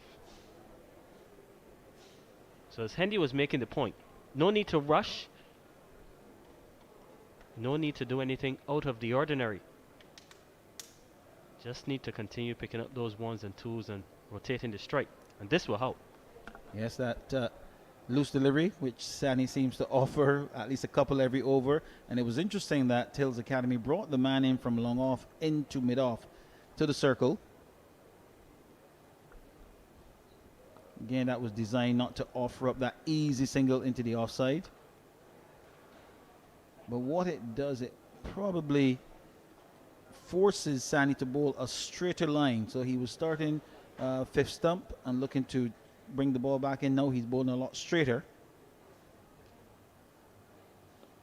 so that the batter doesn't have the opportunity to take on the mid-off position.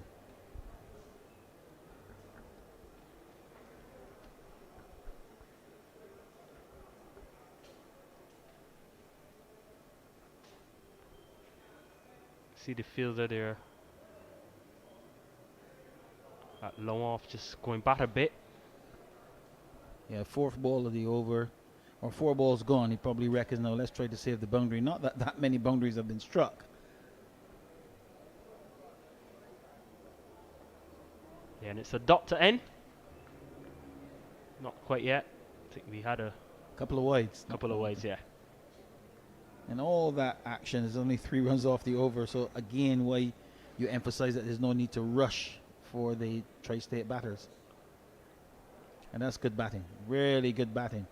The fielder was pushed back to possibly save the boundary, and there was Prasad just stroking it down to that vacant mid-off, down to long off for a single.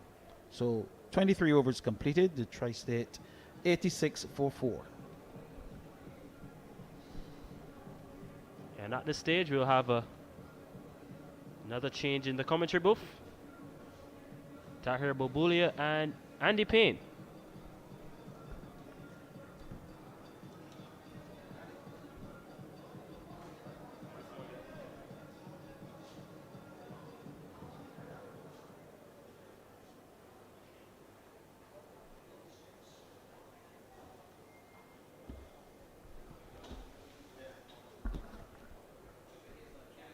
Good afternoon, everyone.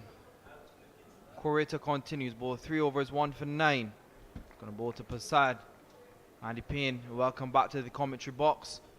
And you've been very impressed by this young leg spinner Nathan Correa. Figures of 3.1 overs, 1 for 9.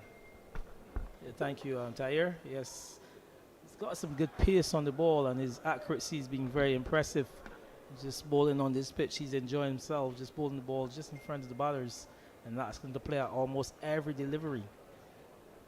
Absolutely, he hasn't given away much, and the pace I think is what is very important for him. His pace and his control. Here's Corey again to Lewis. We've also been very impressed with Lewis at the crease. He's 18 off of 36. Yeah, and he's playing a very good hand for his team. He's not look very bothered really. His confidence is good. His balance is very good as well. Young Lewis, so he's done a good job so far as well. He needs to kick on here though. He needs to score at least, get to 50, and that would be good for him. Yeah, sure. His team would like to see him get up to a half century. Obviously, if he can do that, he'll put his team a bit closer to this target. Absolutely, Corey again. A chance for the catch. It would have been an excellent catch, but Corey not getting there. A difficult chance going to his right. Those return catches are not always easy, but a very, very good effort from the young man. Again, see the pace on that delivery. You saw young Lewis trying to get to it, but not quite getting there. Another good delivery. So only one off the over.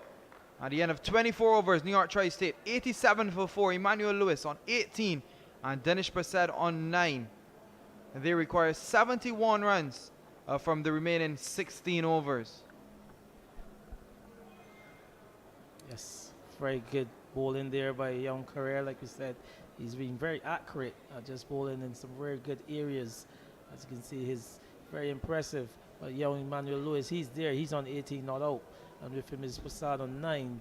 This pair needs to give themselves a partnership. Remember, it is a 40-over affair, so still some 16 overs. And if they're going to get there, they require a rate of 4.4 per over to get there. It's not very high, but it's still asking some getting to get there. Remember, this is the final, and scoreboard pressure can mount on you very quickly. Vidic Sani to continue is going to be his fourth. And that is driven down to long off for 1. They fielded down there. Looks like Finley coming off the boundary. Yes, and Sonny, the off spinner, seems to be a much easier proposition to them. You can see them, he's a bit more flighted, and the batters are able to get a bit easier onto the front foot and try to hit the balls down the ground. As driven through the cover, is eloquently driven. Is going to go close to the boundary, but they will come back for the second. And the fielder on the deep extra cover boundary comes around. And Lewis goes into his 20s now. And 90 for 4. 68 required. Yes, that ball driven truly offside. Remember, we're playing on the pitch furthest to the east, so hitting the ball a long way down to that west boundary in front of the Greenwich and Haynes stand. It's a long way down, so to get a boundary down there, you really have to time it well or put quite a bit of beef on it. You've been very impressed with Lewis as well. What's your thoughts on his innings so far? Yeah, he's done a good job. I mean, he was involved in an earlier partnership. He's lost his partner in Vijay a bit earlier, Ajay, but he was looking good. A bit of a concussion test, and directly on resumption, he lost his man. The partnership was going very good there. But he looked solid. He's looked very balanced. He don't look very flustered. So that's a good making of a good middle order batter. And that's driven. A lovely shot in the air over the short extra cover fielder. You only get one this time. That's the longest part of the ground. As we say, we're playing not to the center pitch, but more to the eastern side of the ground. And that boundary is pretty big, so you will have to get a good bit of it to get to the boundary down there. Swept away. Go to deep square. They want to get one. A full toss there from Sani. And that completes his fourth over. 92 for 4. Yes, 92 for 4. Picking up the singles pretty easily there in that over. I think he'd be a bit disappointed not to get a bit more bat on that one because of the full pitch outside the leg stump. And there's just a man on that deep mid-wicket area. And if he had played it a bit fine, I'm sure he would have been getting a result of a boundary. But he's still there. And they very much need him there, Emmanuel Lewis, if his team is going to see it through to the end. And just a reminder, this is the final of the Under-19 Sir Garfield Sobers International Cricket Competition. New York Tri-State won the toss, elected to field first. They restricted the champions Hills Academy to 157 for 8 in the 40 overs. They are now 92 for 4, requiring 66 runs from 15 overs. A run rate of 4.4. Here is Corey again. They've chosen to play him pretty cautiously, and I think that is pretty wise of them, but they're going to at some point in time have to look to get those singles, not to get bogged down with too many dot deliveries, because as much as the run rate is 4.45, it can quickly go up to 5s and then 6s, and the pressure can be built from there. Yeah, it can mount up the dot balls, but again, like you said, Correa, he's been very impressive. He's been accurate. He's been by on target. Every delivery, he's pretty much ball. Hasn't given much away. And that's cut away this time. I haven't seen a bad delivery, and I hope I'm not doing a commentator's curse on him. But I haven't seen a bad delivery from Corey. He's been very economical, very tight, wicket to wicket, bowling it on that good length, and a very good pace as well, some good control. His control's been excellent, really. Like you said, and what I like about him is that he gets through his overs pretty quickly as well. So there's always pressure on the batter. As soon as you get going, he's always there on you again, and he's putting you under tremendous pressure. Corey again, and you get the single. A shortish delivery. They're looking for 2, but I would have both batsmen slipping. It would have been a detrimental if they went back for the second run there. But Corey, he continues his good spell. He would want to take another wicket here. They would want to get the big fish of Emmanuel Lewis, who is on 21. He has been the rock in this innings for the New York Tri-State team so far. A good delivery once again, and driven to that extra cover fielder. And that's the end of the 26th over. The New York Tri-State are 94 for 4. Yes, another good control over there by Correa. You can see him again just bowling those balls well into this wicket and just being so accurate about the middle stump, asking the batters to play on every delivery in that over there. Tyre and continues to be very economical. Lewis, he's on 22, batting him expertly. Well, he's not taking any chances against him. And again, Prasad as well, just trying to rotate the strike, picking up 2 singles in that over. So that would have helped their cause. Absolutely. They are playing for the title, the champions of the Garfield Sobers International Schools Cricket Tournament. Here is Videk Sani to bowl his 5th over. Batsman, they're looking for a wide, but it was definitely inside the line and not signaled by the umpire Shamar Boyce. Yeah, the officials have been very good here today. Shamar Boyce and Sheena Walsh, they've done some good work in the middle. This time the wide definitely signaled there by Boyce. Signaled that one is down the leg side, and he had no choice whatsoever because the batsman had no chance with that one.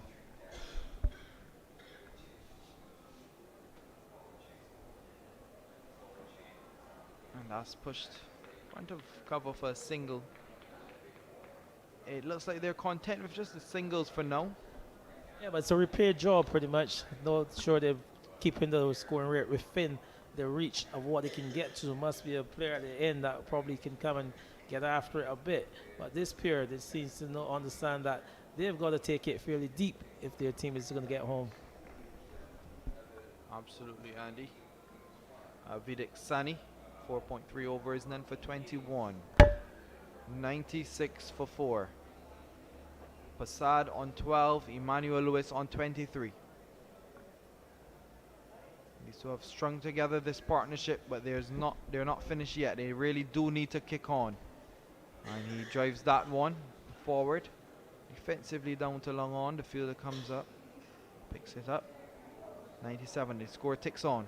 Yeah, not taking any chances really against the slower bowlers of Sani and Correa. But this pair, they're doing a repair job, like I said. They just need to probably get a couple more tools, or if a boundary comes along, you capitalize on that. But very chanceless from this pair. You know, Andy, there's always a conversation around when you should start to go after the bowling. Some teams have the philosophy that you keep it right to the end, you know, bat the full overs, the amount of balls, you know. I know Shea Hope has that philosophy where he tries to take it as deep as possible, you know. Meanwhile, a lot of other teams, they decide to go up front and finish with balls to spare. What's your thoughts? Yeah, and it's got a lot to do with the construct of your team. Probably if you have the players at the back end that can really get the ball off them in the end and strike some boundaries, you might want to take it deep. But if you've got to utilize your power players as well, Tyre, as this over comes to an end, and that also brings up the 100 for the New York Tri-State. They're 100 for 4, and that's after 27 overs. So a repair job, and they're doing it expertly. 100 for 4. So as you were saying, Andy, it definitely depends on the construct of the team. But I find in the Caribbean especially, we lose with lots of balls left in the game, you know, especially in the test match. We finish with 2 days, 3 days in some instances, you know. So we really have to focus on batting longer. So I'm very impressed with both teams, despite being in a spot of bother losing wickets early this New York Tri-State team, and also the Hills team. They're a bit different because they got a good start, but then they lost 4, and then they reconsolidated and batted the full 40 overs. Yeah, they did well at the end, and that's pretty much goes in junior cricket. Most of the time, you think tank, your coaching, they're asking you to bat out the duration of the overs, albeit you might not be getting a high strike rate or high over rate per over, but they ask you most of the time to bat all the overs out, and you will get a score. But if you're losing balls, obviously that's the end of it. Corey, now in his 6th over, do you think he's going to bowl out? Well, if I was captain, I'd be encouraged to bowl him out. I mean, just try to set the scoring rate as high as it could get, push them as far back as needed. So don't keep any for the death, as that ball is driven down to long off. Lewis has looked really compact. It'll be interesting to see when he goes into perhaps that second gear. It's not needed at this point in time, though. Yeah, at the depth, they've got the likes of Finn Bailey to come back. He's been up front and bowling pretty quickly. They've also got Riley McDowell to come back, the medium pacer who bowled earlier from that Malcolm Marshall end. So, yeah, the intent will be to get the overs up to the slow bowlers in the middle overs. So 102 for 4, 57 required, 56 required from 74 deliveries. We're here in Bridgetown, Barbados as the sun sets. It will set around 6:30. It's 4:55 in Barbados and the Eastern Caribbean. What time is it in Australia? It's probably 5, 6 a.m. So if you're waking up in Australia now and you're watching this, a good morning to you. Very good morning there. I'm sure a lot of the parents of these kids be out there very much tuned in to see their charges on the park.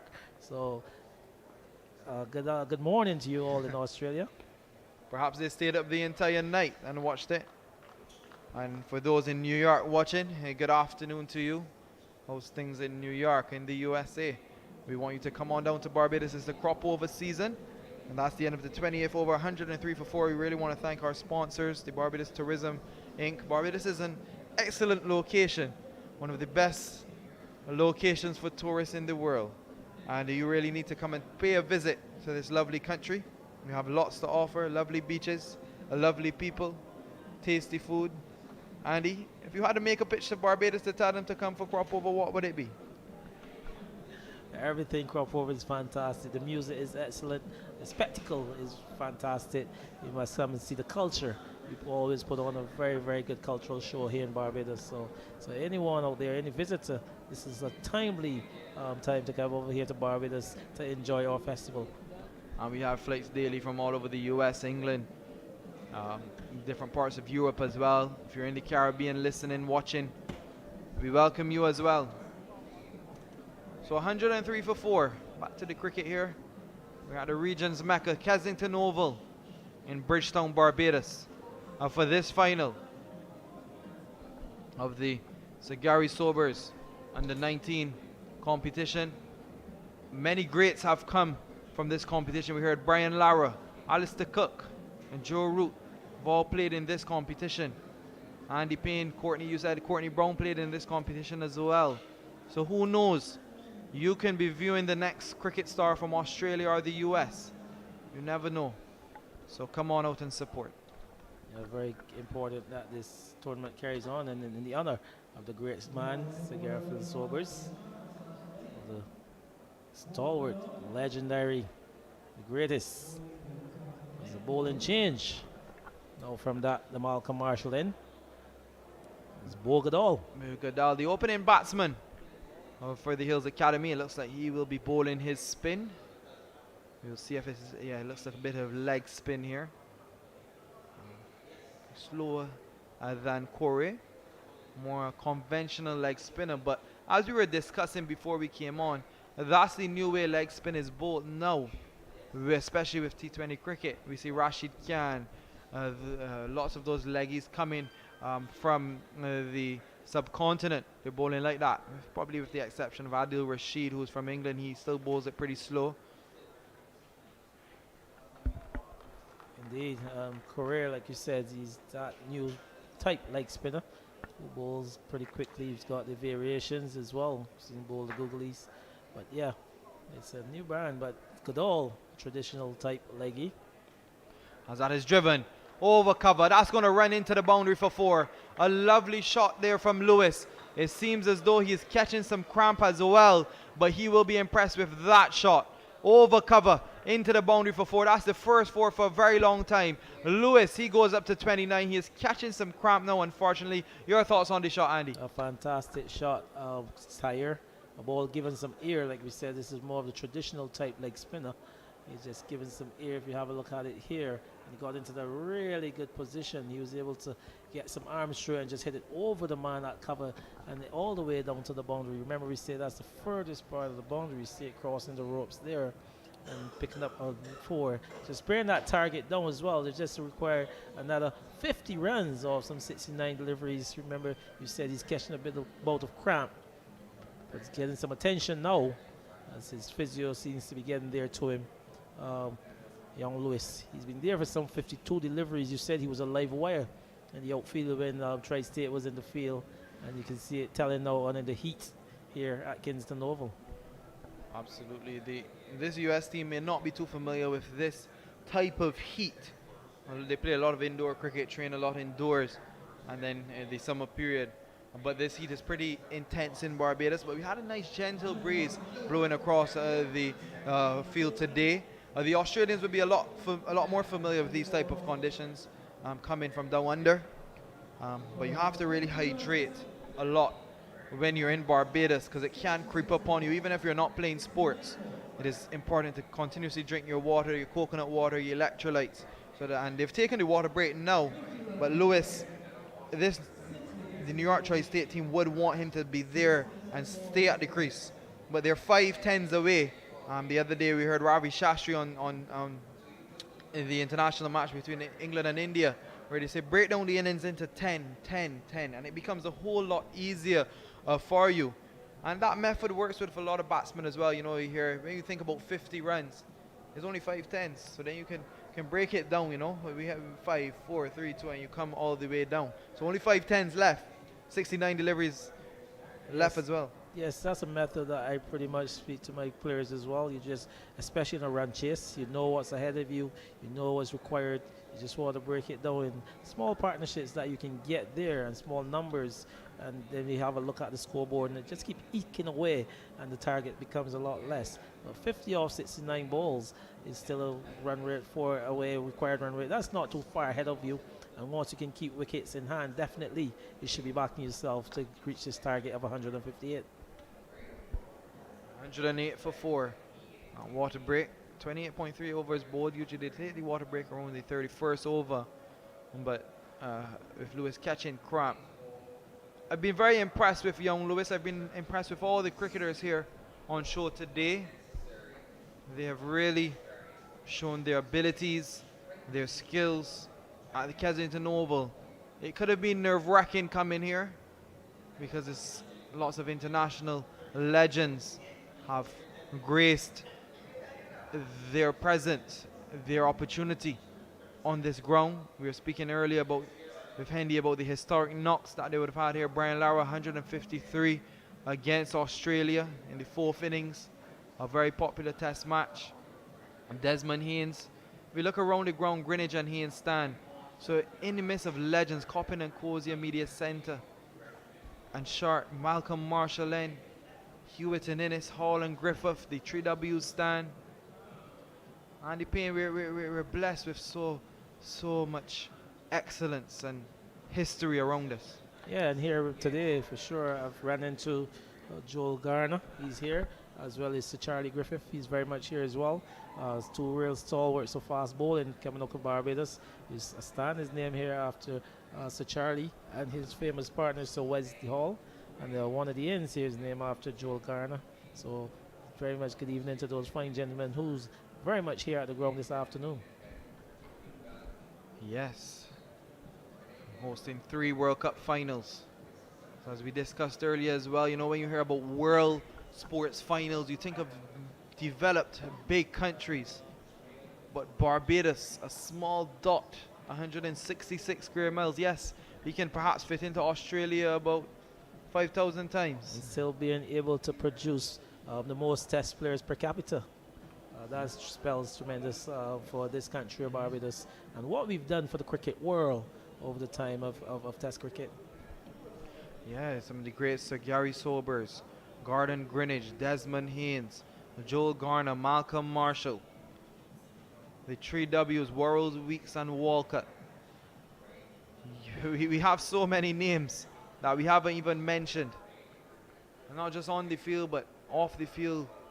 The late Tony Cozier, a world-renowned cricket commentator, sadly passed away a few years back.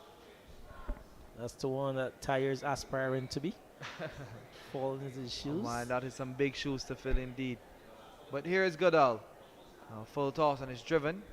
Cover area. No run. Lewis be disappointed that he didn't get that one in the gap. Came up a bit on the full, but he couldn't beat that man that cover. It's Goodall again. Played forward. No run. The Kensington Oval ground underwent some significant transformation last year for the Cricket World Cup. So we had a few additions, as you see, they're going fully sustainable with the solar panels on the roof. You can perhaps get a shot of the ground. We have the temporary stand built to the eastern side of the ground. That's driven over cover once again. A lovely shot. It's going to go close to the boundary. The fielder will not get there. Lewis is looking ominous now. Playing his second shot over cover for the over. And he gets 4 once again. He is really taken to Goodall. He moves up to 33 now. Another good shot there to close out the over from young Lewis. Ball giving some air again outside the off stump. And he got into a really good position. You see him playing that one inside out. And finding the gap. And picking up yet another boundary. So this is good batting here by Emmanuel Lewis. As I said, Correa, who's a bit quicker. But he waited. You see this one on the replay, just hitting this one inside to out and over the cover area and into the fence for another 4. So yes, he's been patient. He's waited on Correa to continue to bowl hit tightly, but as soon as the new bowler came in, he just capitalized and he's picked up quite a few runs in that previous over. So Correa to continue. He's going to bowl his 7th over on the trot now. It's going to be interesting to see when their main fast bowler Finley comes back into the attack. Passad on 17. Here is Correa. Figures of 1 for 15 in his 6 overs. Just played gently, no run. So now you see the current run rate, 3.84. So it's still very much needing 4 runs or over there for victory. And I'm sure that they're saying to themselves, this is within our grasp. Absolutely. Push a chance for a run out. Goodall. They're at backward square. Just holding back the throw. No need for an unnecessary run out at this point in time. Yeah, that's what you don't need to do. Give your wicket up. You've been going pretty great here. The partnership is growing. You're getting runs from the other end. You don't want to lose a wicket against a runner player. Cut away behind point. They should come back for the second. They'll get it comfortably in the end. So that's good batting again there by Prasad. On that occasion, you saw Correa going a bit outside the off stump. So he had some whiff on offer, and he was able to get in that good position. It was a bit on the shorter side as well. So very good batting there by Prasad. Driven back to the bowler. It was hit with some power there from Prasad. Correa fielded it. And this is good cricket here now by Lewis. You can see him having a word with his fellow batter, and Prasad is telling him he's just got a couple more balls in the spell. You don't have to go at him too hard. Water lose a wicket here at this stage. So that's good experience there being showed by young Emmanuel Lewis. Absolutely, he's back and just punching it to point. Correa has bowled excellently. To me, he's the bowler of the day. He's not gotten the rewards in terms of wickets, but he has kept it very, very tight. Here he is for the final delivery of his 7th over, and it's back and punching it is Prasad down to deep cover, and they come through for 1. So at the end of 30 overs, New York Tri-State chasing 158 for victory, or 115 for 4. Yeah, so another good over there for the New York Tri-State team. You can see them just batting very cautiously against young Correa, and that's the right way. Manuel Lewis, he's on 33 off 55, 2 4s, and Prasad, he's on 20 off 38 deliveries with 1 4. But if this pair can continue to hold it together, very much Tahir, I'll tell you what, they'll put the team in a very, very good position to cross the line. So that's 30 overs completed, so it's the final 10. So still some 60 deliveries here left, and just this pair needs to, like you said, break it down in 10s and try to get the team across the line. So there's now a change in bowling from the Malcolm Marshall end. It's Finn Bailey. Yeah, we were just asking when he would return. So perhaps going for the kill now to see if they can break this partnership. Finn Bailey, the opening fast bowler. And the game is played like this, pretty tactical. You've seen your middle overs go by your spinners trying to keep it tight. They haven't been able to pick up the wickets that they wanted, but now it's come back to your opening bowler and Finn Bailey, and he's got a task on his hands. Here he is to bowl to Prasad, and he starts with a wide. He started his first spell like that as well. The first delivery of the innings was a wide. So a nice gentle run up, and nothing too expansive from him. He has bowled 5 overs, 2 for 22, 42 required from 10 overs. A required run rate of 4.2. Can the Tri-State team uproot the champions, the defending champions, Hills Academy? Here he is again on the line of the leg stump, and his punch is flicked away, tickled down, and they only get 1. 117 for 4 now. And this is what they have to continue to do. Just keep picking the 1s and 2 up. Remember, the required rate is just some 4 runs or over, so it's not a big ask. They just need not to lose any wickets, and I'm sure they'll see themselves lifting the coveted trophy.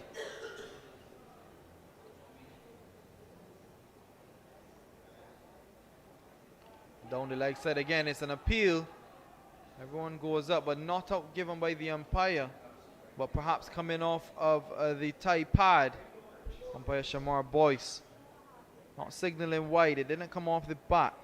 Not sure if you can see a highlight there. Yeah, very competent umpire Boyce. He's telling them from early that one's definitely came off the tie guard, and he was very early with his call. Good call again by young Boyce. He's done a very good job so far today, as did his compatriot Sheena Welch. Finley again from the Malcolm Marshall end, and it's driven. A lovely shot there from Lewis. I do not know why he is running, because the ball has run into the boundary for 4. It was a lovely cover drive, and he goes on now to 37 with an excellent shot.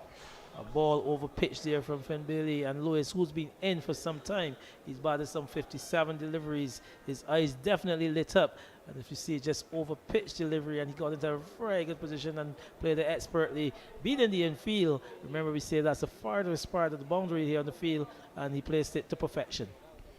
Indeed, he's looked very, very good hitting the ball over cover. We don't see a lot of young batsmen playing the ball over cover well, and he's really, really doing this extremely well in this inning so far.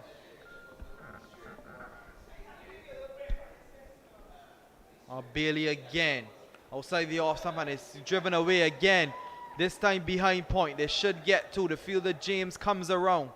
A good strong throw in. And the keeper, Brevity, catches it.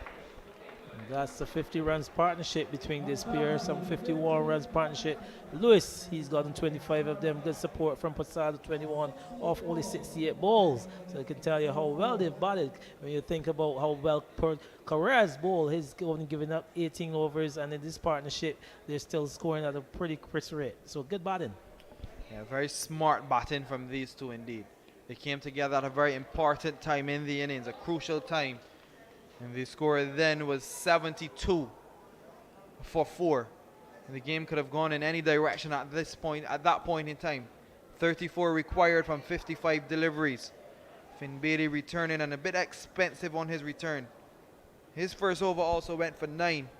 So now in his return spell, his first 5 balls have gone for 9 as well. Look, and this is what you want to do. You want to bottom out here. You don't want to lose a wicket against the run of play. Like I said, if you picked up your early runs, the boundary came a bit early in the over. So now you can almost battle this over without any more alarms.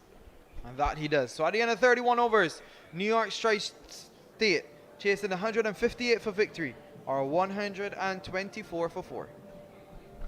So good partnership, that partnership of some 51 runs coming their tire without much chance at all. They didn't give any chances pretty much in that partnership. They batted expertly. They pick up the 1s and 2s. They waited until the bad ball came along, and they really capitalized on the boundaries. So young Emmanuel Lewis, like you said, he's batted very well. If you go back there, you saw the scorecard there. They posted by what the Hills Academy batted in their innings, but a good reply. They still require another 34 runs, but some 54 balls to go. So a good reply here from the New York Tri-State Development Team. So it's going to be Carrere to bowl out his final over, and he's been very economical. Anwar, welcome back. Thank you very much, Andy. If you're a betting man, where would your money be now, Anwar? I think it favors the NY Tri-State youth at this point. Just 34 more required from 52 deliveries. And you must say that because now you've got 2 set batters in Emmanuel Lewis, who's on 40, and Dennis Prasad, who's on 21, offering good support. So yes, they definitely might be saying to themselves, we are in the driver's seat, but you don't want to give it away at this stage. Yeah, this is where champions are made for sure. This final definitely going down to the very end for sure. They'll pick up another single here as Lewis moves to 41, but good awareness from NY Tri-State youth for sure in terms of assessing the situation of the contest. Never in rush to make the runs. Establish good partnerships. Paying the dividends here as this one is played down the ground. We'll only get the single for it, but yeah. This is very good batting here again. Remember, Nadine Corey, he's been very good. He's been economical. He's been tight. You won't want to lose a wicket to him now. He's just got 1 delivery left in this spell. So they want to see the back of him. And probably a new bowler definitely have to come from the Joel Gardner end. And the runs should be very much there for the taking. That's what they must be telling themselves. As much as we give credit to the batting team, of course, we must be required as that's the end of the over. 127 for 4. Another wicket or 2, and he could definitely change this match for sure, as I was making the point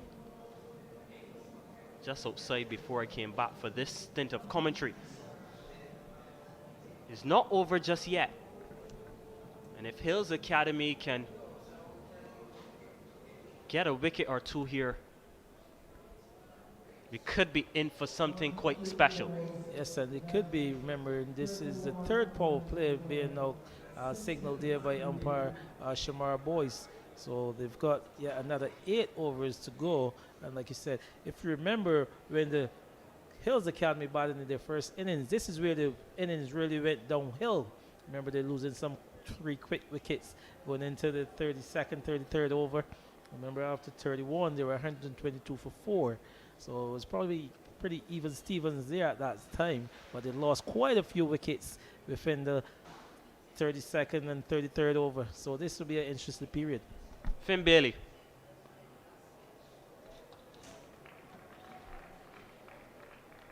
Yeah, dot balls like wicket at this stage. Well, they wouldn't want to lose Lewis at this stage. You tell he's 42 off 65 and look pretty well set. So Finn Bailey put in quite a lot of effort into that delivery, just pushing him back on the back foot there. He found himself a bit in an uncomfortable position nevertheless, but he's still there to weather the storm.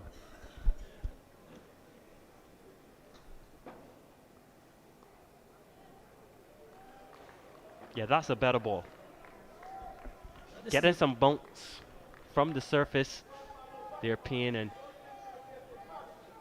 much better delivery.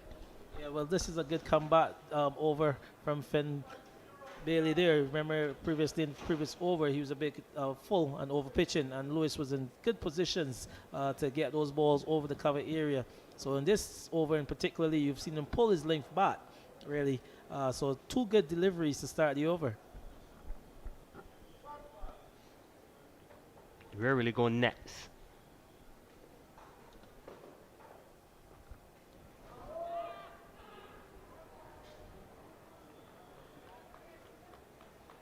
Yeah, good running. Yeah, and that might be a good signal as well. Just try to get Lewis off strike there. Bailey really putting a lot of effort into this over. You see him just playing a bit away from his body on that occasion, Emmanuel Lewis. But Prasad, he's getting on strike now, and that might be a good single in the end.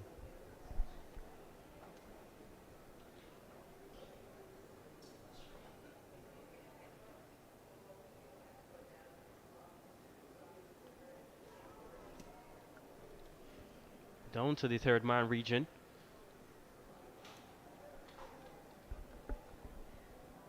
Yes, this is a good over. Again, you see quite a lot of effort being employed there by young Finn Bailey.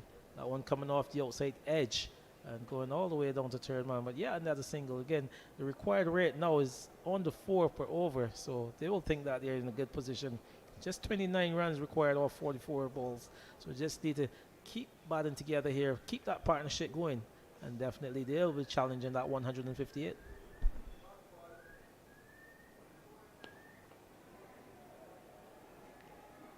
Another good single. They continue to pick up those runs and rotate the strike. Get batting there again. That time he got a bit fuller again, and he was able to play that one out to the man at mid-off, who's a bit deep. And good call and good response from the non-striker. So yeah, another single in the over. So some 3 singles, albeit a good over being bowled there by Finn Bailey, but the batter is in a good position to try to pick up the 1s and 2, and this is all required. No big shots needed unless it's given to you. So a good partnership continues.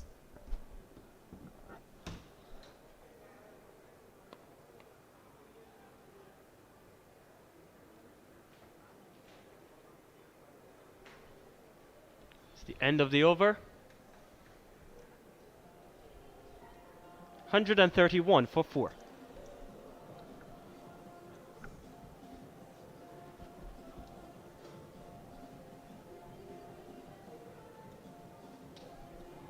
Yeah, just a look at the batting card. This was the Hills Academy a bit earlier. Being able to put up a score of 157 for 8. Hamilton Saison, top scorer with 40. He was assisted by Bulgarol with 31. Credit to the bowlers from NY Tri-State.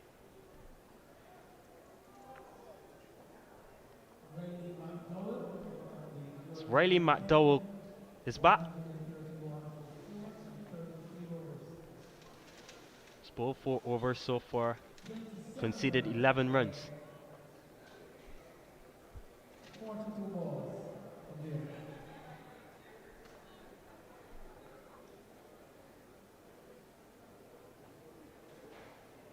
27 required.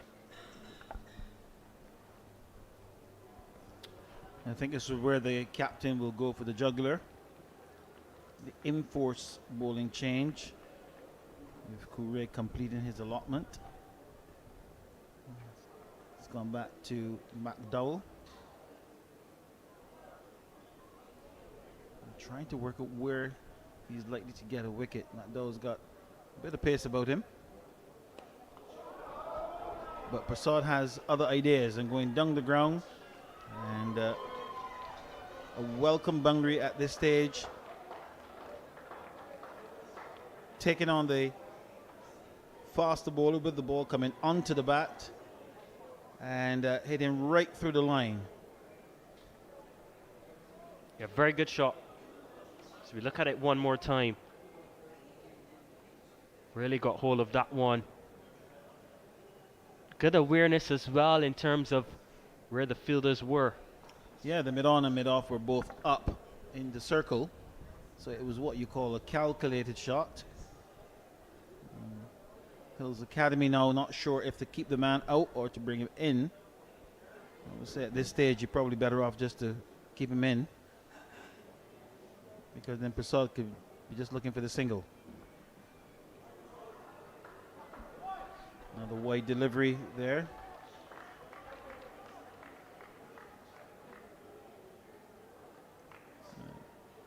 It's probably an area that the Hills Academy, when they review this performance, they probably haven't been as disciplined in terms of the extras with respect to wides.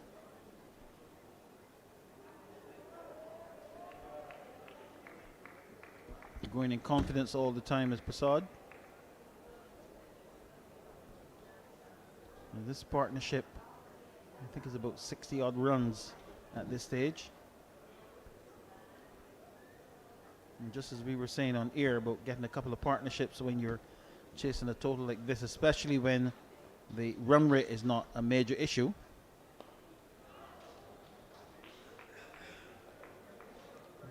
This partnership in particular will probably be the one that can seal the deal for the New York Tri-State.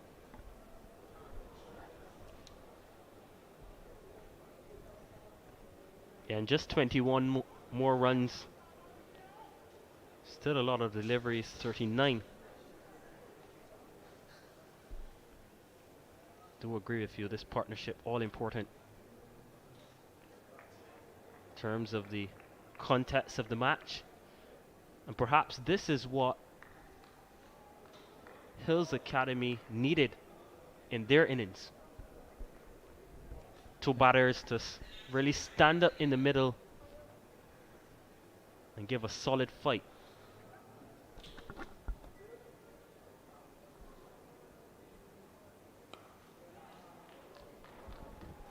Timing that one sweetly, but not able to pierce the outfield. And having scored the boundary so early in the over, then it's all the pressure's really on the fielding side.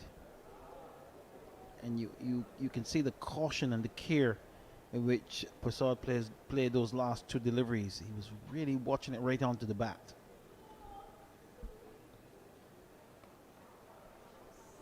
Playing it late, playing it in the gap. Good batting. So that's 34 overs completed. And the New York Tri-State 138 for 4, needing 20 runs to win, 6 overs to go.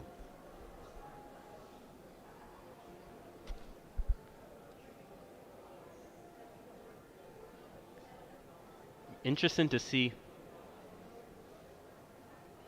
who bowls this over now.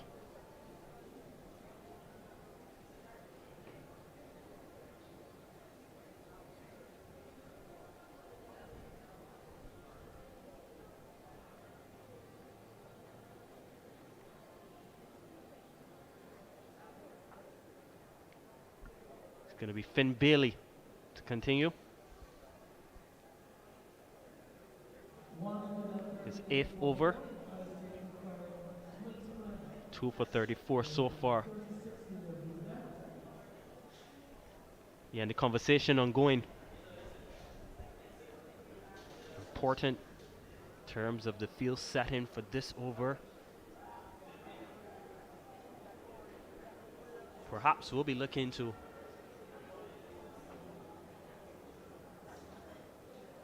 go a bit outside the off stump or even target the stumps based on the fielding.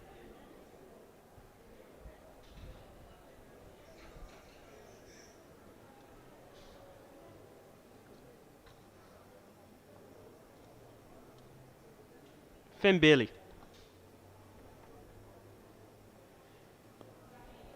I think it was expected that they were going to stick with Bailey. He is still seen as the real wicket taker. You see, he put a lot of effort into his delivery. Certainly an interesting looking delivery, especially when he's going for that extra pace.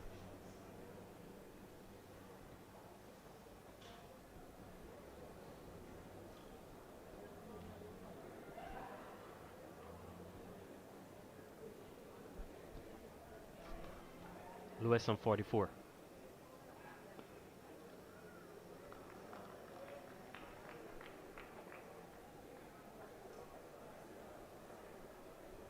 I think the discussion at the start of the over was all about how many fielders can they afford to have in the circle.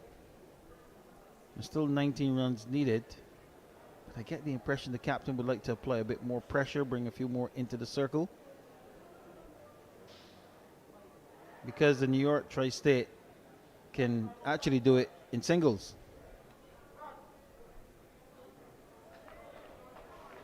Short ball.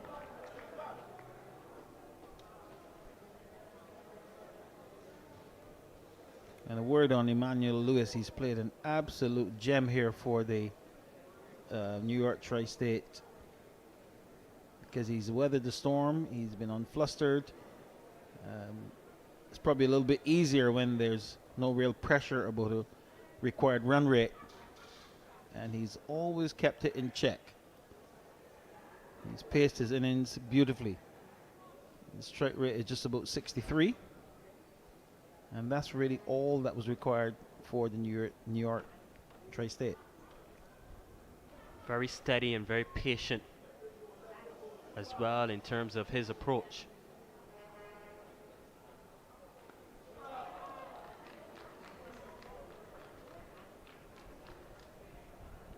Good shot. Would only get one for it. And these two, as a partnership, have probably timed the ball better than anybody else all day. And I suppose the expectation is that the pitch should get a little bit better for batting because of the sun beating down on it. It may have been some early moisture. We had some showers around in recent times, so the pitch may have been undercover a little bit longer than ideally suited for the ground staff. So there may have been some tackiness there in the first innings, but certainly the ball's coming onto the bat nicely.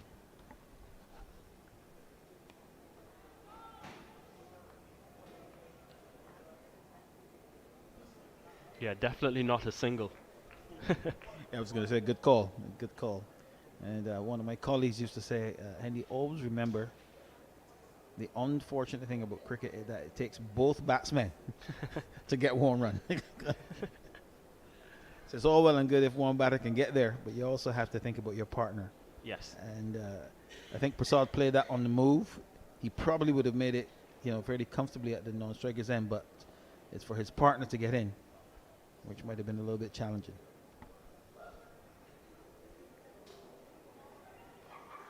Final ball of the over.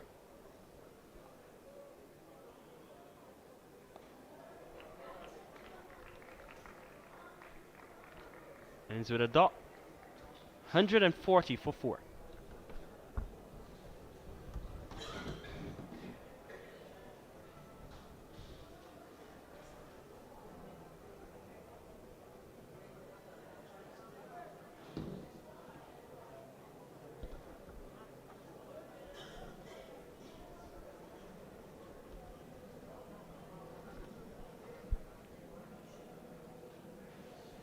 So just the 5 overs remaining.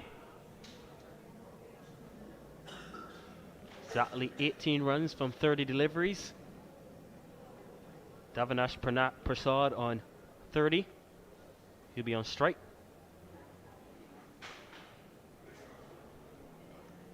He's really played a good supporting role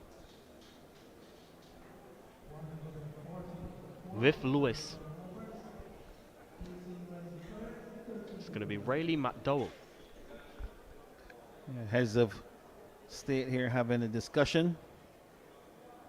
I can see the captain's really keen to pull more men into the circle. I get the impression he's not been too convincing. The bowlers don't seem to want to support that strategy, which is a little bit of a surprise to me. He's got 2 men, 3 men back in the deep on the leg side. So either he's hoping to bowl long hops to entice the batter to make an error. This is an interesting tactic. Let's see how this goes.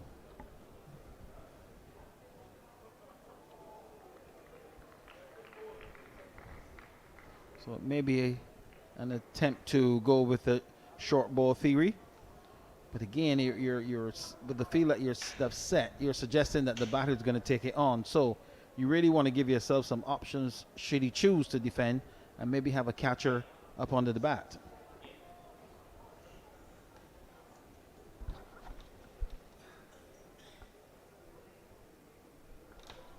It's very close to a wide, and it is a wide. McDowell thought he was a little bit hard done. But it started wide and called a wide.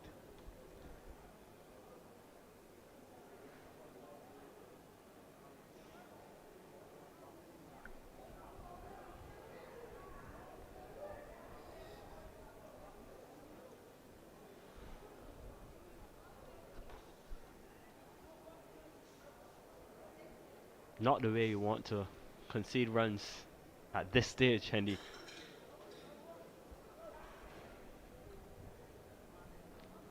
Now we see another change in the field. So now the deep mid wicket is coming into mid wicket, and the fine leg is coming into short fine leg.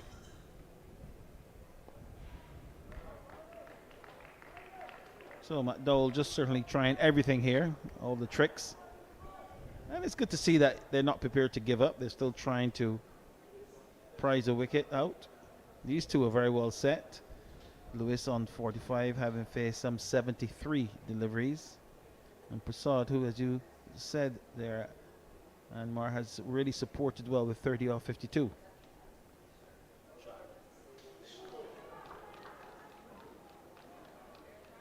Yeah, a bit of a misfield, but recovered brilliantly. Saving a couple of runs there, only the single. As Lewis moves to 46, and Prasad will have the strike on 30. 16 more required from 27 deliveries. NY Tri-State Youth Development Team. Definitely the favorite team at this stage.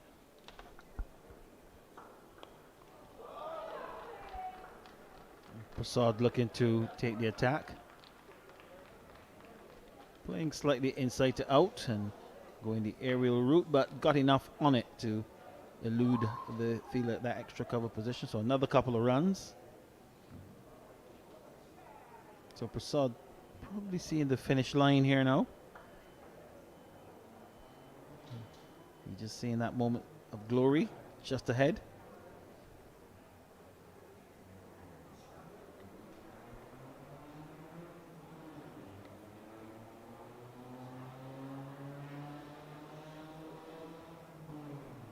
Yeah, good backing up.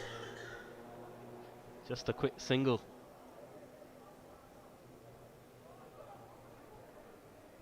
There's one more ball left in the over.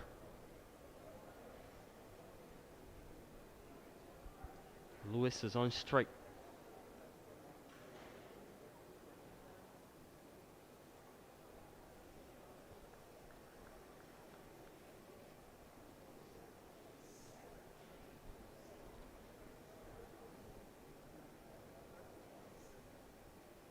Final ball of the over.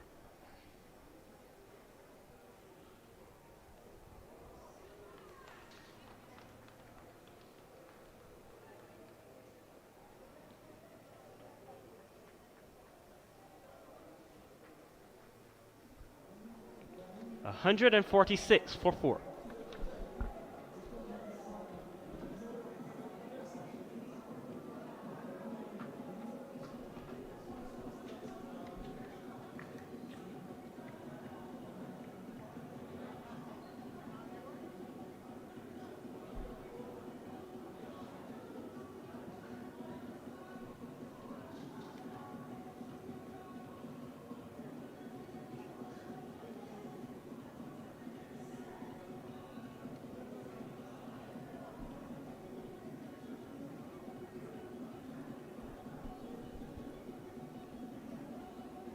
So as the shadows stretch across the Kensington Oval,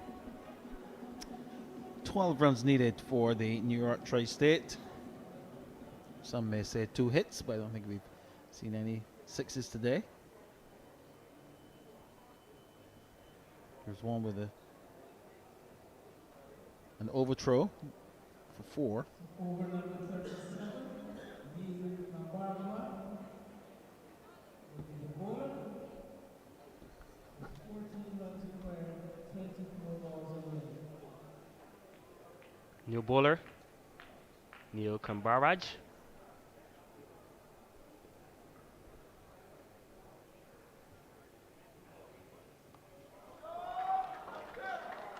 And there it is.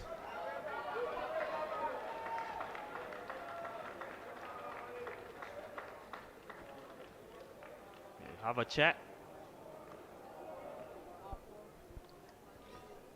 Again, the umpires really have to rely on the fielder. That ball is actually gone for 4, but the umpires obviously could not see that distance away. Yeah. And the fielder has not given any indication that it's a boundary, so it'll just be 2 runs. So Lewis on 49.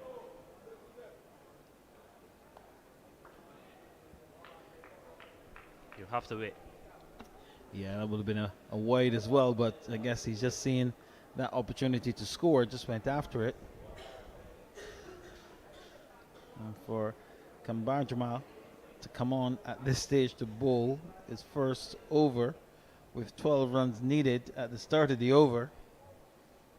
Let's just say he hasn't got time to settle.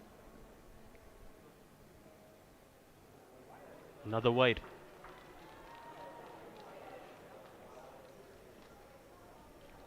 Nine from 22.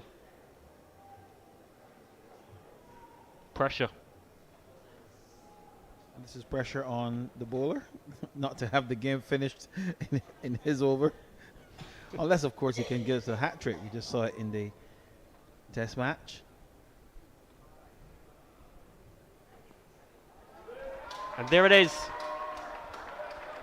A brilliant half century for Emmanuel Lewis in the final of the Sir Garfield Sobers International Under-19 cricket competition. He raises his bat to a roaring crowd here at the Regis Mecca. This young man has put on a show when it mattered most. Job not over yet, though. And that single brings up the 150 as well for the New York Tri-State. And this partnership has really done the business for them, led by Lewis. What a side release it must be for him at the non-striker's end. There's another wide from Kanbajma.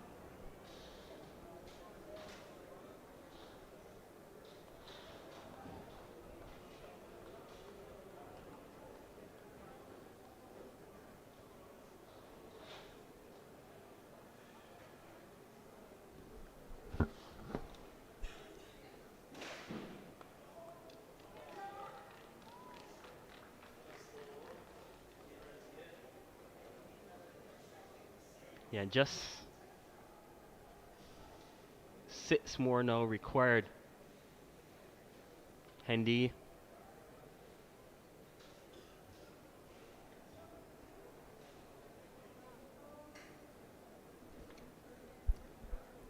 Maybe they'll try to finish it this over.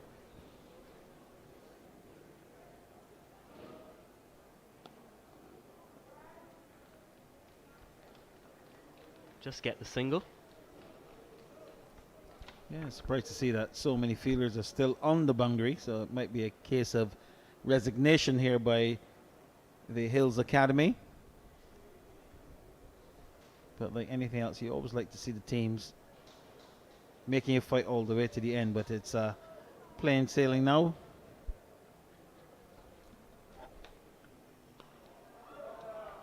Well, this is a chance for a catch. It's gone very high indeed. And the fielder, having to come a long way in from long on, wasn't able to lay hands on it.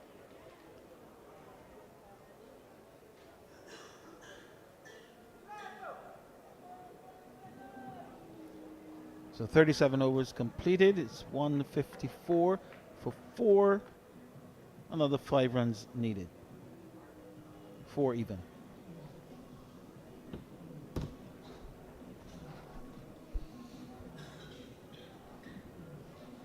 Yeah, 4 to win. Emmanuel Lewis will be on strike for this over.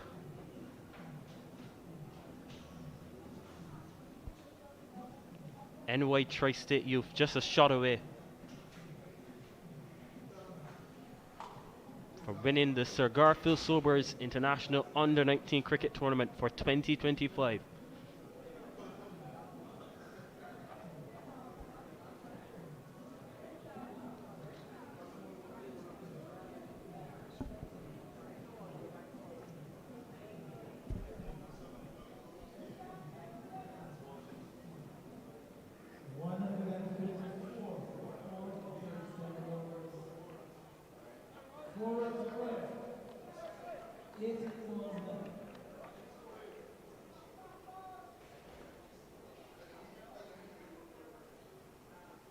McDowell.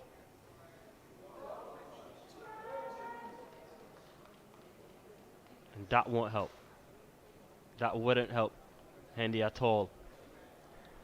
Yeah, loose delivery there, maybe striving for that extra pace. And a full ball, making it very difficult for the wicketkeeper. Just a bye.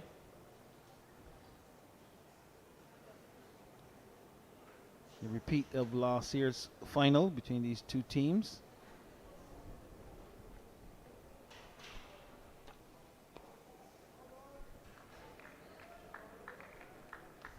And New York Tri-State looking to return the favor, to reverse that result from last year.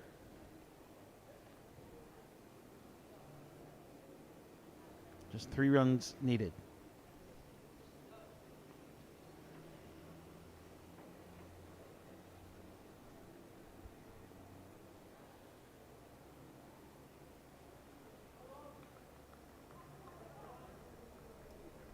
Seems like Lewis has gone into white ball mode. He was setting himself there to go for the big shot. That McDowell doesn't want the game to be finished in his over. Can you blame him though? Nothing to lose, Lewis. 3 to win. It's in the air, and it drops short. Front of the fielder.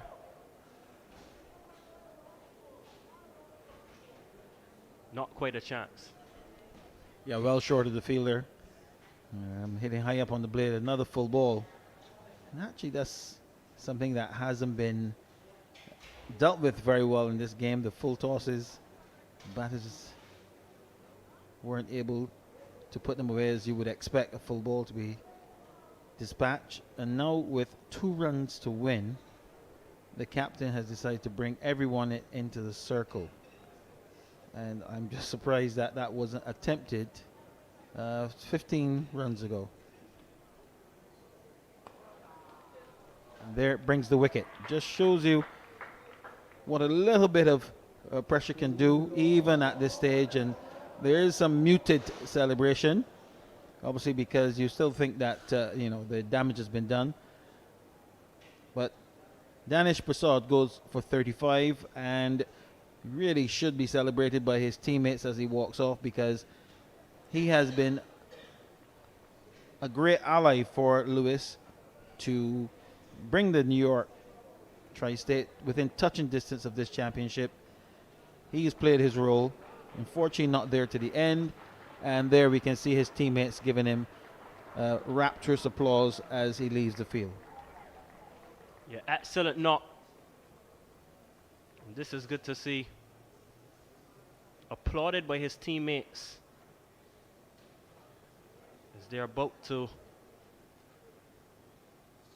celebrate what is now perhaps inevitable. Andy Wallace, just 2 runs to win. There we see the wicket. Yeah, looking to go over the top, and that one was a little bit too full, right up in the block hole, trying to lift it and not really getting any power into the shot. Good stop. Either side would have been a boundary. And Matt Dole has achieved it. He's got a wicket, and the runs have also not been scored off his over. So another over completed, and just 2 to win. 156 for 5.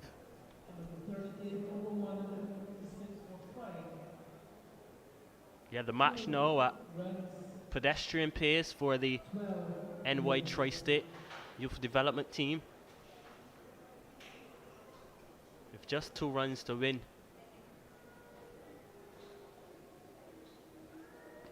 In no rush at all.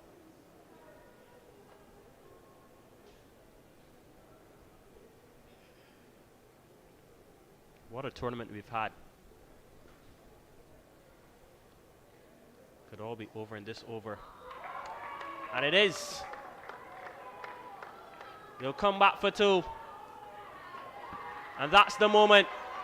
There it is. The winning runs. And those are the celebrations. Jubilation for New York Tri-State champions of the 2025 Sir Garfield Sobers International Under-19 Cricket Tournament. It's sweet revenge for the boys from the Big Apple, defeating Hills Academy, the bridesmaids last year. But tonight, today, this morning, wherever you are in the world, they are the champions. Congratulations to NY Tri-State. Congratulations indeed, and the Hills Academy will accept that they didn't play their best game today. Unfortunately, they left it on the wrong day not to put in an A-class performance, but you must give credit to New York Tri-State. They obviously came into this tournament with a mission, obviously to go one better than they did last year, and the way that they actually executed today, they played the conditions much better than the Hills Academy, and one would have to say they've outplayed the Hills Academy in most facets of the game, and deserve to have the victory. The batting certainly was admirable in the way they went about going to chase down this target, and you will have to say that it was the perfect run chase for the total that was set.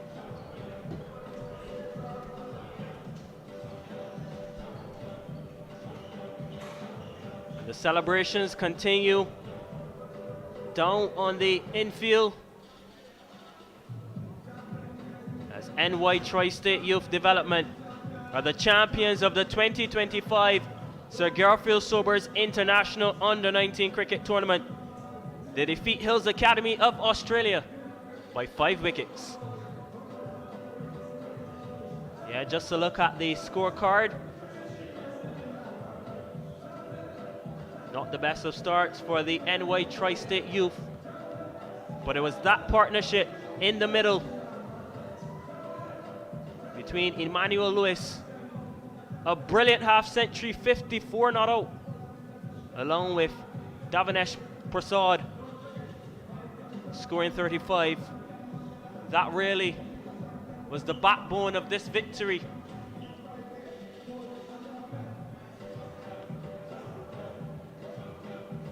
Very well performance. It was good performance, that is, in the end.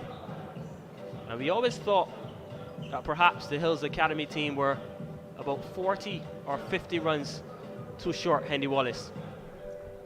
Yeah, certainly that was the assessment at the start. We felt that they were never really given the opportunity to accelerate.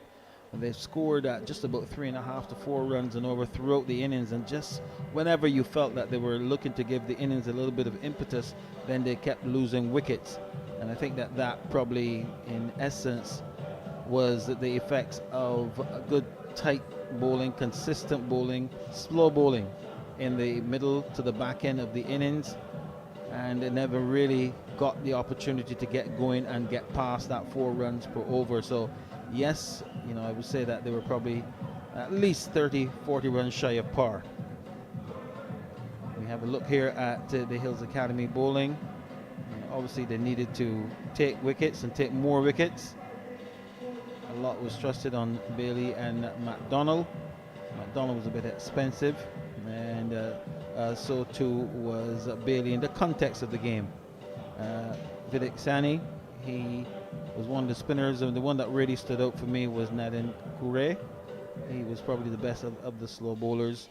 Sani didn't quite match that, and then we just see the others just getting an over each at the end. So all in all, you have to say for a 40 over game, target was 158 to win, and the New York Tri-State did it quite professionally with some 9 balls, 7 balls to spare.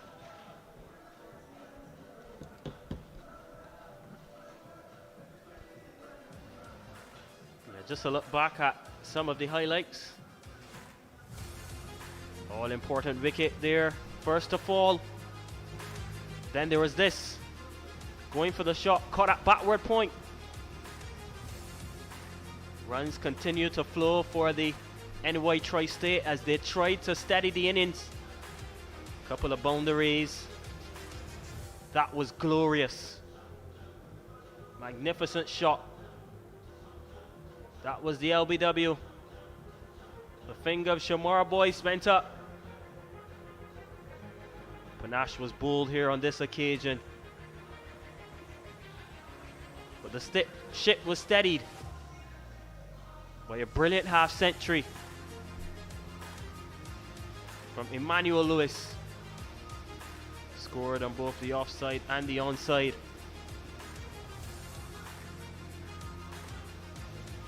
That was a magnificent shot through the covers, and it just raced away. That was the moment. Brilliant half century from Lewis. And he just didn't score the half century, was there at the end.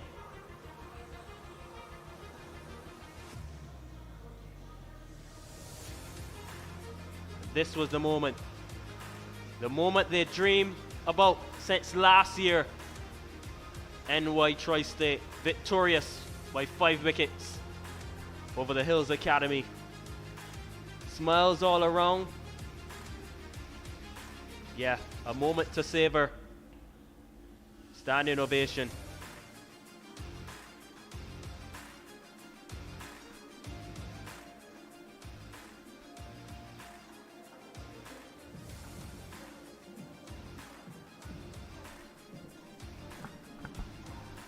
Okay, yeah, both teams scorecard. Both teams scorecard.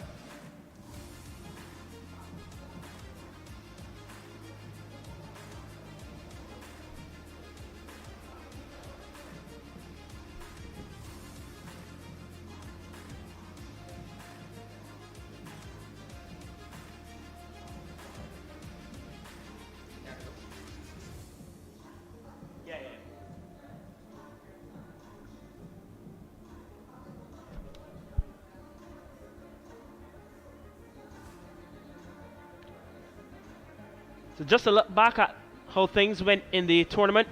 So Garfield Sobers International Under-19 cricket for 2025. Avish Boridi, top scorer with 255 runs. Only got 7 here today in the final. But he stands tall of the chart, tallest in the chart. Shahidi Hines behind him with 229 from Comomere. And Isaiah Goodman from NSC under 17 with 192. Shiloh Adams of NY Tri-State, 10th on the charts, 156 runs. And a look at the bowlers.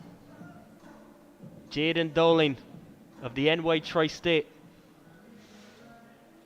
just edging Asher Branford of Christchurch Foundation. 17 wickets in the competition, an average of 10.41, economy of 4.18, strike rate of 14.94. Taj Clark as well, he did well, picking up 14, economy of 3.41.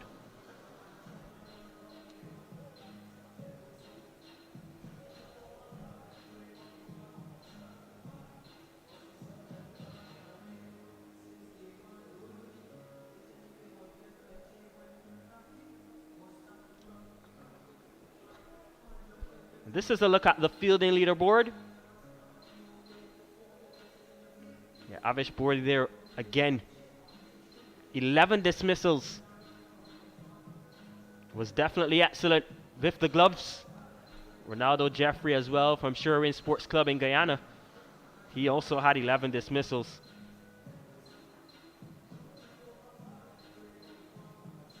Shiloh Adams in the mix again. 7 matches, 8 dismissals for the NY Tri-State Youth Development, the champions of the Sir Garfield Sobers International Under-19 Cricket Tournament for 2025.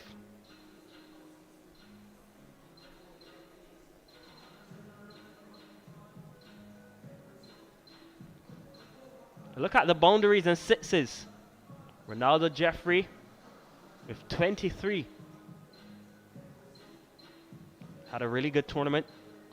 843 boundaries scored across this competition. 208 sixes. Jahidi Hines of Commonwealth with the most maximums, 11.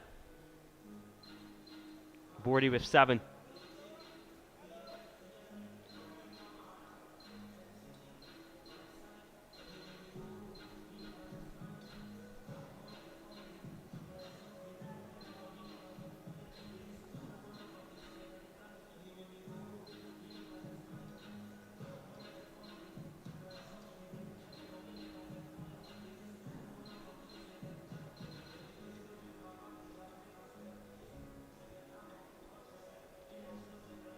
So confirmation.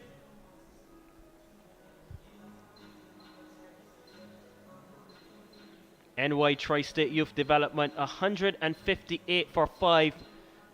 Chasing 157. And it was all about this man, Emmanuel Lewis. An innings of patience, poise. Scoring 54. And it was a very crucial knot. And he was assisted by Davinash Prasad, scoring 35. And unfortunate not to be there at the end, but valuable runs. Must not forget AJ Viraj as well, with his 26. Really building partnerships in the middle of the innings after the score was 9 for 2.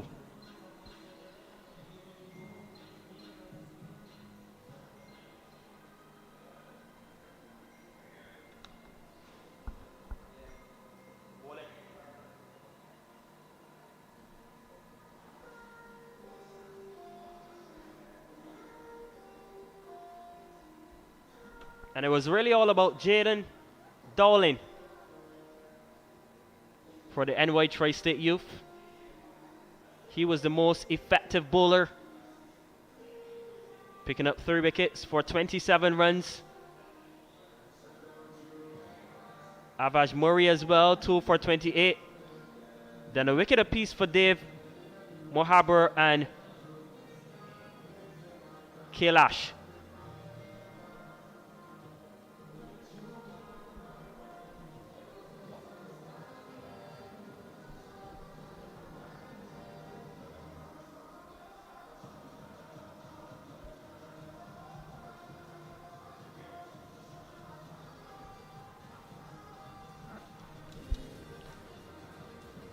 So a look back now at the match highlights.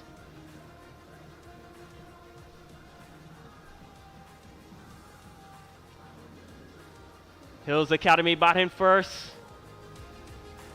Off to a very good start. That was the boundary.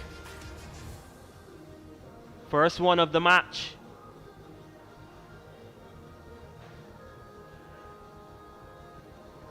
That was gone as well. They continued to pick up runs.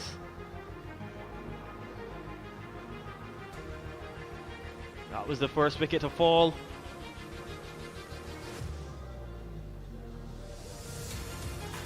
And that was a marvelous take from Prasad. And then this was perhaps a changing moment of the game. The man who scored a century in the semi-final, Avash Bori, was run out. And the wickets continued for NY Tri-State. So too as the runs. Attempts now to steady the innings. That was a very good boundary. Not the best of feelings on display as well in this phase. A gift really. And look what it meant to them. And the wickets continued, especially for that man, Jaden Dowling, the leading wicket taker in the competition with 17.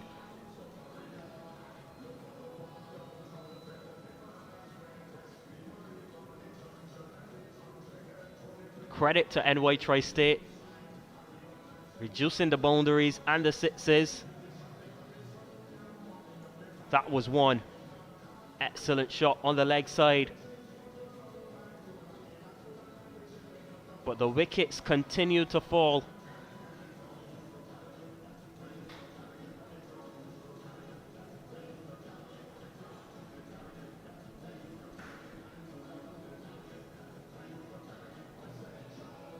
And in the end, they got up to 157.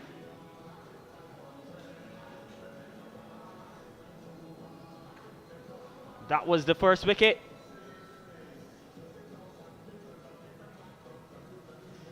For NY Tri-State.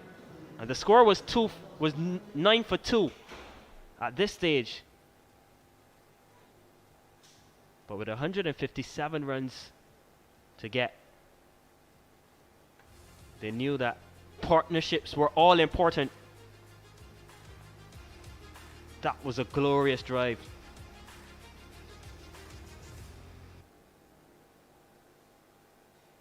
Big wicket in the contest.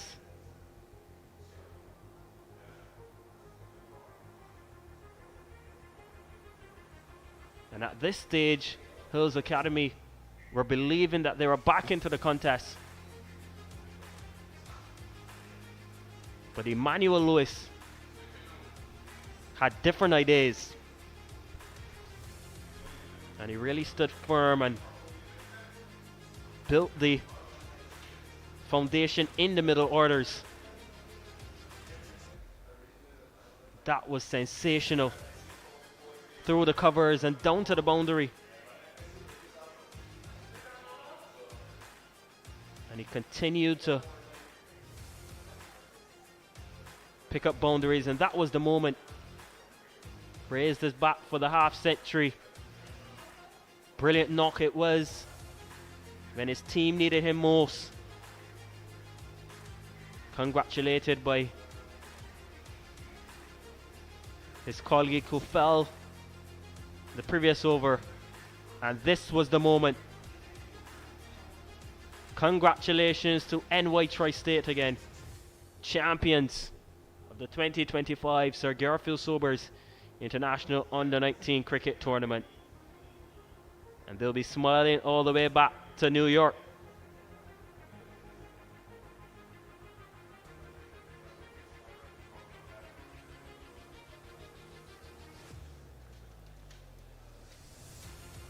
Your final analysis, Hendy. Well, I think it's been admirable the way these young chargers have gone about their cricket. Certainly wasn't a run fest today at Kensington Oval, but it was interesting to see the resolve and the strategies employed by both teams. As I said, I don't think the Hills Academy will feel as if they brought their A game today,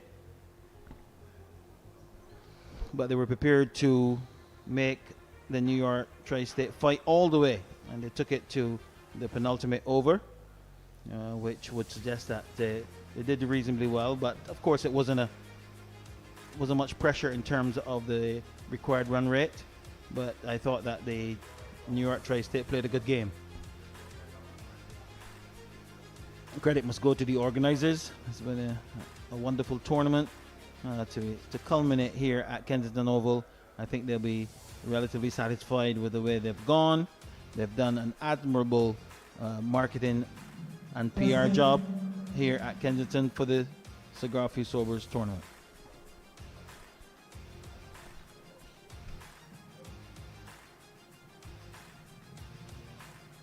Yeah, and it really has been a fantastic couple of weeks in terms of this competition.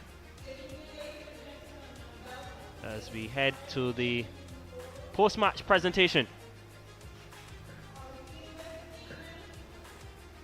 Response from the crowd. Are we feeling good this evening? Today's game wasn't just about runs, wickets, and fun. It was definitely not just about those who came out on top. This final match was a tournament that stood for something much bigger. Pride, passion, and progress. And what a special journey it has been. To every one of you who gave your best in the nets, on the field, as a teammate, you made this tournament one to remember. And let's take a moment to acknowledge how lucky we are to be standing on sacred ground, the Kensington Oval, where legends have made history, and where you have just left your own mark. So today, win, lose, or draw, you're part of a legacy, and that's something no one can take from you. At this time, I'm going to ask Colton to give a word of prayer for this evening's proceedings.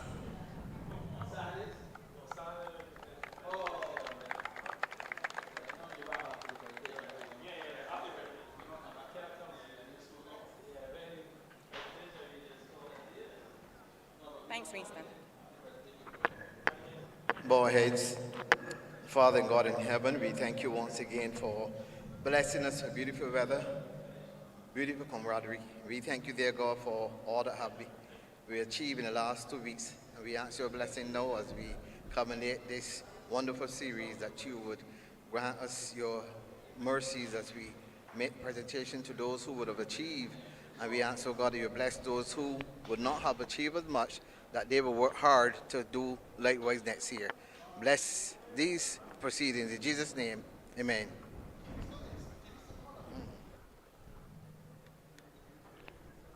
Thank you. Testing. Okay, so for a special welcome to this historic location, I'm going to ask Mr. Damien Gaskin to give some remarks this evening. Let's give him a round of applause, please.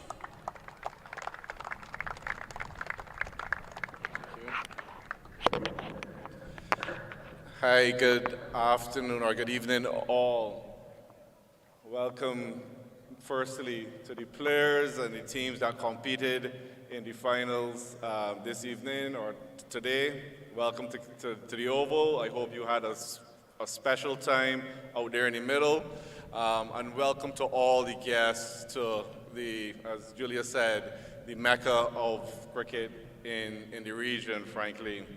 But events like this is exactly what Kensington Oval was built to foster, right? A place where dreams are made and history is written. We've hosted a number of events over the last century.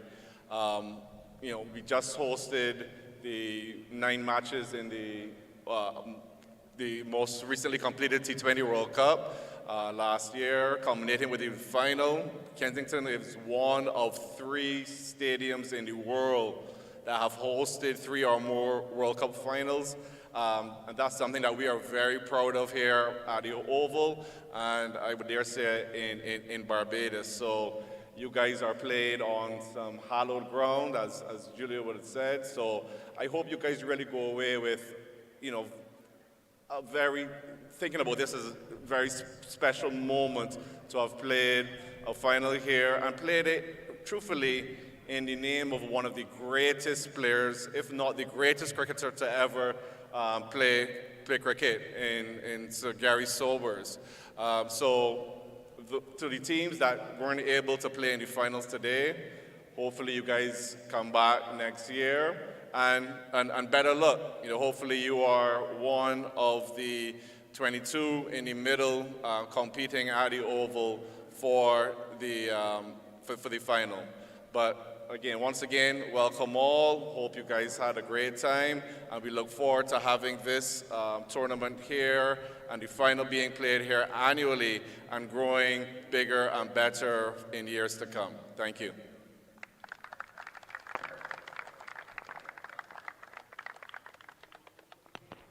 Thank you, Damien. At this time, I need to make special mention of some of the cricket legends of Barbados present here with us this evening. We have the chairman, Mr. Joel Garner. We have Sir Charles Griffith, both sitting to my left. We have Mr. Hendy Springer in that far corner, and I've seen Mr. Kurt Wilkinson around here at some point. Now, having the cricket legends of Barbados here and evolve wasn't just an honor, it was a gift. These are men who have represented Barbados and the West Indies and the world. They were here watching you, encouraging you, are reminding us all of what's possible when discipline, heart, and love for the game all take place in one location. At this time, I am going to ask Mr. Neil Murrow of the National Sports Council to present to us this evening. Mr. Murrow.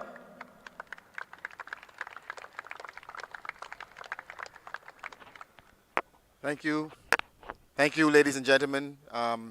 Recognize the legends of Barbados, as Ms. Keane just outlined, members of the BCA, members of the organizing committee. I recognize the liaison officers. I recognize the groundsmen and all other support personnel, especially from the BTMI, the American University, and the Barbados Cricket Association, and of course, the teams, the 18 teams that have come to Barbados, the persons who would have also supported to ensure that this event was a special event. I want to thank all of you from the board and staff of the National Sports Council. I want to also congratulate the teams who have made the final. I asked at the very beginning that you give up your best, and the best was that the team from the New York Tri-State University won this event. I know for you, it's sweet revenge because you turned the tables from last year, and that is what it's all about. Dreams are made in Barbados. So for both of you, I hope that you would remember the Garfield Sobers Tournament of 2025, and we wish to see you and the other teams coming next year and beyond. Thank you.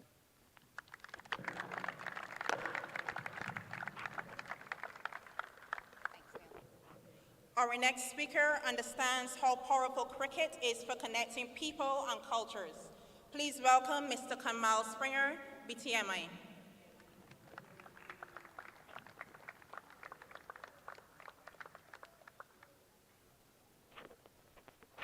Hi everyone, it's a pleasure to be here for this 34th edition of Mr. Garfield Sobers International Cricket Competition. The essence of this competition for the BTMI is to generate visitors to the island. And to all of you visitors here, we've been happy to welcome you, to make sure you feel warm and welcome in Barbados, and we hope to see you again soon. It is really important to us to make sure that for the future years that we get more teams from all over the world to Barbados, specifically the United States, Canada, and further in the Caribbean. Even in Latin America, there are opportunities to bring more teams here. So for those of you who are here, there's more competition coming, more exposure, a lot more talent that you have access to. And we're pleased to make sure that you have a tournament that pays for all the cricket expenses, your transfers to and from games, your transfers to and from the airport. We want to provide that high quality of service to you.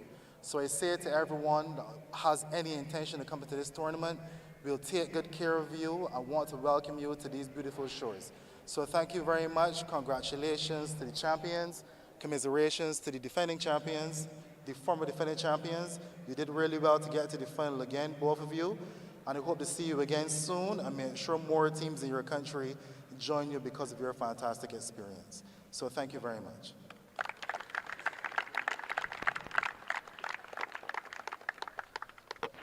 Just moving right on into the Barbados Cricket Association's representative, Mr. Calvin Hope.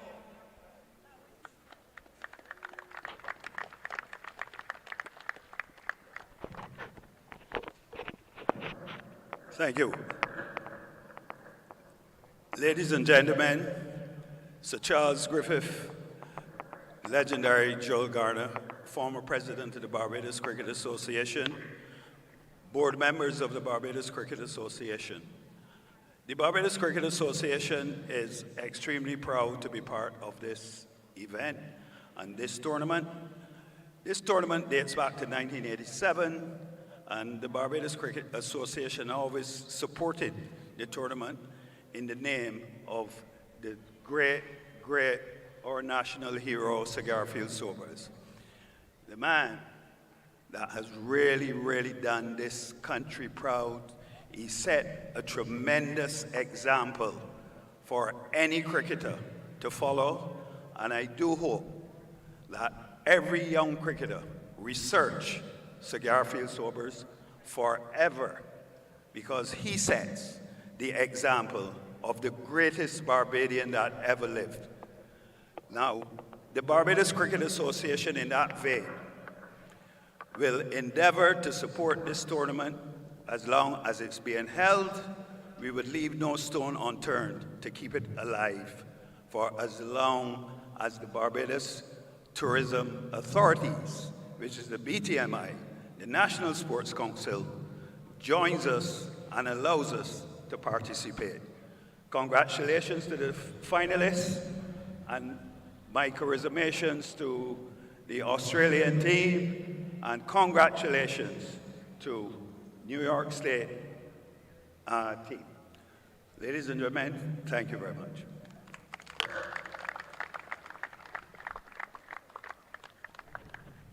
At this time, we're going to have some special remarks from the American University of Barbados by Miss Anita.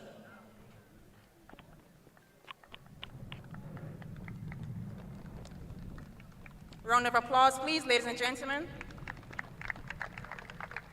You're welcome. Both? Yes. Good evening to you all. I hope you all enjoyed the game. I know all of you are tired. I don't want to take your time, but I must say that I enjoyed the game today, and I'm a Tri-State Connecticut participant here. It was lovely meeting you all. And also not the winner runners Aussies coming all the way from Australia. You made it. This is one witness. You witnessed that you have come all the way and taken part. So I wish you all the best, and I congratulate each and every participant to take part in the future, and one day you will be the winner. Thank you, and I wish you all the best again. And thanks to all the organizers, dignitaries, and audience. Thank you. Bye-bye. Thank you, Miss Anita. Now we get to the fun part, the medals, the trophies, and the bragging rights. At this time, I'm going to ask Mr. Wayne Holder to assist with this presentation, please.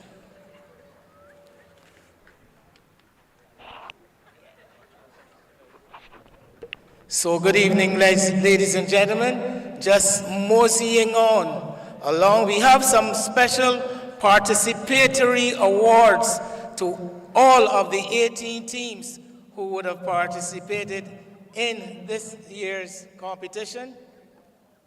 And with the assistance of Mrs. Bell and Ms.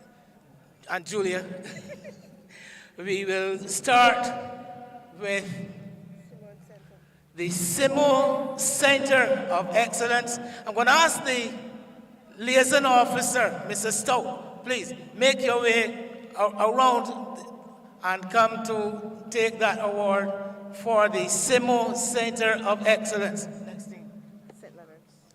St. Leonard's will be the next team to receive their participatory award, either a member of the team or the liaison officer, if either are here.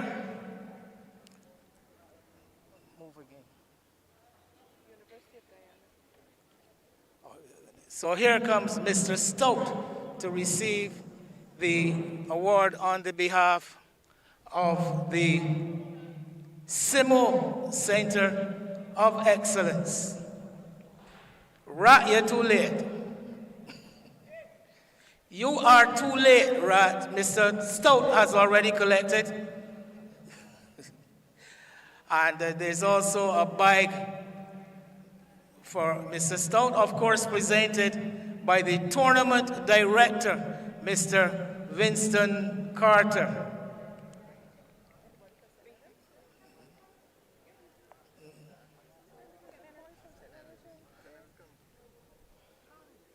So here we have the representative from St. Leonard's School, the captain, I am told.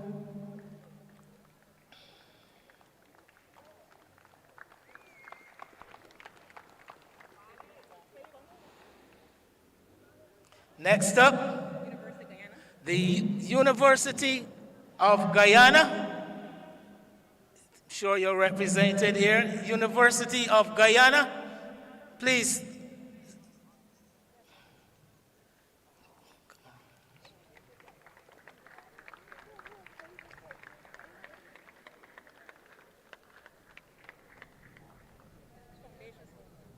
Next up will be the Christchurch Foundation School. Someone from the Christchurch Foundation School, please come forward. I see a whole delegation. This will be the captain, Mr. Romario Stout.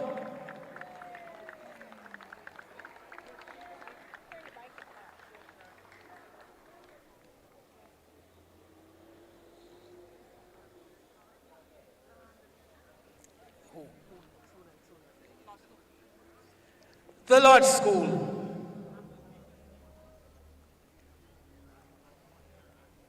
I'm sure.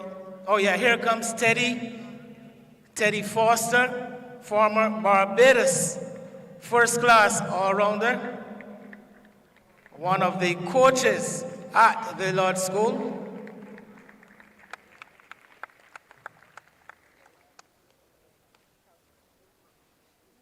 And of course, one of my cricketing heroes, Harrison College, liaison officer Jerry Thomas making his way.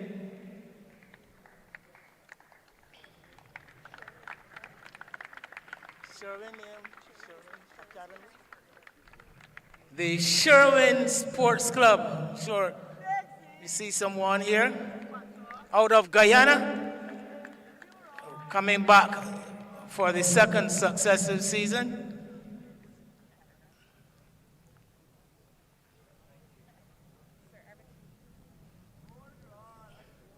The Sir Everton Weeks Center of Excellence. Sir Everton Weeks Center of Excellence. Even the liaison officer, if he was here, please come forward. We have someone coming, well, we got two. So yes, here the Sir Everton Weeks Center of Excellence collecting their award. Hills Academy, today's runners-up, you are also to receive your award.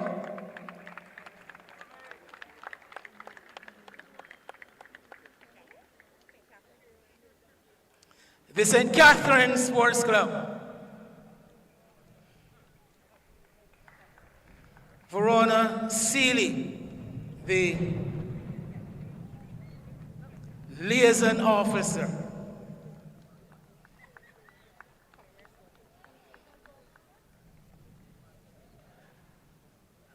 Next up, we are asking the Combermere School to come up next.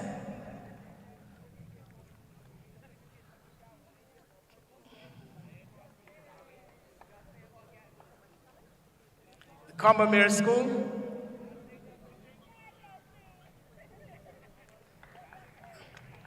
Justin Paris.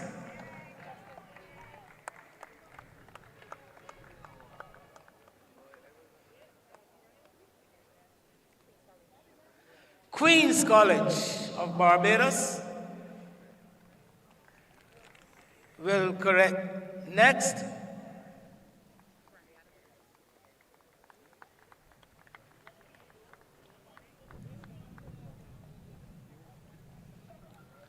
The Grantley Adams Memorial School team representative coming from way in the back. As a matter of fact, here comes the liaison officer, Mr. Sylvan Leacock. Power Gen Club out of Trinidad and Tobago, Power Gen Penal, long-standing presence in this competition. Power Gen now almost, you can refer to them as a veteran team. Thank you for coming another year. The St. Michael's School, team representative, liaison officer, the St. Michael's School.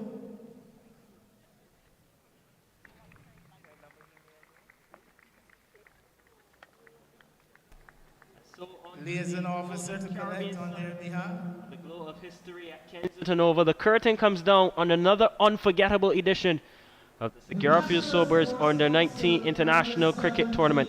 Congratulations once again to NY Tri-State, the winners for 2025, claiming a well-deserved 5-wicket victory over the Hills Academy. From breathtaking batting displays to nail-biting finishes, this tournament has showcased the rising stars to the world of cricket. A huge thank you to the organizers, the fans here in Barbados and across the globe, the volunteers, and of course the teams who've made the trek to beautiful Barbados, who've made this tournament truly international in spirit and in sport. From one of the most iconic grounds in the cricketing world, Kensington Oval, we say goodbye, but not for long. Because if this competition is anything to go by, it is bright. Thank you for joining us on Flow Sports. We'll see you next year for another edition, more drama and unforgettable moments. Until then, it's goodbye from Barbados.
The most outstanding wicketkeeper will now go to, from the Hills Academy, Advith Borede.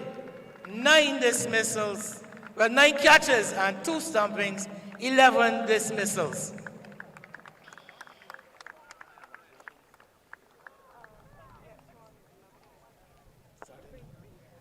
Thank you, Mr. Murrell. Next up, we're going to ask the Vice President of the Barbados Cricket Association, Mr. Calvin Hope, to make the next set of presentations, which will start with the bowler with the most wickets, 17 wickets, to Jaden Dowling of the New York Tri-State.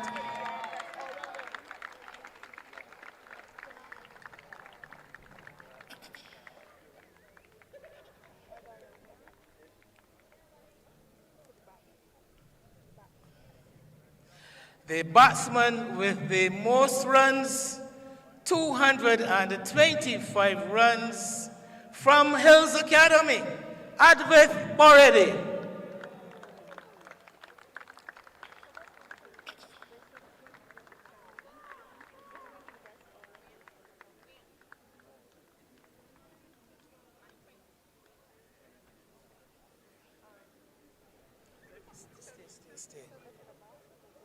So the best all-round tournament performance by an individual, 229 runs, 12 wickets, 2 catches, from the Combermere School, Jahidi Hines.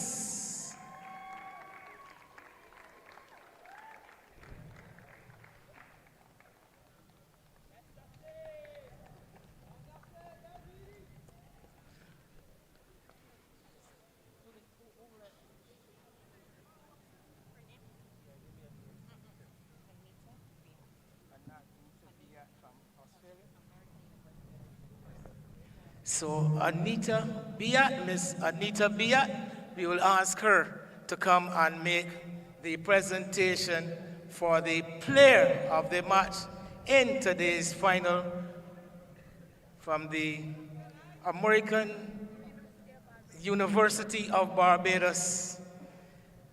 And that award for a knock of 54 not out of 83 balls with 3 fours, Emmanuel Lewis of the New York Tri-State Development.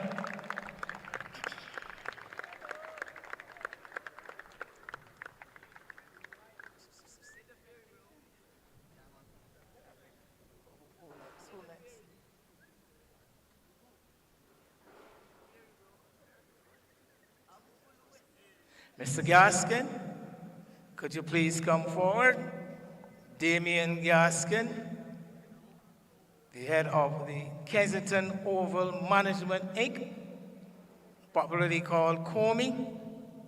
And this next set of presentations will be made to the officials for today's match, the umpires, Ms. Sheena Welch and Shamar Boyce, along with the reserve umpire, Mr. Andrew Corbin.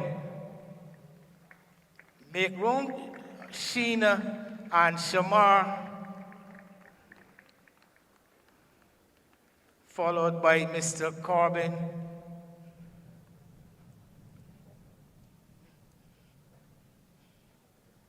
Well done, ladies and gentlemen. Thank you very much.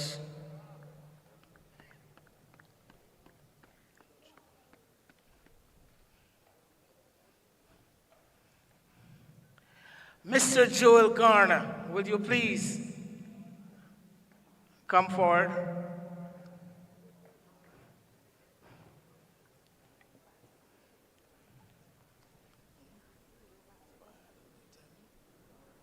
So, Mr. Garner, a legend in his own right. If you look behind you, those facing me, you'll see the Joel Garner end, and there's a special reason for that. Outstanding fast bowler over the years, 259 test wickets, and the story goes on. A mean operator, particularly with that Yorker. So he's going to make the presentations to the zone winners. Of course, we had 3 zones in the competition. Zone A, the Hills Academy, winners of Zone A. Hills Academy.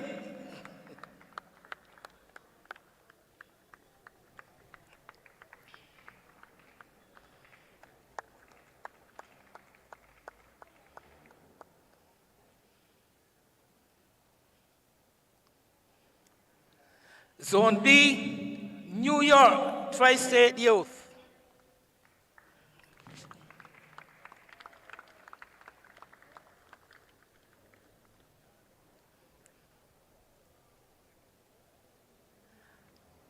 And Zone C, the National Sports Council under 17s.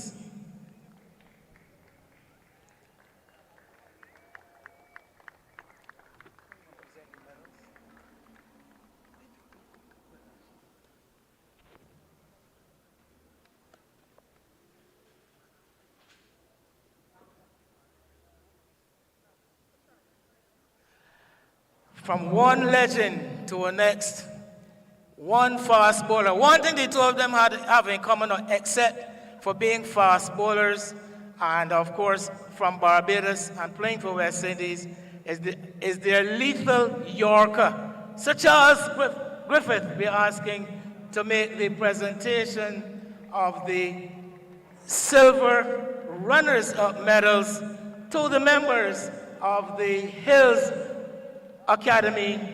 Please, individually, can you please file forward to receive your medals? From Sir Charles Griffith.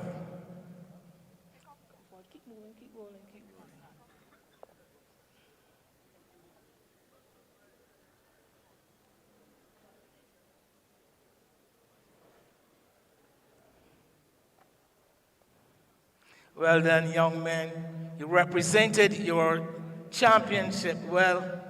It wasn't to be this year.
So silver for the runners-up and the gold medals for the winners of this year's competition, the New York Tri-State Youth.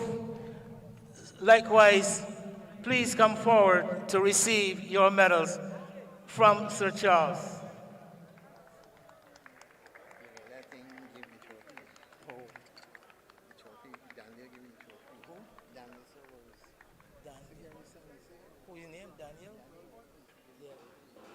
Giving the trophies next.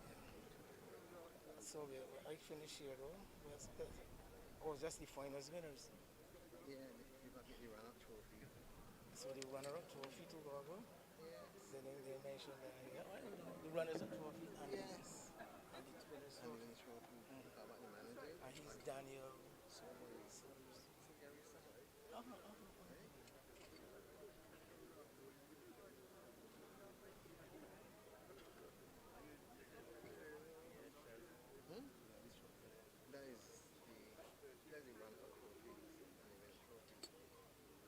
This is the Passive Again trophy. sister. Who went there? Sir Charles team in it. Sir Everton Weeks and Sir Charles won them 2 matches. And the 2 cups again. Daniel can do all of these. Daniel can do all of these. Daniel can do all of these. Kumar could do them too. Who will do this too? Kumar? Come on. Come on. Who? So Kumar, you doing? Daniel should do the. And then you do.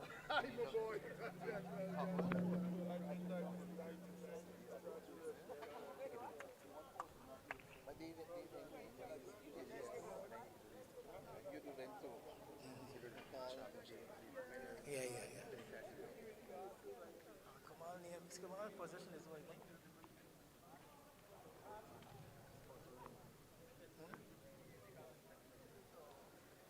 So we've got a couple more presentations to make. We're going to ask Mr. Kamal Springer to please make the presentations to the festival game winners.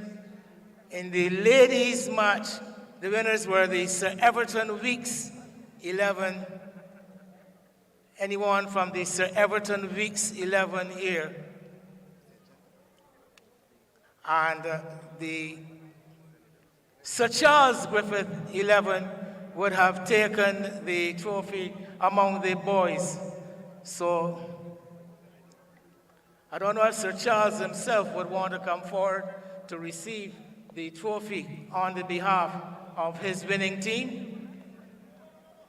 Sir Charles? Seeing that you are the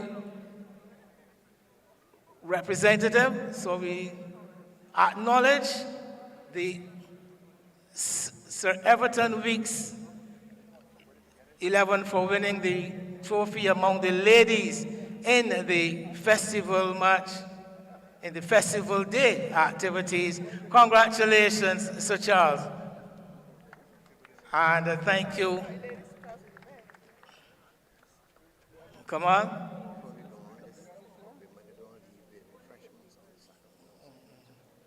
So that is it. So we have a boy to receive for the ladies. Which team won? So it's asked that Mr. Stephen Leslie represent the Sir Everton Weeks Center, Sir Everton Weeks ladies team, who were the winners of the ladies festival match. Mr. Stephen Leslie, marketing manager of the Barbados Cricket Association. And the final set of trophies, we've got in our presence Mr. Daniel Sobers, the son of Sir Garfield Sobers, and he will make the presentations of the big trophies. First of all, the runners-up trophy to the Hills Cricket Academy. Please.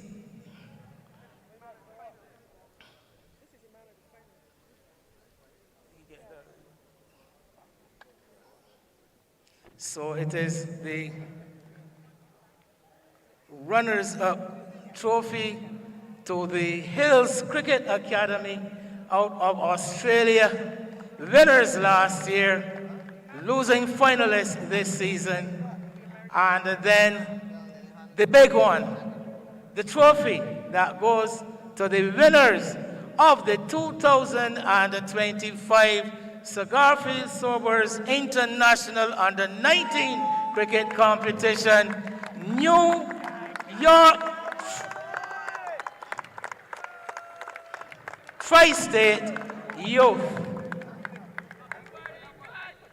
Well done, congratulations. Thank you, Daniel. Thank you very much.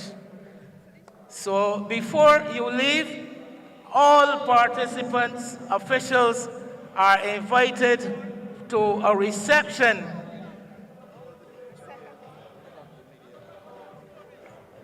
To that reception on the, which floor?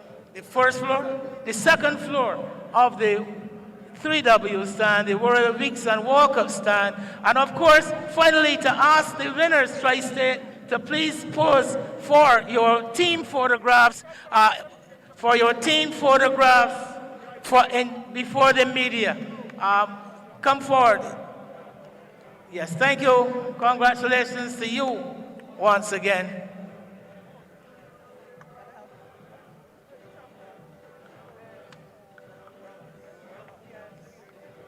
So once again, ladies and gentlemen, thank you very much for being part of not only today's final and this presentation, but for your involvement in the entire tournament. We thank all our sponsors. Of course, special thanks goes out to the National Sports Council and the Barbados Cricket Association. Thank you, and here is wishing a good night and safe travels.